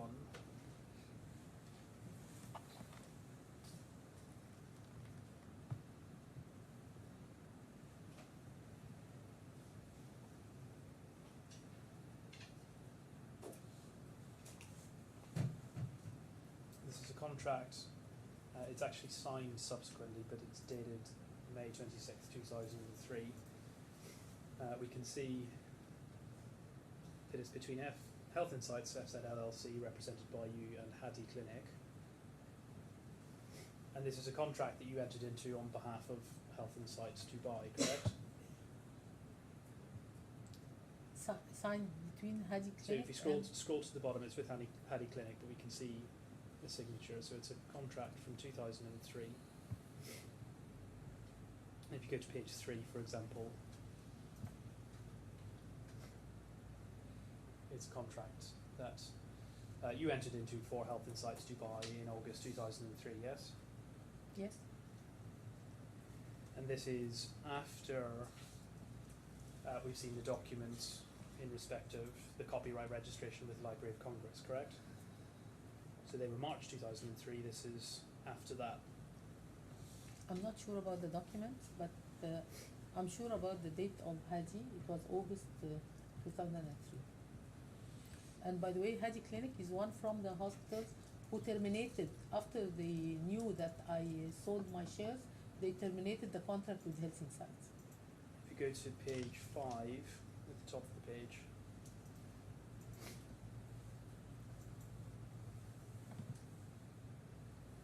you see there's page 5, we had it a second ago.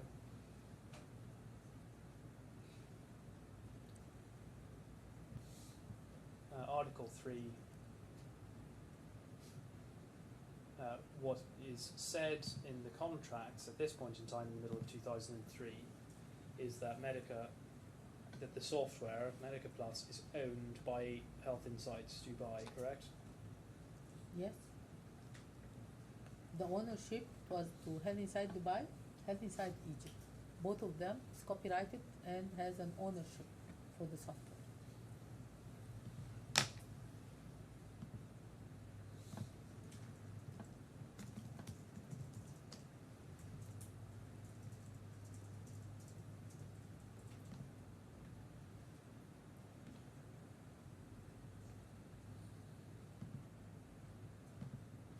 Thank you, Your Honour. That's all the questions that I have. All right, well, this would be an appropriate time then in which to take a break. And, I only have one question Oh. on the examination. all right, well, let's do it. Is it worth doing? Yes. Yes. Thank you. Can we go back, please, to page E1153? So E tab 1153.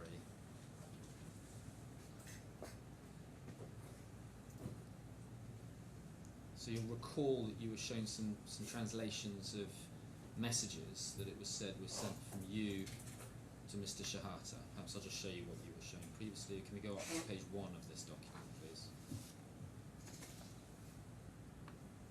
Do you remember seeing those just a few minutes ago? Yeah. You were shown, if you can just keep your voice up while we do this, thank you. So you were shown those a moment ago, and you said you don't recognise them, but just so you've seen the actual source material, if we could go down to page 3, please.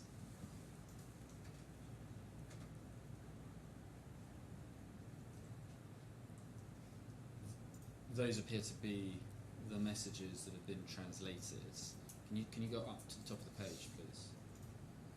Just no, same page, page 3. Thank you. Thank you. So if you could just take a moment to have a look at these, and just let us know whether you have any comments on these, whether you've seen them before, just so that you're actually looking at the document itself. Can you scroll? So you can scroll down. Scroll down again, please. Just keep going slowly. Thank you. And over the page, is that the end of it? I think. Oh, no.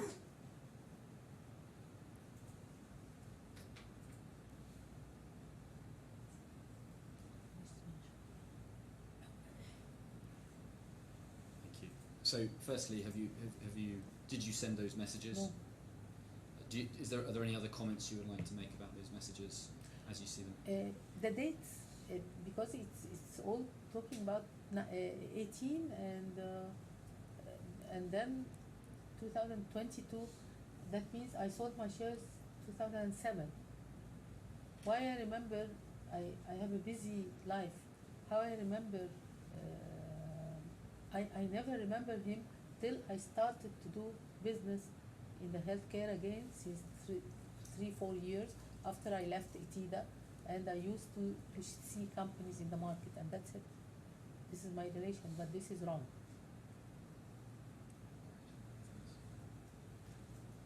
That was the only question I had. Thank All you. right, thank you.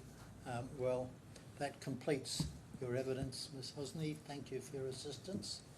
You now may leave the court or stay, whichever you wish. All right, we'll take perhaps a shorter break and resume at 3:30. Thank you. All rise.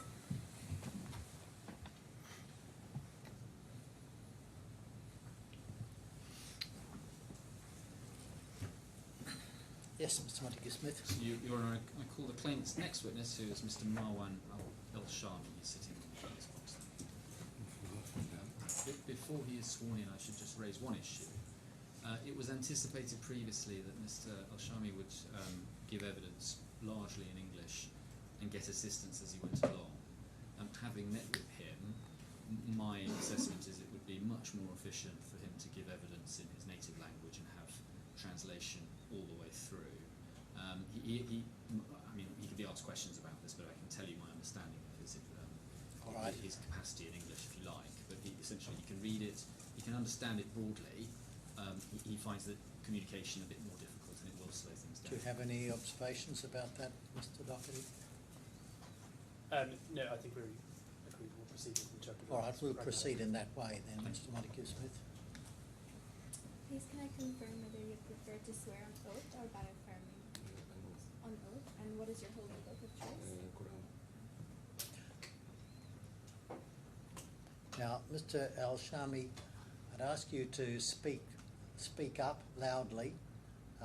When you sit down, there's a microphone, but that microphone, it's recording what you say, but it's not amplifying it. It doesn't make it louder, so you will need to speak up so that we can all hear you. Okay, sir.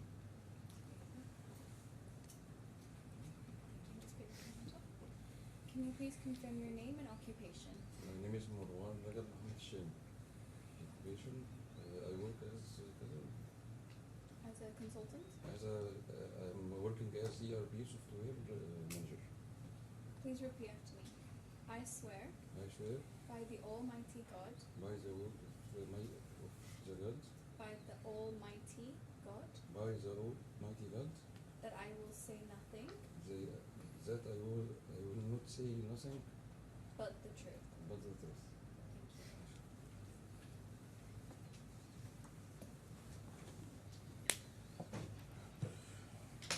you. Now, Mr. Mamdou, we're going to need your help from the start this time.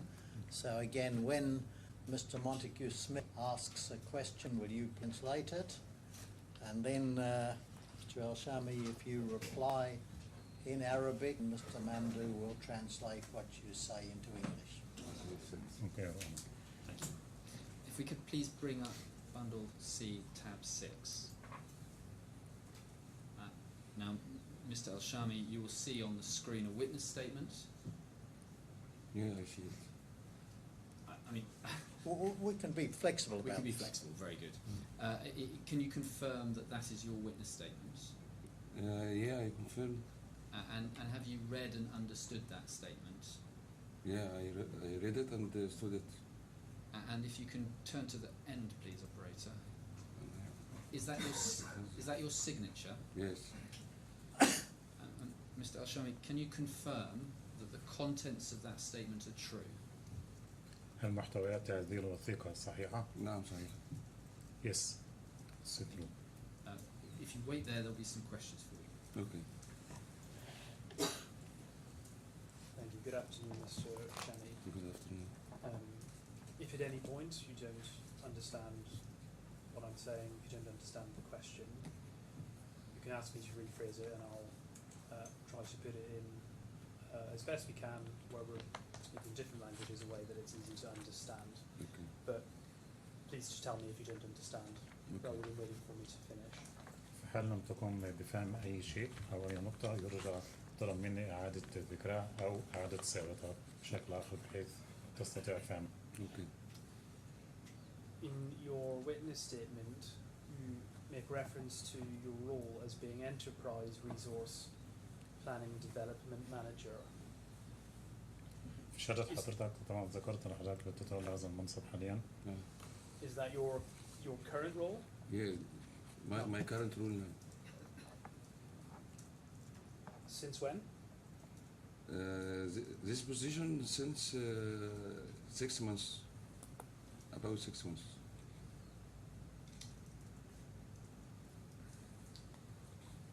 And to get an understanding of your positions before then, in your evidence you say that from 2007 when you joined until around 2012 it appears you were at least initially a junior software engineer. Is that correct? That's correct. There's then a period of time where you don't say anything about what's going on. So between 2012 and 2017, we don't know what you're doing. But when we come back to your evidence, at paragraph 10, you refer to events in 2016 or 2017. طبعا في الفترة ما بين 2012 حتى 2017 هناك أي ذكر للأشياء التي كنت بقوم بها في هذه الفترة، لكن بعد ذلك منذ 2017 ذكرت أشياء أخرى في شهادتك أو حوالي 2016. Do you recall what your position was at that time? Between 12 and What? 17. In 2016 or 2017, the period that you're referring to at paragraph 10 of your statement.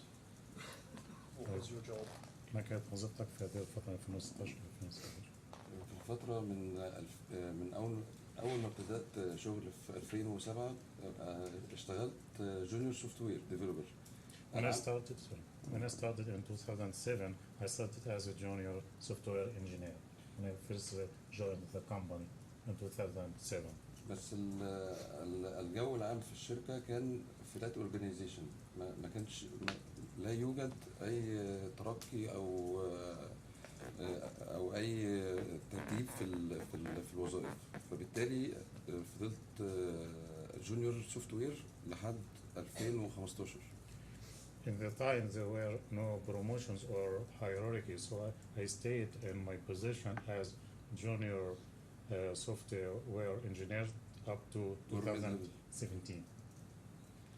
After بعد 2016 و2017 بدأت كنت أشتغل في حاجة اسمها ERP، وبدأنا إن احنا نطور السوفت وير بتاعنا، وبدأ يبقى فيه شوية إن أنا بقيت سينيور سوفت وير. So since 2016 and 2017, around this period, we started to do ERP or the development of ERP software. So I held at the time a new position as senior software engineer.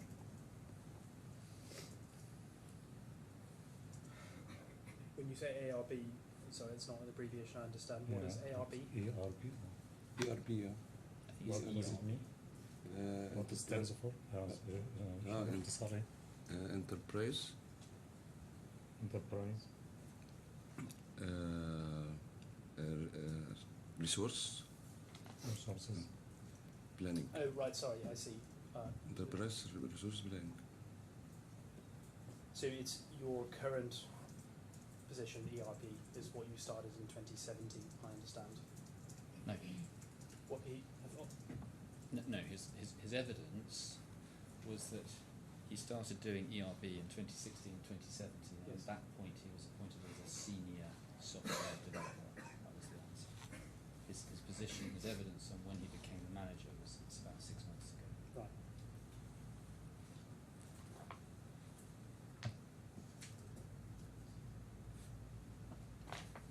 Looking at the earlier period of your employment, at paragraph 8 of your witness statement, you say your first introduction to programming was a tool called Visual Basic 6, which was used for the development of Medical Plus. The software, you say Health Insights Egypt was implementing at the time. When you describe the word implementing, presumably what you mean is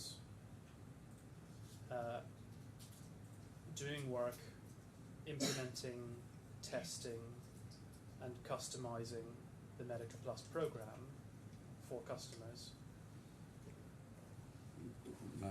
ماذا تقصد بكلمة implementing في هذا الوقت؟ هل معناه اللي هو تقديم خدمات للعملاء بحيث على حسب متطلبات العملاء وتنفيذ؟ يعني تشمل ايه كلمة implementing؟ تمام. السوفت وير يتكون من مبرمجين وimplementation. Developers والimplementers. So software consists of programmers and implementation.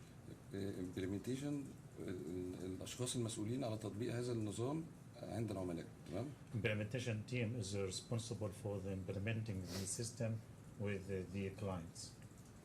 Before قبل كده في وجود إدارة المهندس ناصر لم يكن هناك أي نظام، كان الشخص الواحد ممكن يديفلوب ويمبلمنت ويقدر إن هو يعمل الداتابيز، يعمل كل حاجة. So during the time of Mr. Nasser, there was no distinction between implementation and developing. So one person can do development and developing the software and implementation of the software and everything by one person during the time of Nasser. You say the work that you were doing was implementing.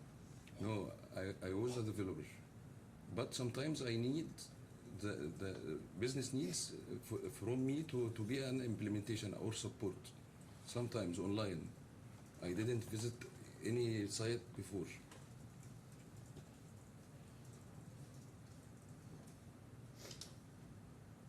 When we look at the work that you're describing, paragraph 8, you say the M+ software is comprised of various modules you spent 3 months learning how to use this tool, and after that 3 months, you were given a task of creating a new screen called Patient Summary. I want to explore with you a bit around that. A screen is like a window on No, like a module. as I understand it, a screen is like a tab, the end version of the screen. The user, so the person working at the hospital, will be able to see a screen which has been designed for a particular purpose. Yes? هنا صفحة المستخدم اللي بيقراها المستخدم أثناء استخدام البرنامج. هل تعني بقى سكرين؟ انا سكرين اللي انا بكتبها هنا دي نيو سكرين بتعني بالنسبه لي ان هو نيو موديول. كان موديول ده بيبقى فيه يوزر انترفيس وفيه داتابيز وفيه برمجه وفيه كل حاجه، وبالتالي في الاخر بتظهر الصفحه دي لليوزر. And the screen is consisting of the interface of the user and the database and the programming.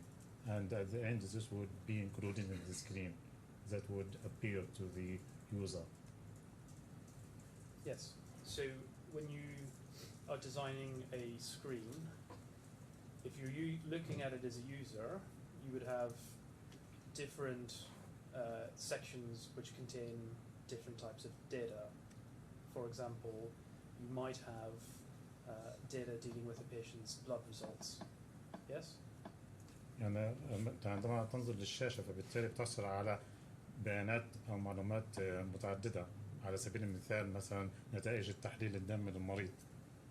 السوفت وير ممكن اعمل اي حاجه على حسب اليوزر نيدز، فممكن يبقى مكتوب في الشاشه اي حاجه. Yeah, the screen can have anything. It depends on the needs of the client. لو بسال على الشاشه نفسها اللي هي البيشنت سامري، فلو هنتكلم عنها هي كان فيها كذا اوبشن، فيها البيشنت الرجيز، فيها الكرونيك ديزيز، كانت بتكونتين كل البيشنت بروفايل. So if we are talking about, if you mean the patients, this would include everything: allergy, chronic disease, and whatever. And you can adapt the screen to show different things, as you say, based on the client's need. So for example, you could have a screen which has health data relevant to Chinese medicine, for example. انت ممكن تختار وممكن تكيف الشاشة على حسب ايه الاشياء اللي ممكن تظهر داخل الشاشة، على سبيل المثال الطب الصيني او اي اشياء على حسب المطلوب. البرمجة ممكن اعمل اي حاجة. Here through programming we can do anything. And on a particular screen you can link together pieces of data from elsewhere within the electronic medical record. So for example, in the patient summary, you can pull together pieces of data on lots of different screens, or you can pull lots of different pieces of patient information from other parts of the medical class system. وبالتالي على الشاشة ممكن تكون بعمل ربط لبيانات أخرى من أماكن أخرى داخل السيستم اللي هو ميديكال بلس. يعني مثلا ممكن سجلات طبية أخرى ممكن تعمل لها ربط، اقدر اربطها تتربط على الأشياء الموجودة عندك في الشاشة. تمام، بحيث لو كل البيانات موجودة عندي في الداتابيز اقدر اظهر على السكرين اي حاجة انا عايز اظهرها. Once I have all the data inside the database, I can bring everything to the screen in front of me. But the screen have a capacity، فممكن يبقى حجم البيانات هيبقى اكبر شوية، على حسب بقى اليوزر نيدز. But it depends on the capacity of the screen. I can have bigger icons of some items. It depends on the needs of the client. And when you're developing a particular screen for a particular use, you can change the visual presentation of it. So like you say, you can change the size of icons, you can change where they're located on the screen, you can put them behind a different submodule or tab within the screen as well. Yes? انت ممكن تتحكم في الشاشة مثلا حجم الايكونز اللي عندك، أماكنها داخل الشاشة، ممكن تتحكم في الحاجات دي؟ مش فاهم السؤال برضه يعني الايكونز اللي موجوده في شاشه ايه؟ يعني في نفس الشاشه اللي انا فيها ولا شاشه تانية؟ لا، نفس الشاشة موجودة أمام حضرتك. ممكن تتحكم في أماكن الأشياء.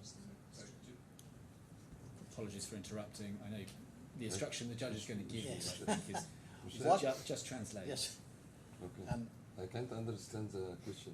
all right. Well, let's go this way. So what Mr. Mamdou is going to do is translate what Mr. Doherty says. We'll translate that to you. If you don't understand, tell Mr. Mamdou you don't understand what it is you don't understand, and Mr. Mamdou will translate what you say to Mr. Doherty. We won't have a conversation between you about it. Yeah, sorry. When you are designing one of these screens, it has visual elements that you can see and that you can change. Do you agree?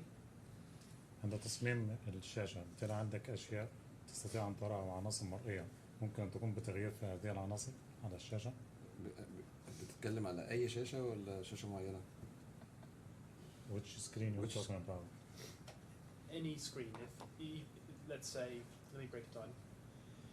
If you have a module which already exists within the system, but a client, a hospital, wants to change it, to customize it, you can load the original template and you can change the layout. Maybe I can change the layout, but the current data, it's up on the data in my database. I link it to it.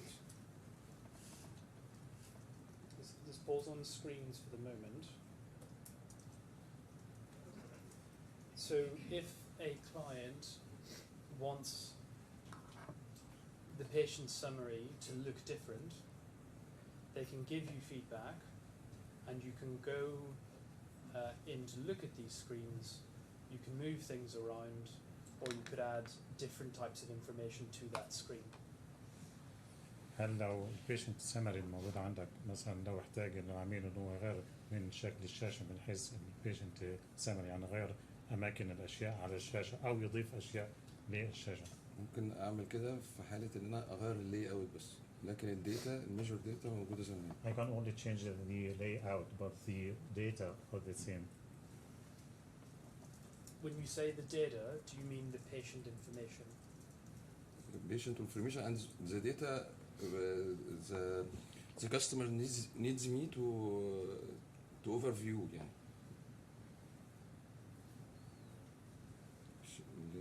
الداتا ينفع ان انا اعرضها. So I didn't understand the last thing you said. The customer needs you to what? Perhaps would you like to say it in Arabic?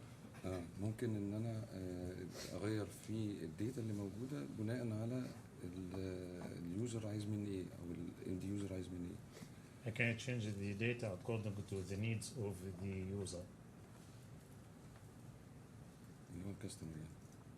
which is the customer in this case. Is that you can or you can't? I can. لكن يجب ان ده يكون في اتفاق ما بين اليوزر وما بيني علشان دي هتبقى الكور داتا في الداتابيز. But I need to have agreement with the user because this would be the data in the core data in the system. Okay. Database. And to be clear, when we're talking about data, do you mean the hospital's patient data or do you mean something else? عن بيانات المستشفى ولا بيانات أخرى؟ في حالة البيشنت سامري بتكلم على بيانات المريض. In the case of a patient summary, I'm talking about the data of the patient.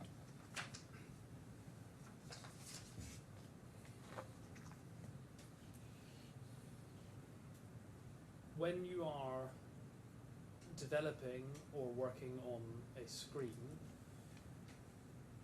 the software, so in this case Medica Plus, has got built-in tools which allow you to do that. Yes? لما تكون بتشتغل على السكرين او البرنامج السوفت وير، فميديكا بلس بيعطيك ادوات بتمكنك من اجراء هذا العمل. زمان كان الموضوع مختلف. في الفيرجن بتاع ام بلس كان فيرجن اولد شويه. ممكن تترجم ولا اقول لك اللي بعده ولا اقول كله؟ Before earlier in the past, the version of M Plus was different. legacy tools. It was called legacy tools. لغه البرمجه كان اسمها فيجوال بيزك 6. دي لغه برمجه قديمه جدا. And the programming language that was used in the time was Visual Basic 6, and it's an old programming language. ما كانش فيه تنوع في التولز اللي هتديها لي. That's why you don't have a variety of tools to be used. There were specific tools that existed within Medica Plus. For example, a tool called Active Medical Sheets and a tool called Rules at Work. The second one? Rules at Work? Rules at Work. Rules at Work, and كان فيها editing active sheet, active medical sheet, and the other one. Yes? ايه السؤال؟ ان هم كانوا موجودين؟ كان فيها editing. كانوا موجودين. Yes. And those are tools which you can use to either configure and edit or design new modules for Medica Plus. طبعا الاديتين كانوا بيستخدموا في تهيئة او اضافة او تصميم ميديكا بلس. لا. الاكتيف ميديكال شيتس دي كانت تول اوريدي كانت جاهزه، وقتها كانت جاهزه وكنا بنشتغل بيها علشان نعرض شيتس للبيشنت في وقتها على حسب. Active medical sheet was used to display a sheet for the patient in that time. بس عرفوا ان هي كانت يعني And it was تول جاهزه. a ready tool. We already have it for displaying a sheet for the patient. Yes, you already have it for displaying a sheet. When you say that, what I'm asking you is, do you agree that as part of the Medica Plus program, there were pre-existing tools which were part of that program which you could use to customize modules for specific hospitals? يعني كان في ادوات بالفعل موجودة بالفعل فيها برنامج بتستخدمها بحيث ان انت تلبي احتياجات او تقوم بعمل تلبية احتياجات على حسب المستشفى. في هذه الأداة موجودة بالفعل. يعني في انا لم افهم نوع الاداة اللي هو يقصدها ايه يعني. ممكن نسأل. What is the tool you're talking about? Well, one is called Active Medical Sheets. Active medical sheet. There is another tool, also a part of the system, called Rules at Work. Rules at Work. لا الاثنين ما كانوش بيستخدموا في كاستمايزيشن. ممكن اقول له الاستخدام بتوعهم لو عايز. I can tell you what are the uses of these two tools. But yes, I think I'm asking you whether you agree that there were these tools which you used as part of what you say is developing and implementing within this system. هل كنت بتستخدم الأداتين في عملية التطوير وتنفيذ البرنامج؟ انا اشتغلت قبل كده على الرولز ات ورك. الرولز ات ورك اشتغلت عليها. الاكتيف ميديكال شيتس ما اشتغلتش عليها. I work on rules at work, but I haven't worked on active medical sheet. بس انا عارف استخدامها لو هو عايز. But I know what it is used for, if you want to know. Yes, well, I'm asking you, does it allow you, let's break down a few things. One, it lets you create. Which one are you talking about?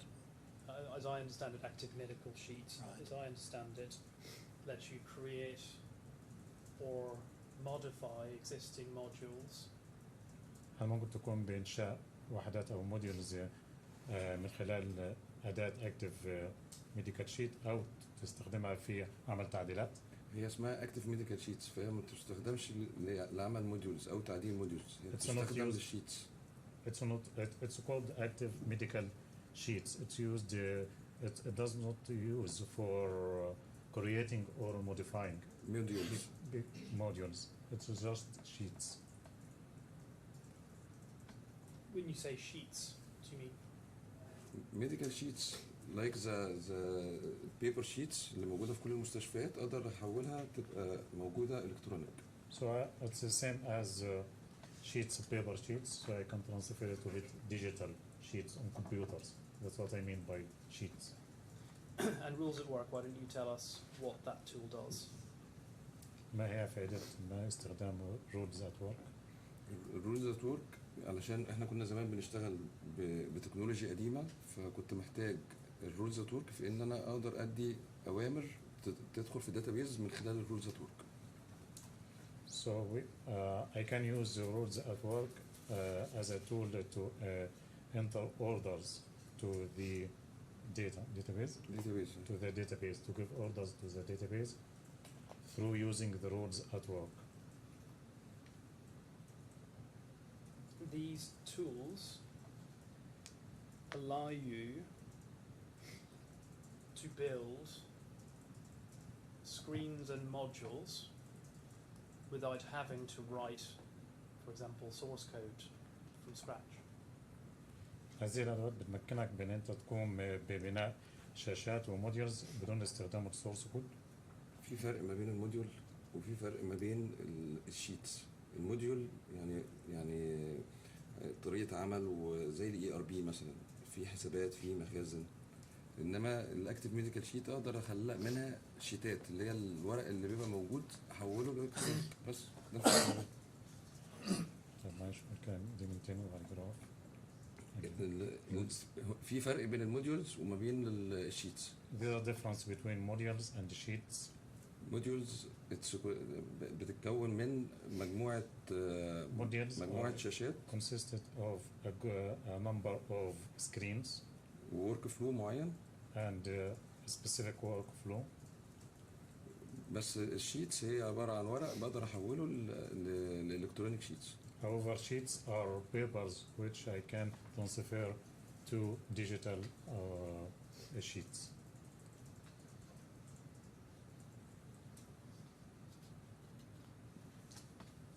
Rules at work and active medical sheets are pre-existing. Sorry, let me break it down. Active medical sheets and rules at work were both tools that existed when you joined the company. الأداتين اللي هو active medical sheets و rules at work هم عبارة عن أداتين كانوا موجودين بالفعل لما التحقت بالشركة. ما عنديش معلومة كانوا موجودين ولا لا من قبل ما أجي. I have no idea if they were there before I joined the company. When you say that you spent 3 months learning how to use this tool, suggests that when you started in your role, you would have learned how to use these tools within Medica Plus to create and amend modules. Sorry, I apologise. It's difficult enough with the translation, but the questions need to be careful because he says this tool and then these tools. The evidence, in fact, was referring, as I understand it, to Visual Basic 6. Could I just ask that the question be rephrased, please? Well, I'll ask the question that when you began work for Health Insights, you would have obtained training on how to use active medical sheets and rules at work. Do you agree? No, I don't agree.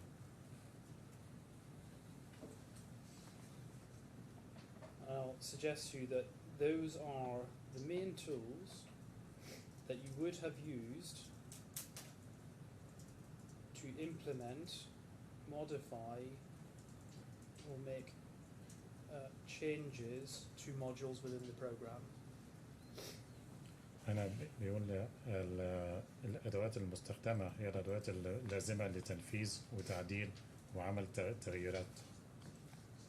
فيجوال بيزك، الفيجوال بيزك 6 هو الأداة المستخدمة اللي عمل البرنامج في ام بلس، في فيرجن ام بلس.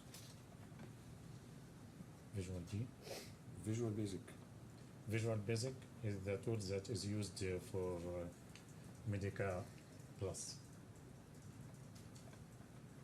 Visual Basic 6, you say as part of that, I'm suggesting to you that Medica Plus has other inbuilt tools, including rules at work and active medical sheets, which you would use to implement, modify and develop modules for customers. Do you agree? في أدوات أخرى خلاف اللي هو الفيجوال بيزك 6 زي اكتف ميديكال شيت ورولز ات ورك اللي انت بتقوم باستخدامها علشان تقوم بانشاء وتطوير وعمل تعديلات على الموديلز بحيث تتوافق مع احتياجات العملاء. هو مش شرط، يعني انا في البيشنت سامري استخدمت فيجوال بيزك بس. That's not necessary because in patient summary I have used فيجوال بيزك 6. I have used Visual Basic 6 only.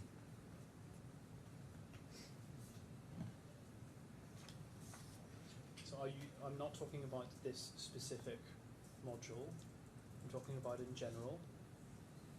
So from 2007, when you started, through to 2017, when you were working on the Medica Plus software, you would have used the tools that were built into Medica Plus, including active medical sheets. هنا لا نتحدث فقط عن الموديول اللي هو البيشنت سامري فقط، احنا بنتكلم بشكل عام يعني منذ عملك من 2007 حتى 2017 بنتكلم عن جميع الادوات اللي انت قمت باستخدامها لعمل التغييرات على الموديولز في ميديكا بلس. اكتف ميديكال شيتس والموديول الثاني اللي هو الرولز ات ورك جزء من ام بلس. Active medical sheets and rules at work are part of Medica Plus. موديولز كانها موديول As modules. يعني في فرق بين السوفت وير بين البرنامج وبين الاداء. There's a difference between the software and the tool. التول هي فيجوال بيزك 6. The tool is Visual Basic 6.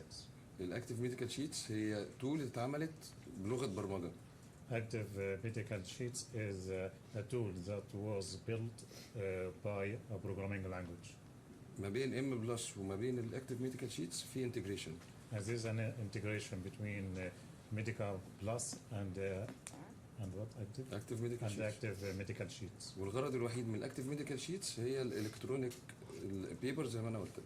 And the only use of active medical sheet is to transfer the paper sheets to digital sheets. I think you've answered part of what I was trying to address with you, which is that active medical sheets and rules at work, and I see what you say about tools, and you say Visual Basic 6 is a tool, but active medical sheets and rules at work are tools which exist within the Medica Plus software. يعني active medical sheets و rules at work هي أدوات موجودة داخل Medica Plus. هي موجوده داخل ميديكال بلس، بس لو مش موجوده ميديكال بلس هتشتغل، يعني مش حاجه كور ومش معتمد عليها. They are exist in Medica Plus, but if they were not there, Medica Plus still work. It does not depend on active medical sheets and rules at work. Those tools which exist within inside Medica Plus enable you to undertake development without having to change the programming language that the software is written in. يعني الأداتين اللي هو active medical sheets و rules at work بتمكنك إنك تقوم بعمل sorry can you say this again? هو انا فاهم قصدك، اجاوب. هو الاكتيف ميديكال شيتس والرولز ات ورك مش لغات برمجه. لغات البرمجه زي فيجوال بيزك، زي سي شارب، زي جافا، دول مش لغه برمجه، مش بيمكنوني من حاجه. Active medical sheets and rules at work are not programming languages.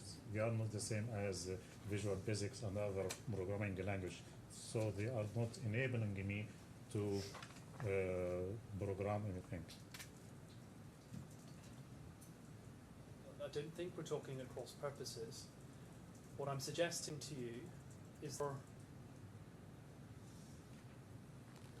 to meet a requirement of an end user, to provide them with a particular screen that looks the way they want it to look. You can do that using tools that exist within the Medica Plus software.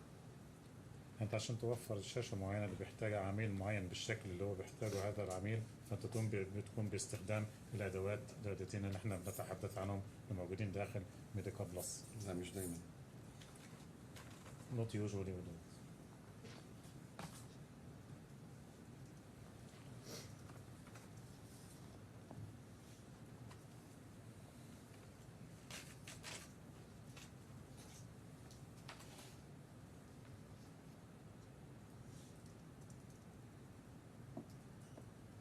At paragraph 10 of your witness statement,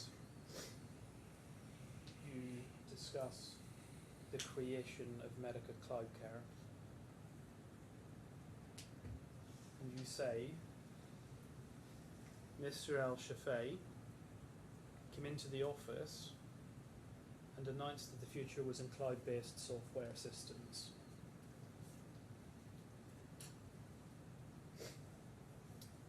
By that, do you mean to suggest that Mr. Al-Shafei came up with the concept of Medica Cloud Care? هل حضرتك بتذكر في شهادتك ان السيد مهندس مصطفى الشافعي وصل للمكتب واعلن ان المستقبل للكلاود بيزد سوفت وير سيستمز؟ هل بتقول هنا اللي هو صاحب الفكره؟ المهندس مصطفى جه، هو موقف حصل. المهندس مصطفى جه الشركه وقال ان احنا لازم نطور من البرنامج بتاعنا ولازم نشتغل ويب بيزد. He arrived at the office and he said that we need to develop our program and to use the cloud-based software system.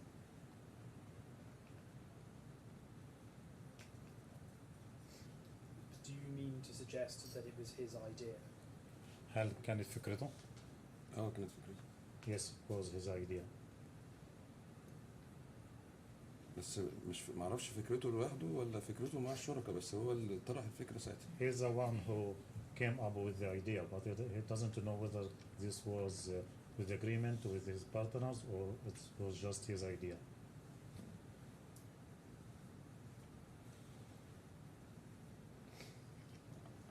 You say he explained that your colleagues in Saudi Arabia had already started transition. Do you mean when he announced that the future was in cloud-based software systems, on the same day, as part of the same conversation, he then told you that your colleagues in Saudi Arabia had already started work on it? هل في نفس اليوم اللي أعلن فيه المستقبل لنظام الكلاود بيزد سوفت وير سيستمز، هل في نفس اليوم أخبرك أن زملائكم في السعودية بدأوا ينتقلوا لاستخدام الكلاود بيزد سيستمز؟ لا بالعكس، ده هو وقتها جاب شركة تدريب عشان يدربنا على التكنولوجيا الويب الجديدة.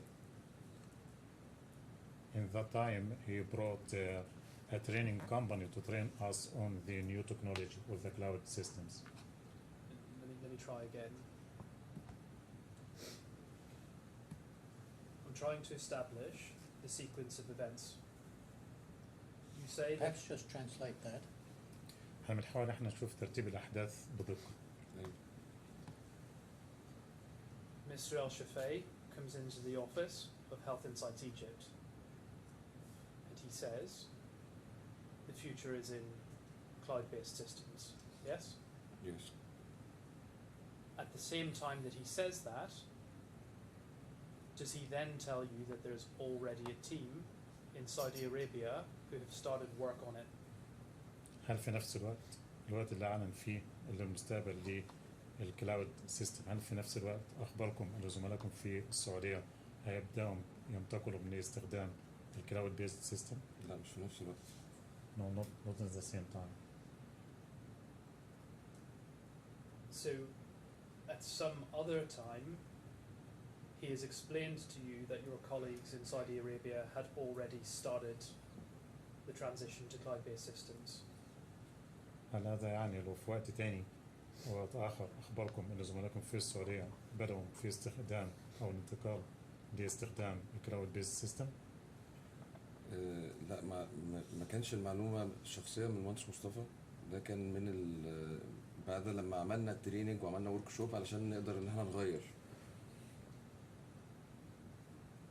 This came after we got the training so we can make a change. This information was not from Mr. Mustafa. الاول المهندس مصطفى جه الاول مصر وقال ان احنا هنشتغل ويب ابلكيشن، تمام. بعدها بدأنا ان احنا عملنا ورك شوب، جبنا شركة تدريب عشان نتدرب على التولز اللي هنبرمج بيها. He announces that we are going to work on cloud-based system. Then we brought a training company that enable us to know how to use this system. في نفس الوقت في تيم في السعودية وتيم في مصر. At the same time, we have a team in Saudi Arabia and another team in Egypt. الاثنين كانوا بيتدربوا والاثنين بيشتغلوا بيحاولوا يطلعوا الويب بيزد. Both were receiving training and they are trying to create the cloud system. So look at the second sentence of paragraph 10. It says, he explained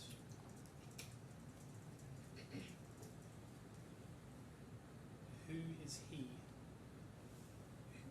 انتوا لينا هي بتقصد بمين؟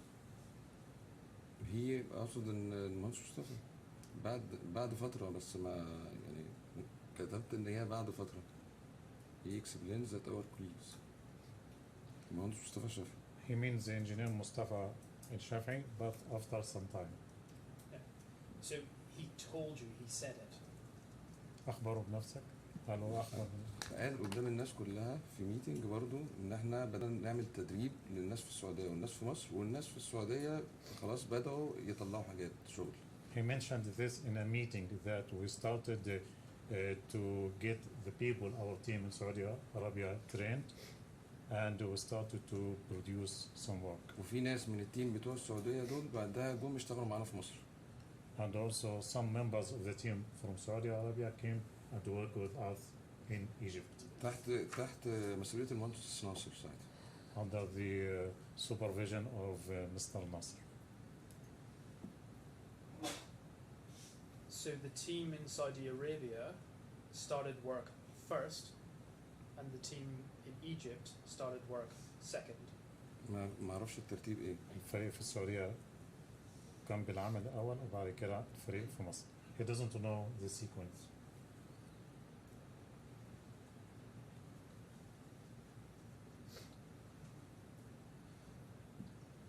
The team in Saudi Arabia, you say, is led by engineer Thamer Farhan. الفريق في السعودية كان بيقود المهندس تامر فرحات. مظبوط. Yes. He was employed by Al Khalij. وكان بيشتغل لدى شركة الخليج. مظبوط. Yes. The team in Saudi Arabia, were they also employed by Al Khalij? الفريق أيضا اللي موجود في السعودية كان تم توظيفه من قبل شركة الخليج أيضا. ما عنديش معلومة في حتة إن هم خليج ولا أنا كنت راجل موظف. I was an employee. I don't have an idea that whether they were employed by الخليج. I was just an employee. في اتفاقيات ما بين شركة الخليج وما بين شركة هيلث انسايتس مصر. في اتفاقية ما بينهم. ما اعرفش بقى الموظفين هنا مع هنا ولا لا.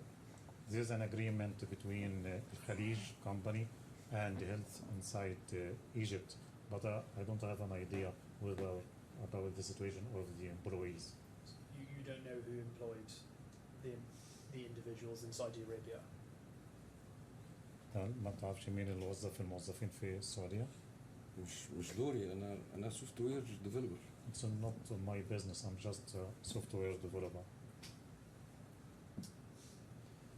You then describe, as you've said already, a process of training to learn to use web and cloud services, which you say was part of the work developing medical cloud care. Yes? تحدثت عن التدريب اللي هو كان جزء من العمل على نظام الكلاود سيستم. بالفعل هم جابوا شركة تدريب للغة البرمجة اللي نقدر نخلق منها ويب ابلكيشن. They brought a training company so they can train us on the programming language by which we can create and build the cloud system. Web system. Web system. So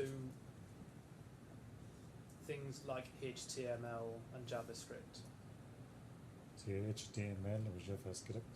HTML5 and JavaScript and web APIs. Web APIs and CSS and Angular JS.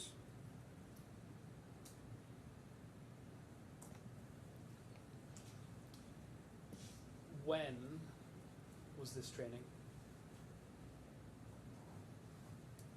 كان امتى التدريب؟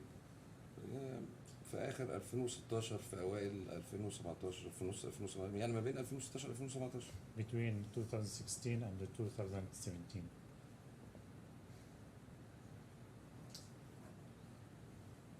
Like Medica Plus, Medica Cloud Care also had tools which in the software. نفس الشيء زي ما يكون في ميديكا بلس في برضه ادوات موجوده مع ميديكا كلاود كير داخل البرنامج، صحيح؟ مش فاهم ايه المقصود من الادوات. What do you mean by tools? Well, for example, one remains rules at work. Rules at work.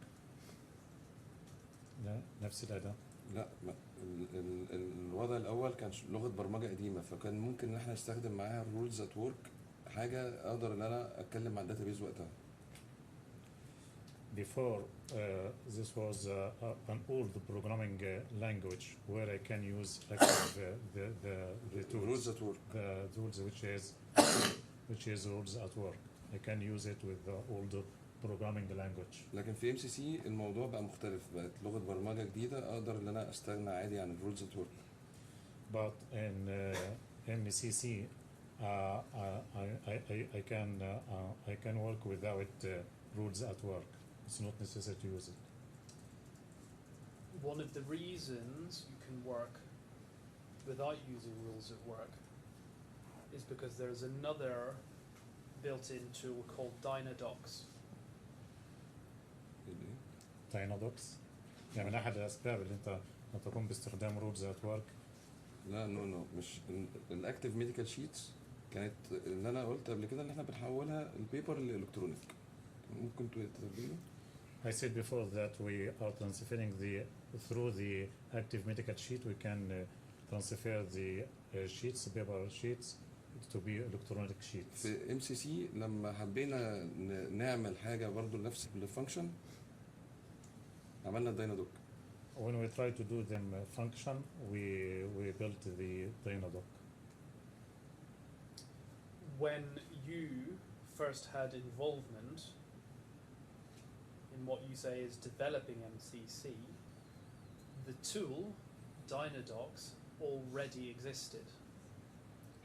فأول مرة كنت بالمشاركة في تطوير MCC الأداة اللي هي Dynadocs كانت موجودة بالفعل. ما كانتش مسؤوليتي ولا عمرها كانت مسؤوليتي اصلا داينادوك. It wasn't my responsibility. داينادوك دي function. This was a function. I wasn't responsible for it. But when you first became involved in development work for MCC, Dynadocs was already part of the software, wasn't it? لكن لما بدأت تشتغل على MCC Dynadocs كانت بالفعل أداة موجودة. ما اعرفش لان انا مؤخرا دلوقتي عارف ان احنا عندنا الداينادوك. امتى تاريخ انشائها مش عارف. Recently I know about the Dynadoc but I don't know the date of its creation. Dynadocs allows you to build components of the MCC system without having to undertake coding. Dynadocs بتمكنك انك تقوم ببناء عناصر او مكونات لبرنامج MCC بدون without the source code without Without writing source code. بدون السورس كود. دوك نفس طريقه عمل الاكتيف ميديكال شيتس، مسؤوله عن تطوير ورقه اخليها تبقى الكترونيك، بس ملهاش اي علاقه بموديول ولا فانكشن. Dynadocs has the same function as active medical sheet. It has no other job to do. And it has nothing to do with creating the modules. ما اقدرش اعمل منها برنامج. I cannot use it for building a software. Dynadocs is a tool which you can use to build new screens and also add-ons within Medica Cloud Care. ممكن تستخدمها اللي هو Dynadocs ممكن تستخدمها في بناء شاشات جديدة to build the new screens and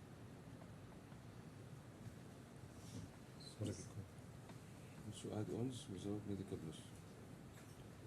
هي الداينادوك زي ما انا قلت هي تقدر ان انا اعمل شاشه او شاشه معينه من غير ما ادخل على MCC، بس شاشه مش موديول، يعني ورقه زي ما انا قلت ورقه. شاشة سكرين. ممكن سكرين او ممكن الكترونيك بيبر. Dynadocs need to create a screen or electronic paper. Not a module. And on Dynadocs, you can use pre-existing, already built templates to create screens. Yes? من خلال Dynadocs ممكن تستخدم templates موجودة بالفعل لبناء screens. معرفش. I don't know. You don't know. When you use Dynadocs, you can also see pre-existing components which can be clicked and dragged into a particular layout or screen. وتستخدم Dynadocs ممكن يكون عندك مكونات بالفعل ممكن تكون بسحبها ووضعها في أماكن معينة على الشاشة.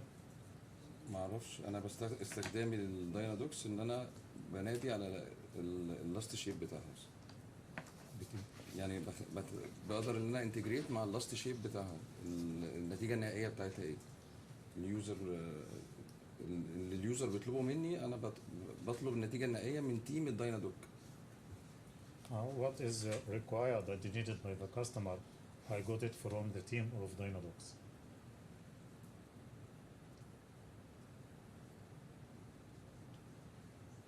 The tools that already existed within Medica Cloud Care in 2016 or 2017 when you started working with it already allowed for the creation and modification of components for clients. الأدوات المستخدمة في ميديكا كلاود كير اللي كنت بستخدمها من 2016 ل 2017 بتمكنك ان انت تكون بعمل تعديلات وتغييرات على حسب احتياجات العميل. هي ال HTML5 وجافا سكريبت. These tools are HTML5 and JavaScript, CSS وانجلر جي اس. Angular JS. Programming tools. These are programming tools.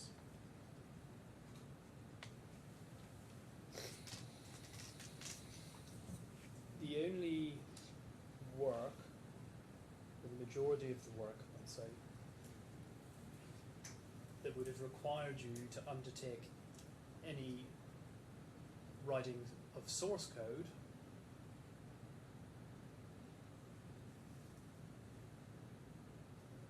would only be to allow the Medica Cloud Care system to interface with the client's third-party systems.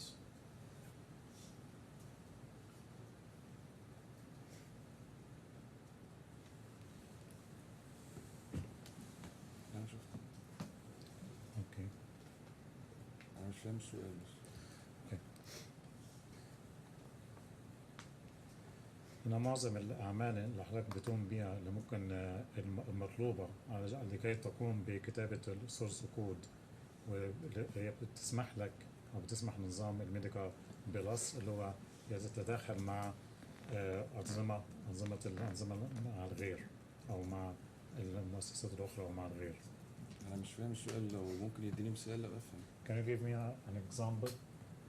Well, a hospital might have an existing database of patient information. عندك مستشفى لديها قاعدة بيانات للمرضى.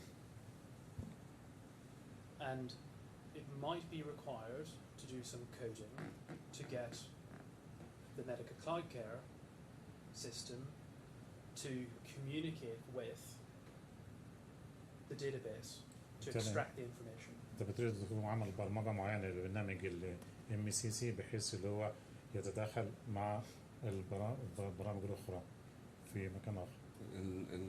الحاجة اللي هو بيسأل عليها اسمها integration. integration ما بين الداتابيز موجودة قبل كده old database والسيستم بتاعنا. This integration between the old database and our system.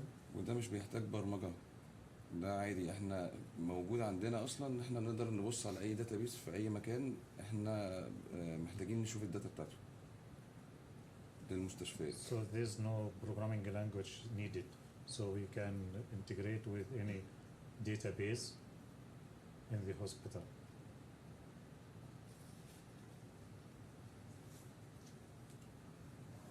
Suggest to you that aside from that,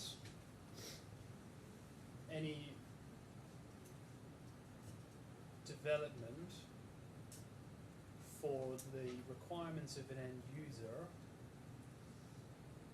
would be done using the tools that exist within the Medica Cloud Care system.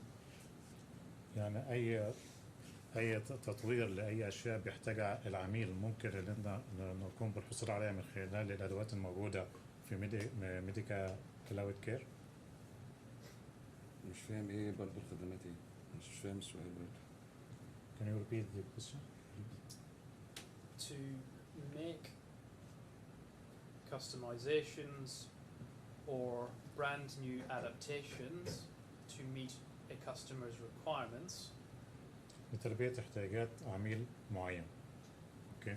That development work would be done within the Medica Cloud Care system. بالتالي عشان تطور من البرنامج بالتالي ده بيتم من خلال الأدوات الموجودة في ميديكا كلاود كير. صحيح؟ أنا مش فاهم قصده إيه، بس أنا عشان أطور برنامج بطوره بلغة البرمجة. To develop the software, I'm using the programming language. One more question on the programming language. Visual Basic 6 was not a language or tool that was used for Medica Cloud Care. Visual Basic 6 لم يكن لغة تستخدم في used in what? Not Sorry, used because with I Medica cannot Cloud see Care. the script because it's far. That's why. As I understand. Visual Basic 6 was not a tool that was used for Medica Cloud Care. It was an old tool that was used for Medica Plus. Visual Basic 6 لم تكن أداة مستخدمة في MCC. طبعا أداة قديمة كانت تستخدم أو لغة برمجة قديمة كانت تستخدم في M Plus. صحيح؟ Visual Basic 6 كانت تستخدم في فيرجن M Plus Medica Plus. ده كان فيرجن ويندوز قديم. Visual Basic 6 was used in M Plus, which was an old window tool. MCC بنستخدم لغات برمجة أخرى C# وويب APIs والحاجات اللي احنا قلناها قبل كده. For MCC, we are using other programming language such as the HTML5, web APIs, JavaScript.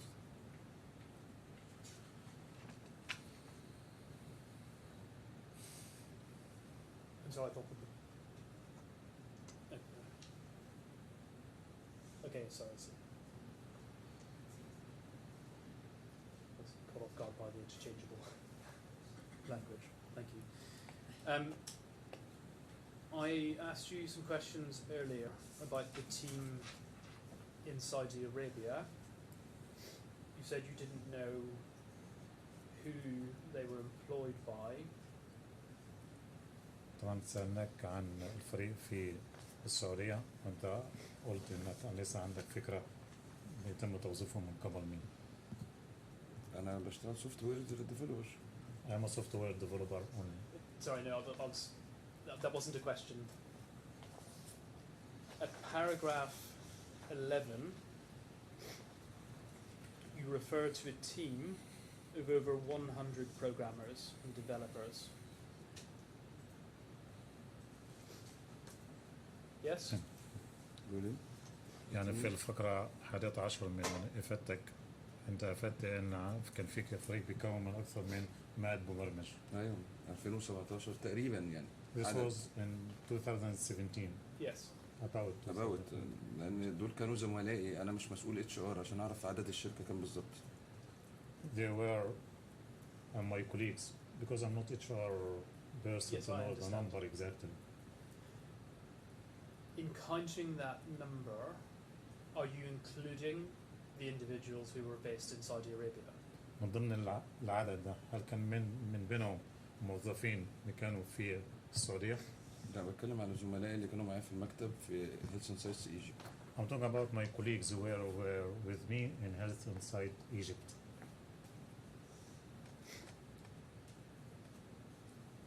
So you say there were 100 developers based in Egypt working for Health Insights Egypt.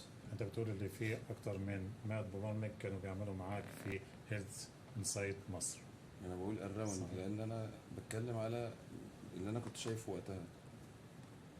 الراوند انا مش اتش ار، مش عارف العدد كام بالظبط وقتها. I don't know exactly the number of those people. I'm talking about the people that have worked with me.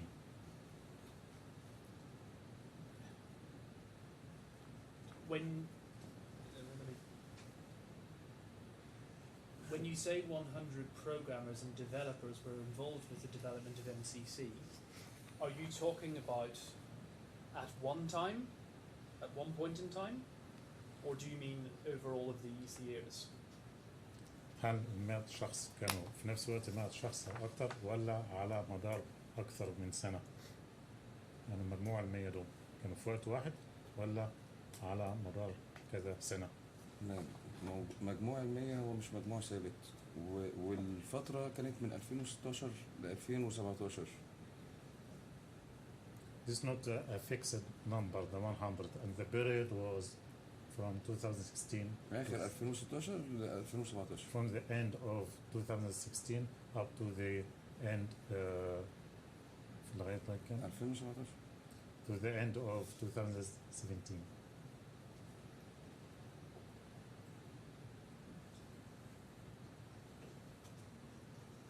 At any one time in 2017, so let's say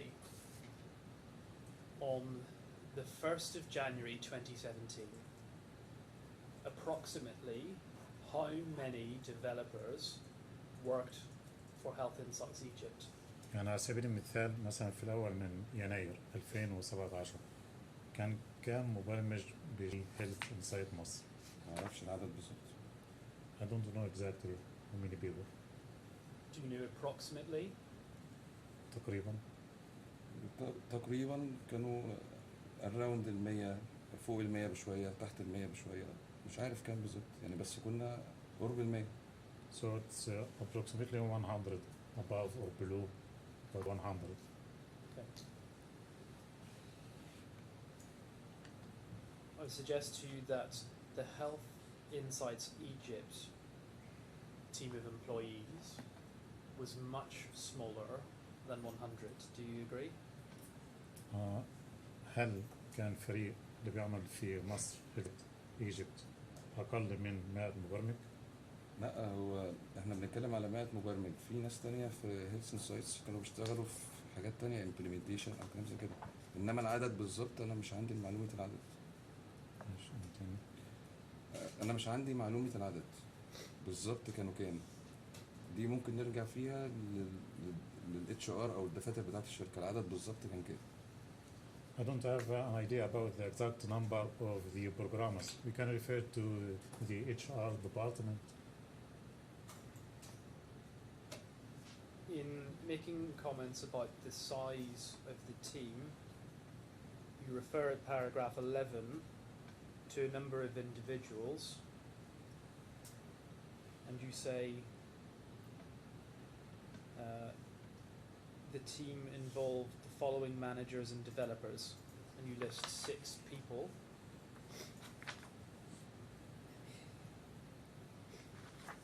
And as part of your evidence, you refer to an email from Thamer Farhan to Marwan Al-Shami, which you exhibited to your witness statement.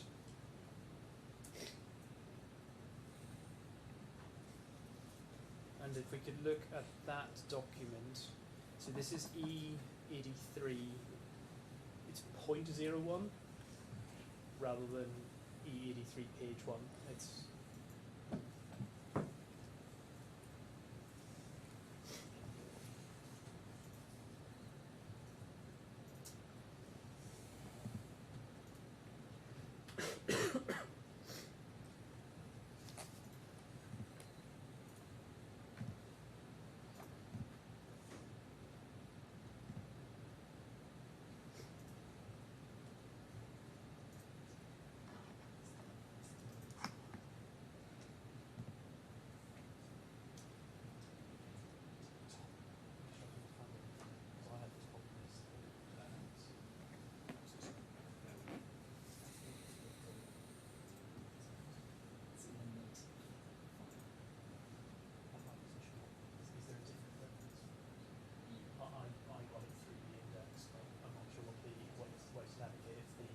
operators are struggling to find it. I'm not sure how to recommend through the index. Ah. Thank you.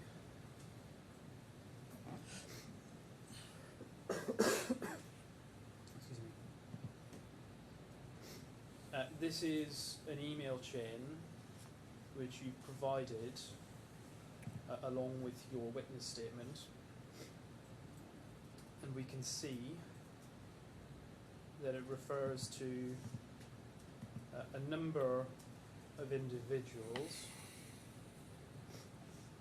on an email chain,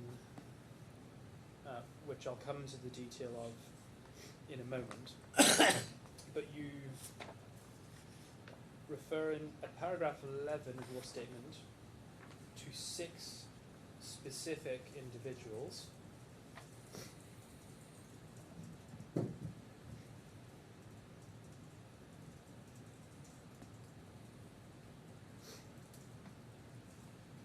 The first question I have for you is, as you look through this list, very few of these people have got Health Insights email addresses. Do you agree? يعني بالنسبة للإيميل قدام حضرتك يعني حوالي نصف هؤلاء الأشخاص لا يحمل العناوين الإيميلات بتاعتهم مش مكتوب فيها Health Insight. ايوه، هو المهندس ناصر كان مش ما اشتراش دومين للشركه اصلا، ما كانش بيرضى يدي للناس الايميلات اوفيشال. Mr. Nasser have not purchased the domain for company, وهو اللي سمح للناس انها تكتب ايميلاتها الشخصيه. and he allowed the people to use their personal emails address. Well, we can see the domain exists because 7 of these emails are at healthinsights.com. الدومين موجود لأن في 7 منهم مكتوب Health Insight. هو اللي كان بيديهم بقى الاثوريتي ده. مين؟ ناصر. ناصر. Because Mr. Nasser is the one who gave them the authority to use this domain. So the domain exists, do you agree? الدومين كان موجود. الدومين موجود بس هو ما كانش بيدي ايميل لحد. Yes. الدومين ليه مساحه، مساحه تخزين الايميل. Because Mr. Nasser does not give authority to everyone to use the domain, and the domain has a specific space storage هو كان ما بيدفعش فلوس عشان يكبر الستورج دي. and he doesn't pay money to enlarge this domain. فعشان كده كان بيدي لناس معينين بس. That's why he's giving the domain to specific people. It's just that we can see that not everybody on this mailing list is employed by Health Insights. ممكن نشوف ليس كل الموجودين معينين لدى Health Insight. Because we can see some of the individuals have got Al-Khalij email addresses. لأن بعض المرسل إليهم هنا لهم عناوين على الخليج. لا جاوب هنا فين السؤال؟ Do you agree? هل توافق؟ على ايه؟ توافق على أن في بعض الأفراد هنا بيحملوا عنوان الخليج. انا مش فاهم اصلا ان هو قصده ايه، يعني ان في ناس عندها ايميل الخليج، في ناس عندها ايميل الخليج، ما احنا شايفين الصورة. Yes, you can see.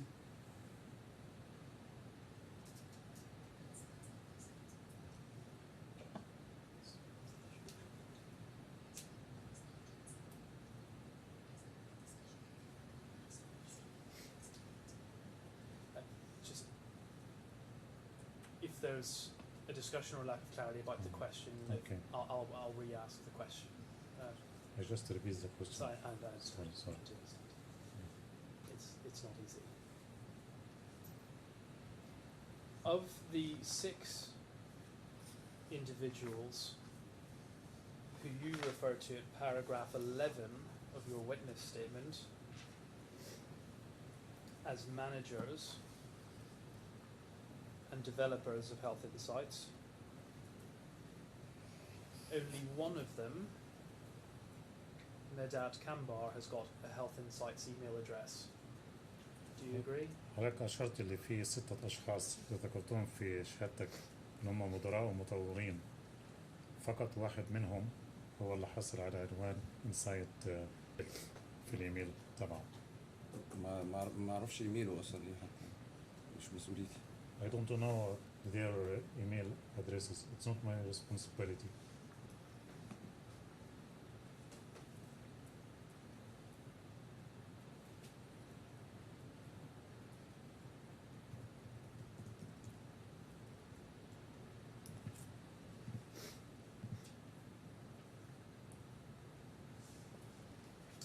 Mr. Farhan, we've discussed works for Al-Khalij. His specific role was an implementation manager at Al-Khalij. Is that correct? سيد فرحان كانت وظيفته اللي هو implementation. صح. Implementation manager. Yes, correct. Engineer Farhan's work is focused on implementing contracts for Al-Khalij, not developing Medica Cloud Care.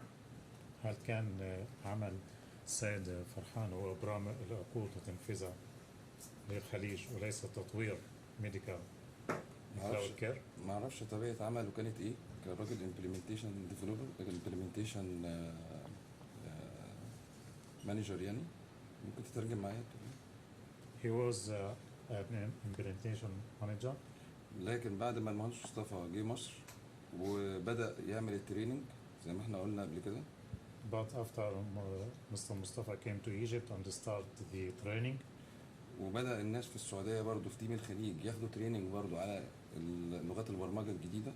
and after the team in Saudi Arabia got training on the new programming language, بدأ ان المهندس ناصر ما كانش بيبقى موجود في الشركة. engineer Nasser was not present in the company. مش معنى ان هو كان تعبان. And it doesn't mean that when he was sick وكان بيتعالج في ألمانيا فجه بداله المهندس تامر. and he received treatment in Germany and engineer Thamer replaced him في الشركة عندنا. in the company.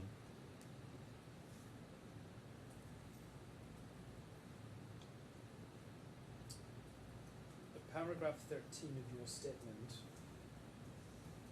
and the reason that you've exhibited this document, you say is to show that this relates to the upgrade to MCC, and that this was an email to the development team asking each developer to fill in a document specifying the modules that they were working on. Is that right?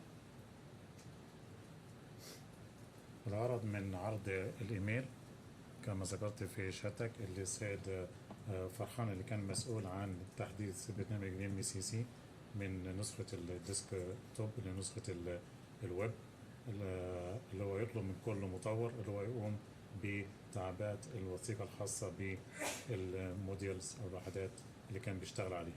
صحيح؟ تمام. Yes. Could we go back please to the document E83.01?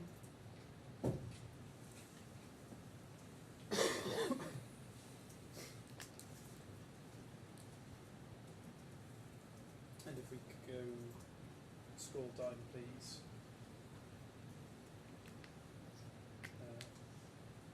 to page 3 and scroll down a little please. There.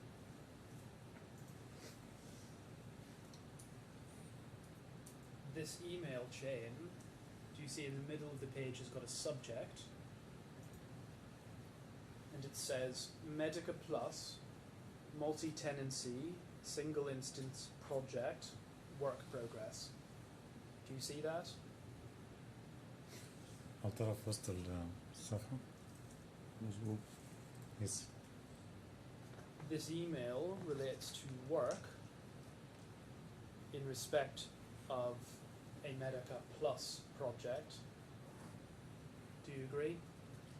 هذا الإيميل بيرتبط بعمل خاص بميديكا بلس، مشروع ميديكا بلس. هل توافق؟ يعني ميديكا بلس ده مسمى، مش عارف قصده، مش فاهم السؤال. You cannot understand the question. The subject of the email says that what is being sought is an update on work progress for a project implementing Medica Plus. Do you agree? والإيميلات هنا خاصة بتحديث أو متابعة العمل على برنامج ميديكا بلس. هل متوافق؟ تمام. ميديكا بلس هي MCC، هي M بلس اللي هي القديمة، كلهم تطبيق مختص بتطوير بإدارة المستشفيات. فمسمى ميديكا بلس هو متاخد منه ميديكا بلس كلاود كير MCC. This MCC is coming from Medica Plus because all of it is a system for information system for the hospitals.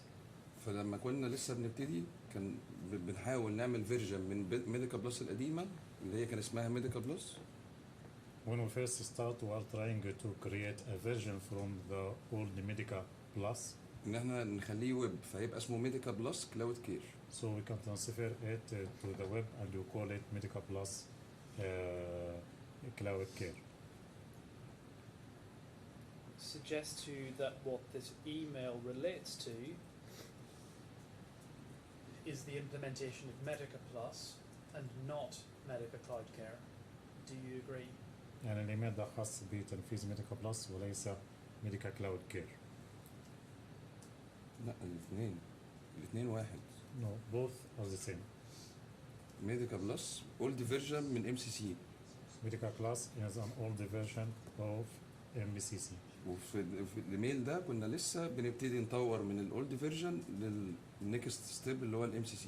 And in this email we just started to develop it from Medica Plus to MCC. عشان كده هو كان لما بيجي يتكلم ما كانش لسه فيه مصطلح الMCC. That's why when I was making a reference here, we don't have yet MCC. That's why he said and they mentioned Medica Plus. Suggest to you that this email relates to the old and different piece of software, Medica Plus, and has nothing to do with Medica Cloud Care, which is a new cloud-based system. يعني كده الإيميل ده بيشير للنسخة القديمة اللي هي ميديكا بلس وليس له علاقة بنسخة جديدة MCC. دي بداية النسخة الجديدة، حتى في الاتاش مكتوب كل واحد انجز ايه في الشغل بتاعه. This is the beginning of the new version. Even in the attachment, you can see what has everybody done in his work. We can also see that this email is not about the creation or generation, or this email is not about the creation or initial development of Medica Cloud Care as a new program, because the email subject refers to it being for a specific multi-tenancy project. Do you agree? أتوافق أن هذه الإيميلات ليس لها علاقة بإنشاء برنامج MCC لأن في العنوان هو بيشير لميديكا بلس مالتي تنسي سنجل انستنت. الايميل ده كانت بعد ميتنج حصل. احنا بنعمل ميتنج الاول، بعد ما بنتفق على الميتنج بنبعت الايميل ده ان احنا عايزين خلاص كل واحد يبتدي يشتغل في الشغل بتاعه في ميديكال بلس، ميديكال كلاود كير. This email was after a meeting where we agreed to work on MCC, and after the meeting and this email we start to work on MCC.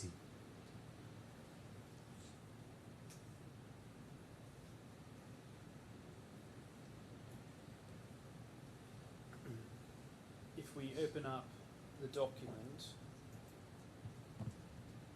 which is at E83.10,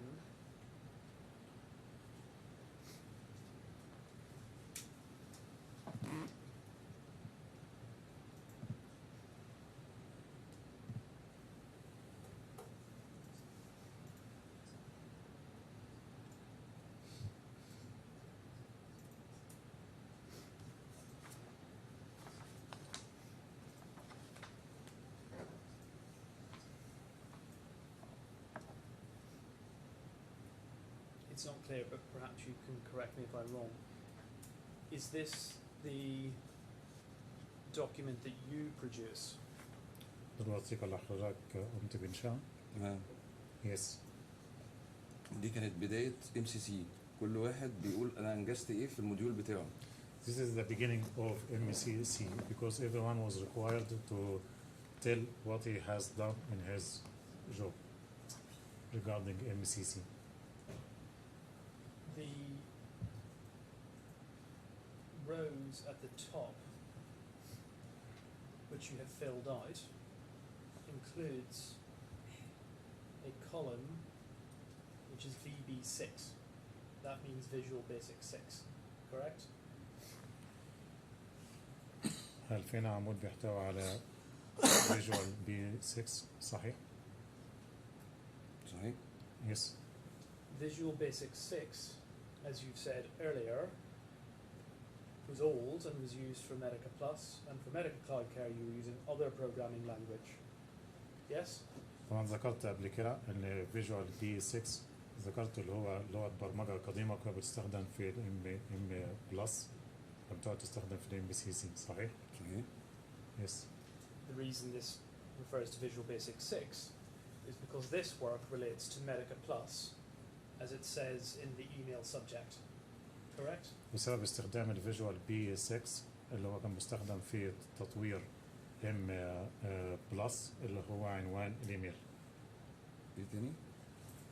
السبب في ذكر Visual B6 في الوثيقة الخاصة بيك اللي هو كان بيستعمل في M+، و M+ اللي هو كان عنوان الإيميل. العمل الفايل ده بنقول أنا عندي دلوقتي الفانكشن نوعها إيه، وهي دلوقتي بقت .NET فيرجن ولا HTML فيرجن. هنلاقي في أسهم على ال HTML فيرجن وأسهم على ال .NET وأسهم على ال VB6 اللي لسه ما اتحولتش.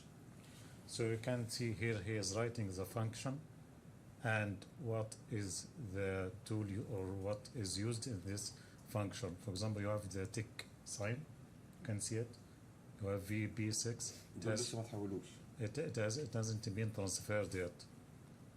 دوت نت ويندوز كان بيزد وال HTML5 اللي هو بقت ام سي سي خلاص اتحولت ام سي سي.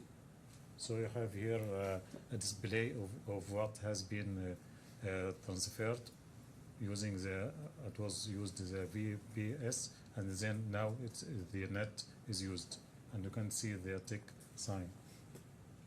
It suggests to you that that is not correct, because if we look at row 7,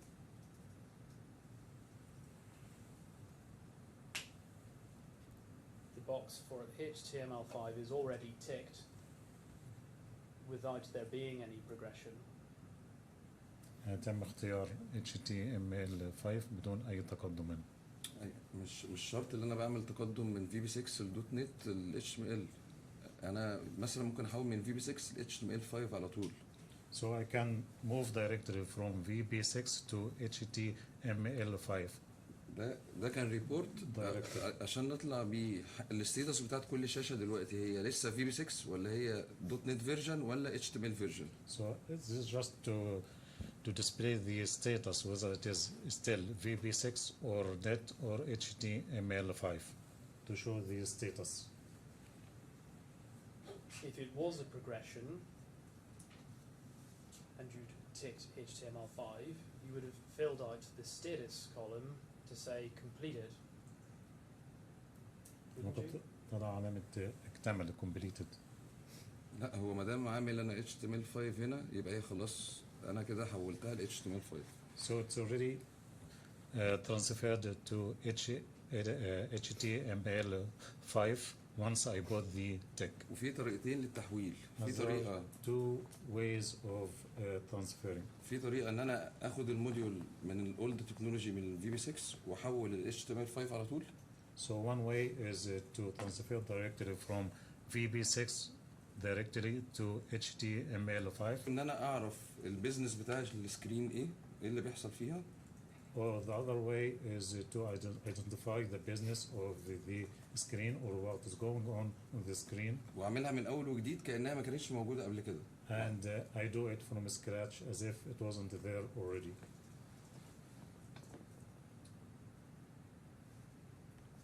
You say that Medica Cloud Care. Sorry, let me rephrase that. Do you agree Medica Cloud Care is a complex software program? هل توافق ان ميديكا كلاود كير هو برنامج معقد؟ يقصد ايه بمعقد؟ What do you mean by complex? It's complicated. It has numerous elements, including highly technical elements احتوى على that go عناصر into its construction. عناصر كثيرة، عناصر عالية التعقيد والتقنية من حيث التركيب. هو برنامج كبير فيه موديولز كتير وسب موديولز كتير. ما اعرفش يقصد ايه بموضوع التعقيد. It has many modules and it's a huge software, but it doesn't know what do you mean by complex.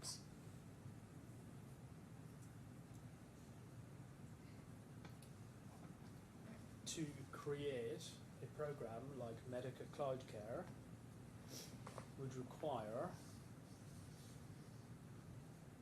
significant amount of time coding and creating the software in the first place. طبعا عشان تقوم ببناء برنامج بحجم MCC اللي بيحتاج لوقت طويل عشان تقوم بعمل البرمجة وعمل بناء البرنامج. هل توافق؟ اوافق على ده لو انا بعمل برنامج زي MCC from scratch. Yes, I agree to this if I'm going to build it from scratch. Aside from this spreadsheet summarizing some work you have done, you haven't provided any of the technical elements or work product that you say went into designing this software and these proceedings, have you? طبعا بصرف النظر عن السبريد شيتس والسمرايز، انت لم تقم بتقديم اي عناصر تقنيه في تصميم البرنامج. مش فاهم، يقصد الشيت ده ولا يقصد في البرنامج عموما؟ You mean in this sheet or the software in general? This sheet is a work progress sheet, yes? الشيت ده بيعبر عن تقدم سير العمل، صحيح؟ ايوه، الاسهم اللي محطوطه دي طول ما هي موجوده كده انا بقول الستيتس بتاعتي ايه، يعني هو بتقول الحاله بتاعت الموديولز اللي معايا دلوقتي حالتها ايه. Yeah, I'm viewing here. I'm trying to tell you that you have here these signs which can tell about the status of what I'm doing, the progression. You haven't provided documents for any of the technical work that you say that you did developing this computer program, have you? كنت تقدم أي مستند ظهر فيه العناصر الفنية والتقنية اللي مكنتك إن أنت تكون بالعمل ده، أن تكون بسردها في أي مستند قدمته. زي ايه طيب؟ يعني زي ايه؟ Give me an You haven't provided us with even a single line of source code that you say that you wrote. أنا حتى ما قدمتش أي لاين للسورس كود أنت بالعمل اللي أنت قمت بيه. السورس كود لو كده السورس كود كله الموديولز اللي انا مسؤول عنها السورس كود بتاعها معايا. I have the source code. I wasn't asked, I wasn't requested to submit it, but I have it.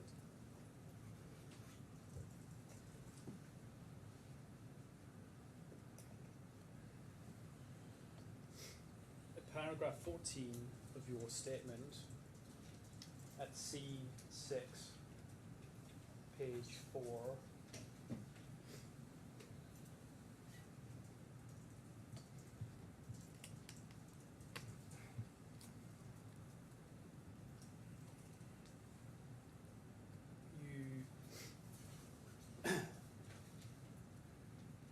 Suggest that Mr. Shehata wasn't directly involved in the development of modules. You said he was just monitoring due dates. ذكرت هنا للسيد شحاتة ما كان بيشارك بشكل مباشر في تطوير الموديلز. هو كان بيشرف. المهندس ناصر ما كانش بيكتب كود بإيده. Engineer Nasser didn't write the code himself. هو كان مدير الشركة. He was the manager of the company. It's not the question that I'm putting to you. You say he wasn't involved. Having looked at the documents, I didn't ask a question at all. I just put a proposition. Sorry, I was letting you speak. Having looked at the documents that we've just seen, the reason that Mr. Shehata was not involved in the detail of that work is because it was implementation of a Medica Plus project. يعني السبب في عدم مشاركته اللي كان الشغل ده عبارة عن implementation ل MCC. ده سبب عدم مشاركة مهندس ناصر. المهندس ناصر أصلا كان مهندس مدني، مش راجل سوفت وير ديفلوبر. Engineer Nasser was a civil engineer. He was not a software engineer. اكتسب موضوع ان يبقى فاهم يعني ايه بيزنس بتاع سوفت وير بعد كده مع الشغل، انما الراجل ما كانش مبرمج، مش اصله مبرمج. Then he got the knowledge about software, but originally he was not a developer. The question that I put to you is that the reason Mr. Shehata was not involved extensively with the work that we've just looked at in your spreadsheet is because this was an implementation of a project for Medica Plus. يعني This سبب had nothing to do with the development of Medica Cloud Care. يعني السبب عدم مشاركته اللي هي دي كان الشغل اللي موجود في المستندات هو عبارة عن شغل implementation. انا ما اعرفش السبب ايه، يعني السبب ده يخصه هو، انا ما اعرفش اسبابه ايه. I don't know the reasons. It's up to Mr. Nasser. paragraph 15 of your statement, you say that Mr. Shehata would ask the development team, including myself, to send the source code to every module that you developed after you completed it, and you refer to a WhatsApp exchange. Could we have a look, please, at E212?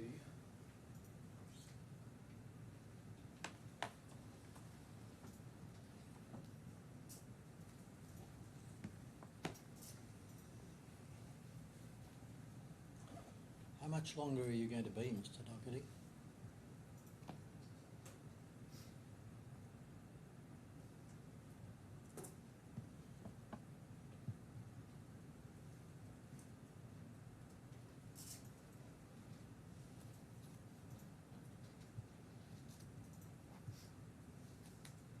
More than 15 minutes. So if there's not much more than that, but if after I finish this particular line of questioning, I'm happy to have the witness come back in the morning if it is a long day and the transcriber's been going for a while, I'm conscious. All right, finish this part.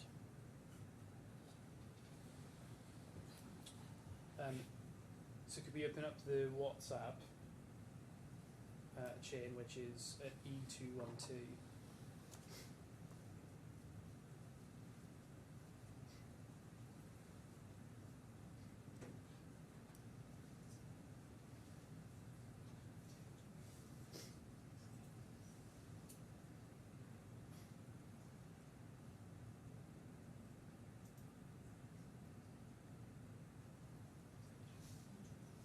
E212?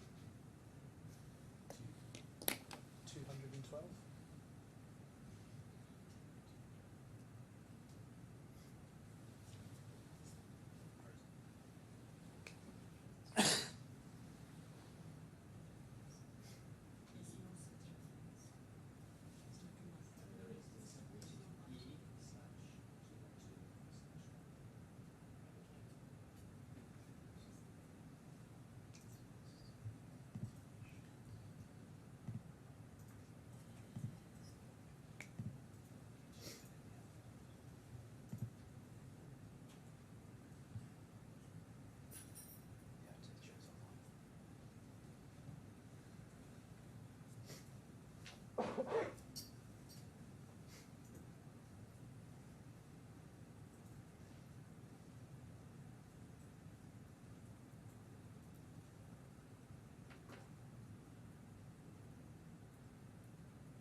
If there is a technical issue that takes more than a few minutes to...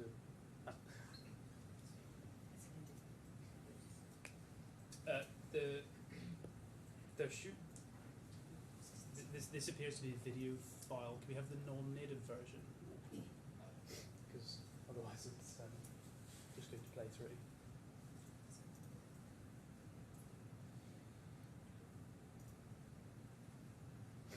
So above that folder, there should be... Yes, if you could zoom out, please.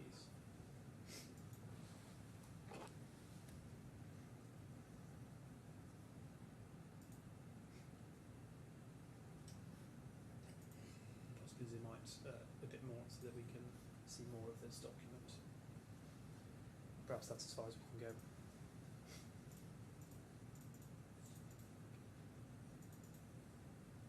Okay, that should be fine. This is the WhatsApp thread that you're referring to at paragraph 15, when you say that Mr. Shehata would ask the development team to send source code. First of all, this exchange is from January 2022, so that's around 5 years after you say that MCC was first developed, correct? طبعا الرسالة دي كانت في يناير 2022 يعني بعد 5 سنين من تطوير MCC. تمام. Yes. By this point, MCC has already been implemented across a number of projects for several years. Do you agree? وفي الوقت ده كانت بالفعل MCC كان تم تطبيقها في العديد من المشاريع. صحيح؟ صحيح. Yes. And if we look at what Mr. Shehata says, he forwards a screenshot of what appears to be either a table or a spreadsheet, and he says, those are the developers that didn't send their sources. They should send them to me directly before 12 p.m. Cairo time today. So is this what you're referring to when you say he's asking developers to send him source code? لما أفدت في شهادتك إنك طلب منكم اللي هو السورس كود، هل هو ده المناسبة نطلب منك السورس كود فيها؟ احنا اتفقنا ان MCC خلاص شغاله وامبلمنتد في كذا مكان قبل كده. بعدها بيحصل تطوير على الفيرجن، فهو طلب مننا في الوقت ده ان احنا نبعت كل حاجه عندنا لاست ابديتد. MCC was already implemented, but in this time he has asked us for the source code because there have been many updates on the version of the MCC. We want the last update, the last updated version. He requested the last updated version. We jump forward to page 3 of this bundle, which is just the next bit of the chain. So page 3 of this document.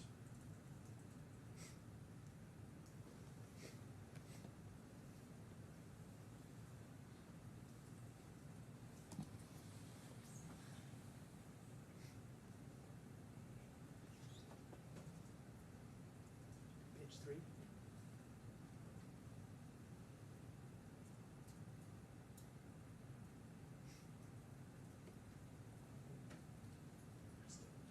Yeah, I think mine's still showing page 1.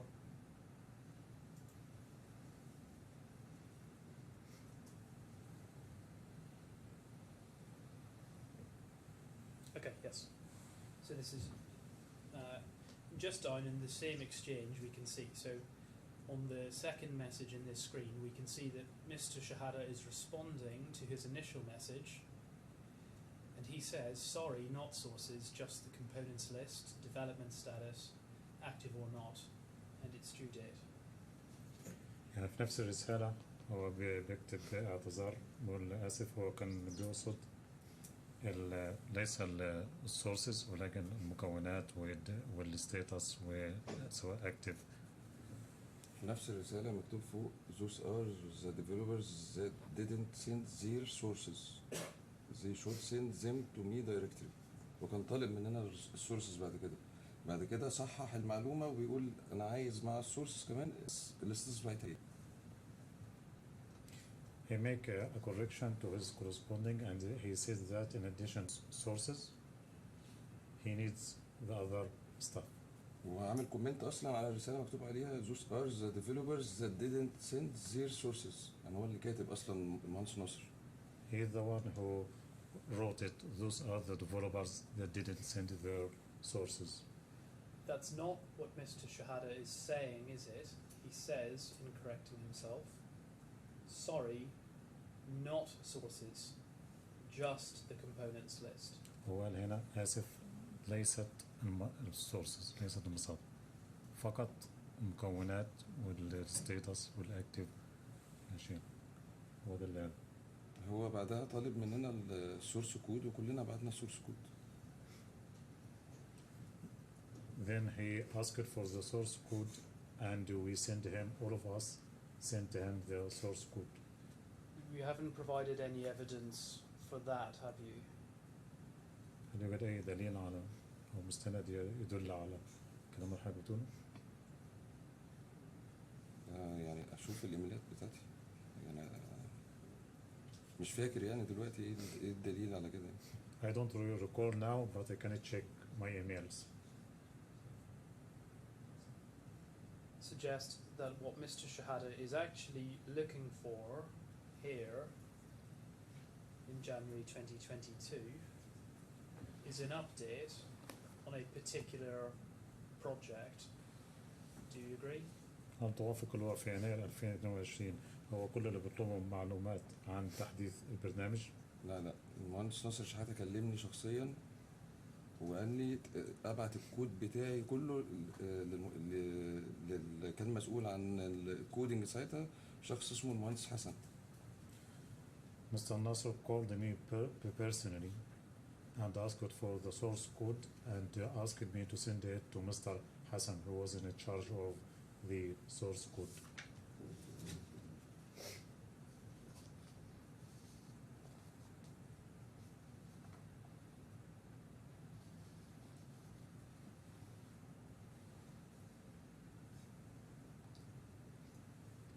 You don't refer to that in your witness statement, do you? طبعا حضرتك لم تذكر هذا في شهادتك. That's from a long كان من وقت طويل وانا ما كنتش يعني لسه بفتكر دلوقتي، بس انا ساعتها هو طلب مننا كلنا نبعت السورس كود. This was long time before, but I just recall it now. But in the time, he asked us, all of us, to send him the source code. If we go back one page to page 2, you can see the screenshot of what Mr. Shehata has sent around to be filled out. And you can see the individual's name, module description, and status. Do you see that? حضرتك شايف اللي على الشاشة الأسماء ووصف الموديل والحالة.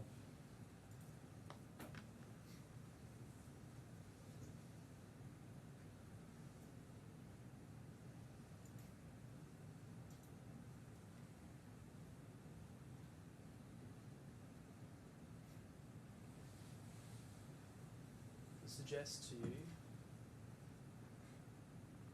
that it's clear from both the document and the context of the conversation that what is being asked for is an update on the project. Do you agree? طبعا واضح من المستند ومن المحادثة اللي دارت اللي هو كان بيطلب تحديثات اللي طرأت على المشروع. هل توافق؟ في الفترة دي في المستند ده؟ In this document? Yes, this document is seeking an update. Do you agree? توافق اللي هو كان بيطلب التحديثات على البرنامج في المستند ده. كان طالب مننا السورس كود ساعتها في الكونفرزيشن دي، كان طالب سورس كود مش ابديت. In the conversation he asked for the source code, not the updates.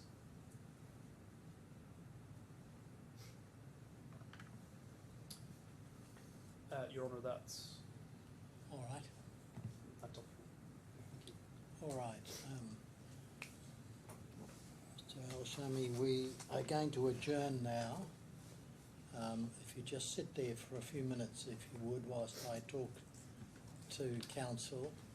And so if you can just stay there for a few minutes, because amongst other things, I'm going to talk to them about what time we start tomorrow morning. I had hoped we were going to go faster, but on my timing with the witnesses, Ms. Hosni and Mr. Al-Shami, who's not finished, we've taken 4 hours over those two, which is pretty much a standard court day, which was what was originally allotted to them. That is, we don't seem to be catching up. How do you see things? So Mr.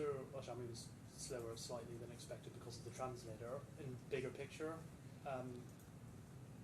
tomorrow morning, Mr. Al-Shami will be very brief indeed. Subject to examination, of course. Is there any good reason to think that the others are going to be quicker? Well, the other witness who I understand is going to be utilising a translator has a witness statement which is much shorter than Mr. Shami's, and deals with less content that I'll need to take them to. So I expect that will be shorter. I suspect that by lunchtime I would hope to be already partway through the last witness. So, are you arranging for Mr. Shehata to be available tomorrow? I'll not speak for Mr. Montague-Smith. From my perspective, to some extent it's in your Honour's hands. If we have 1 hour left in the day and you prefer to make some progress, I don't have any objection to proceeding in that way. Equally, if Ms. Well, that's Foxy why I Smith would put it, prefer to utilise... I put it in terms that he will be available. He will be available. Right. If Your Honour... All right, would- well, this is what I propose to do, that tomorrow we will start at 9:30. We will take a 15-minute break and take lunch at 12:45. We'll resume at 1:30 and again take a 15-minute break during the afternoon and sit till 4:45. We'll see at what time we finish Mr. Al-Shanawi and whether or not we should start Mr. Shehata. If we don't start Mr. Shehata, then where does that leave us? Well, one can only guess at this stage, Yeah. but I would feel reasonably confident that I can complete his evidence in a day. Okay. Sorry, 2 days. 2 days. I do apologise. Okay. Now, Your Honour's postulated the prospect of a Wednesday. No one wants that. No.